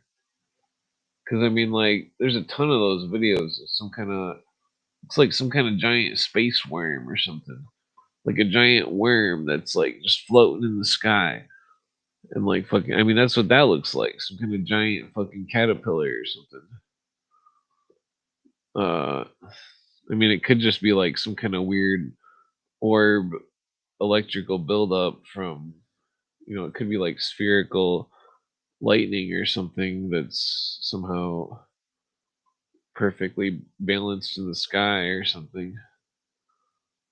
But I mean, I don't know. The stuff that I seen was definitely not no spherical lightning, and it was because I mean, lightning couldn't go into space first of all, and I've seen lightning a million times. Definitely wasn't lightning, especially because lightning doesn't move in perfectly straight lines. Uh, then the cigar tube thing. I mean, that thing was just fucking, you know. Oh god damn it! The cigar tube thing was just fucking. Let's see here. Cigar location. I mean, just imagine like a fucking like a fucking giant, the biggest thing you've ever seen in the sky. I mean, that's what it was like. It was like fucking some giant ass thing in the sky, and then it was just gone. It was like, what the fuck? Where did it go? Like, how did it move? Did it? I mean, I'm assuming it just turned its cloaking back on, because the cigar thing that I seen, it didn't move, but then it was just gone. Whereas the orbs were the orb thing was moving real fast, and the other one wasn't moving so fast. The I mean, this thing looks like it's moving, but not very fast. But I mean, that could just be like some kind of weather balloon or some shit.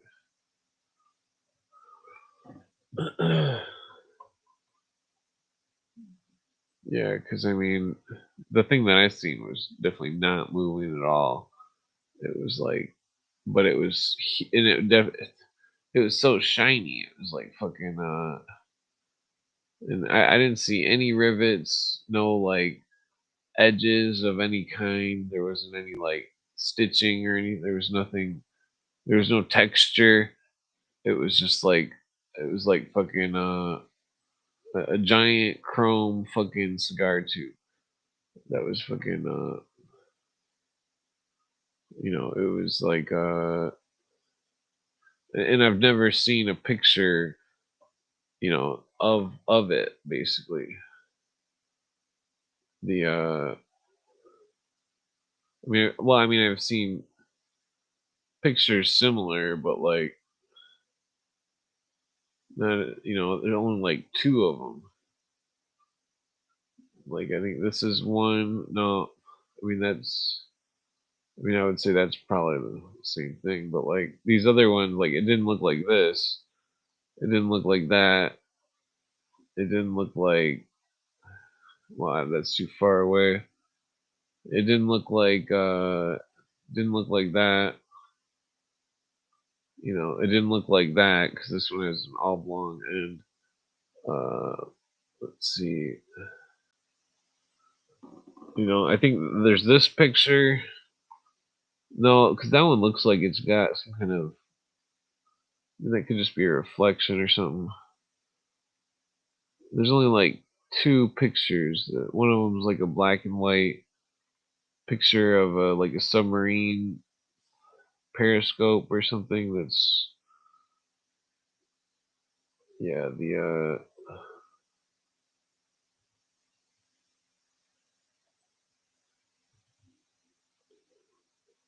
I'm not seeing any good pictures here.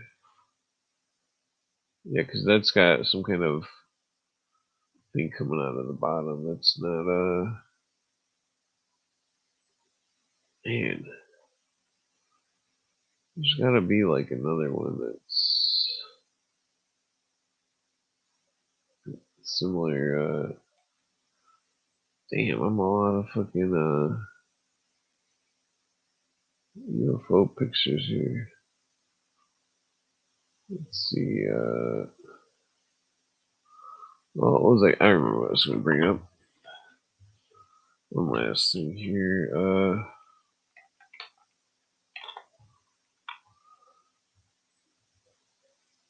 Yeah. So here we go. I mean, I've listened to pilots get interviewed, about the Foo Fighters. You could find those interviews on YouTube and shit. Maybe I should like download some or something. So yeah, that's a famous picture right there. Foo Fighters, some kind of, look at that one's in a triangular formation. Triangular formation. I don't know if there's any videos of them, but they're obviously not very big, compared to the size of the plane.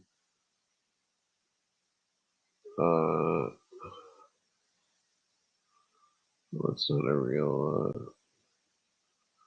I could have sworn there was. You could see it flying behind it. I can't remember if there was any videos of it. Let's see, maybe we'll find one here. What the fuck does that keep doing that? I think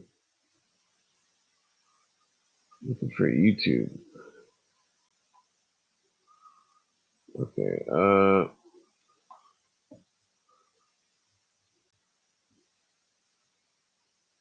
Serious. Damn it, I knew this was gonna happen. It's just fucking showing that band. Okay, so we're probably not gonna get any good video footage of Foo Fighters. I guess I'm just gonna pass out. Oh, I'm going on tomorrow with Todd. Todd's going on tomorrow, and I'm probably not gonna podcast for like a week or something. I need to organize a bunch of research. This whole like hypnosis doctor stuff. This whole like microchip stuff. I've got to organize it. I've got to get them all like repath the. I got to search my internet history and find all these names because I've it's all in my internet history of the people researching these uh, hypnosis, this MK Ultra type stuff that the well, even I mean, even if I can still remember a bunch of the names and do the cross referencing again, but I mean, I showed a bunch of stuff on one of the videos, one of the live streams. I don't remember which one it was, but the I swear there's more pictures in this. Maybe there's like a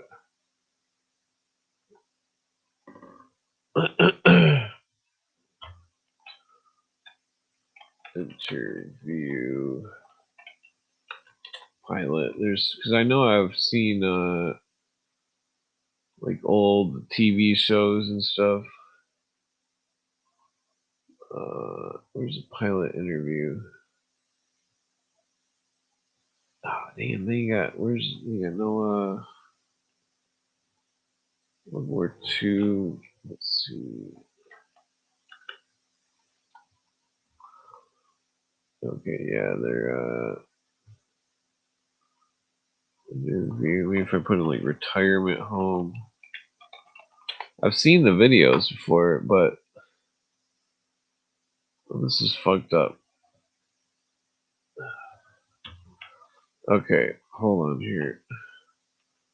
World War II veteran talks about UFOs. Interview. Let's see if we can find it on YouTube. Because I mean that's where I seen them at. I mean I don't know why the internet would take those off. I mean if the I mean unless they're fucking over 20 minutes. 3 to 4. Maybe I should put UFO in parentheses.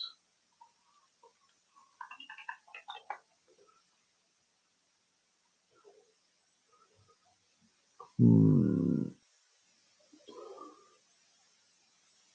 What the fuck? This is well, I mean, well, that's a super old one. No, that's not. Let's see. Maybe if I take interview out.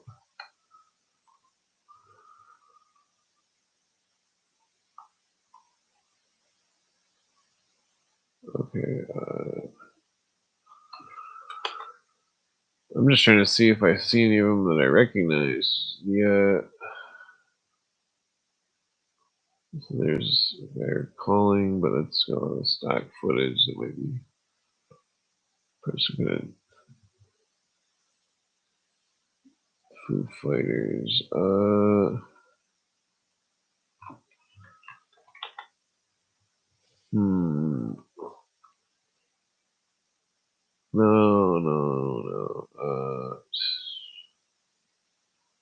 Yeah, I'm not seeing any of the videos that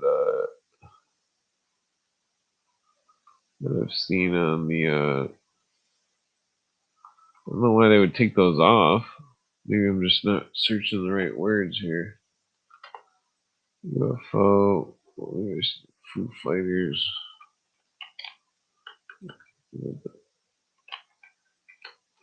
Let me spell it. O. Foo Fighters.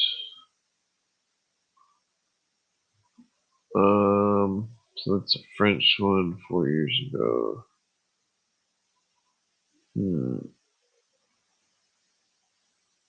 Let's see. 1955. Damn it. Yeah, I'm not seeing a lot of videos here that look like the ones that I've seen that where they were like old people in the retirement homes and uh they were like laying in their bed or some shit. What the fuck? I bet. Let's see. I don't see the word UFO in there or anything. Yeah, I'm not trying to watch the whole thing if it's not even talking about the subject. This is why I hate YouTube and Google and stuff. Um, yeah, like this isn't even. If I put parentheses on veteran, uh, maybe like interview or something.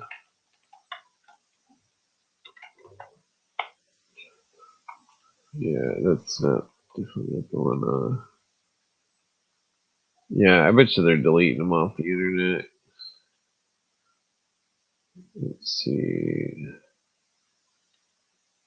What's he talking about? I don't think he's talking about UFOs or Foo Fighters. What the fuck? Why are all these fucking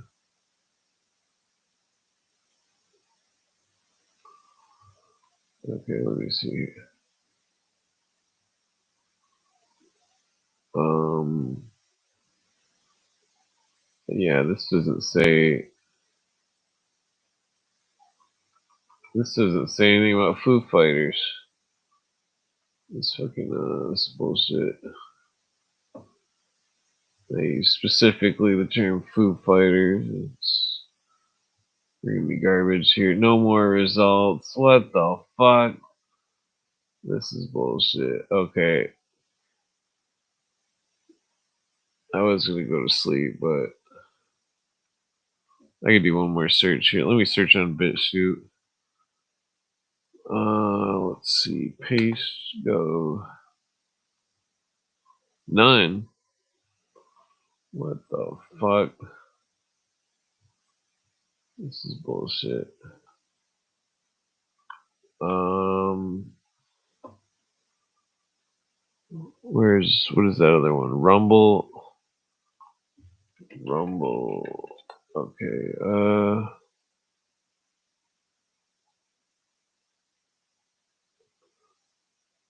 Okay. Well, this is coming up with stuff, but I'm not seeing any interviews. Yeah, Yahweh. Uh, yeah, I'm not seeing any. Well, maybe I take the word interview out. Veteran, Foo Fighter. What if I make it World War II? Foo Fighter. Witness. Foo Fighters. Okay.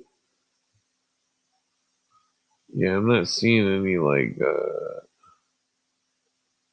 any videos that are like I'm thinking of here. Let me try.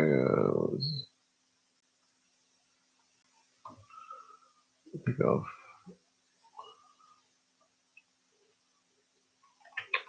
Witness. So, interview. Foo Fighter Witness. Oh, Jesus. Well, let's try just Foo Fighter.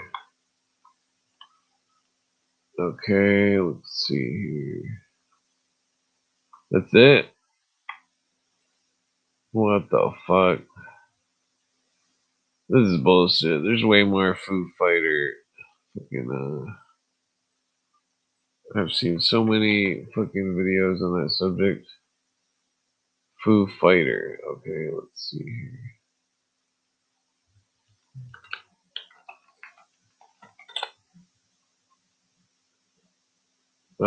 No cigar UFO videos.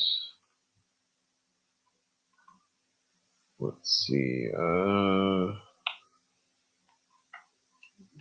World War II UFO. Okay, Jack Jones. Yeah, so there's not shit going on here. We do not have no goddamn commercial. Okay, here we go.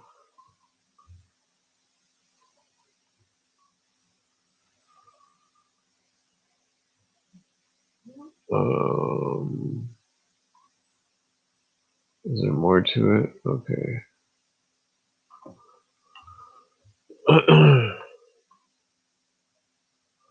Yeah, so you can see it by the wing,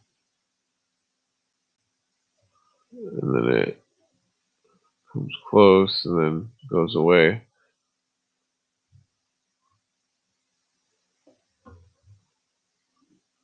Yeah, that's definitely something there. So they were approaching runway, and it was approaching their right side of their craft. It looks like.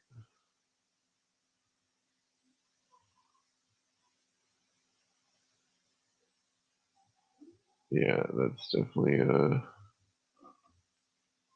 looks like a saucer craft. You know, there's something in there. Whatever's piloting it is very big. Some kind of if it's not remote control or something. What does that say? Oh wait, I'm stoned. That's a fucking island right there. I thought that was an airplane. Fucking. I thought that was the side of the airplane. I didn't realize that was. I was just looking at the UFO. Not. I'm pretty stoned. Yeah. So let me rewatch that first part again. Okay. Yeah. So they're flying, and it was okay. That's pretty good footage.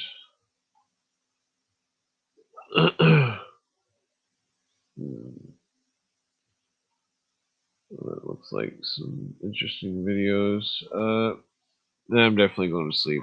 All right, peace out. Coming on tomorrow, Todd, but not. again, probably till next Friday or next Wednesday or something. I don't know. It's depending on how long it takes to put something. I need to make some kind of professional video that looks all fancy and upload it to the video section and then post the shit out of it everywhere and like try to get some actual views instead of low amounts of views. I mean, the I mean, you would think that I mean, I was looking at other people's percentages of views, like, then it seems like 1 out of 20. So is that 2.5%? 1 out of 20. Two out of 10. 1 out of 20. I'm pretty sure that's 12.5. Well, I can't think of the exact percentage, but the basically like 1 out of 20. 1 out of 20. Well, I don't even think I got. Yeah, I think I get like 1 out of 20 subscribers actually see the videos. But I think that's about what other people's run into. 1 out of 20 people see the video. I mean, it's I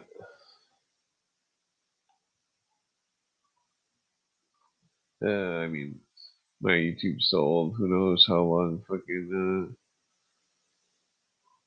Well, okay. Well, Jesus, that's loud. Okay. Yeah, I'm going to sleep. All right. Peace out.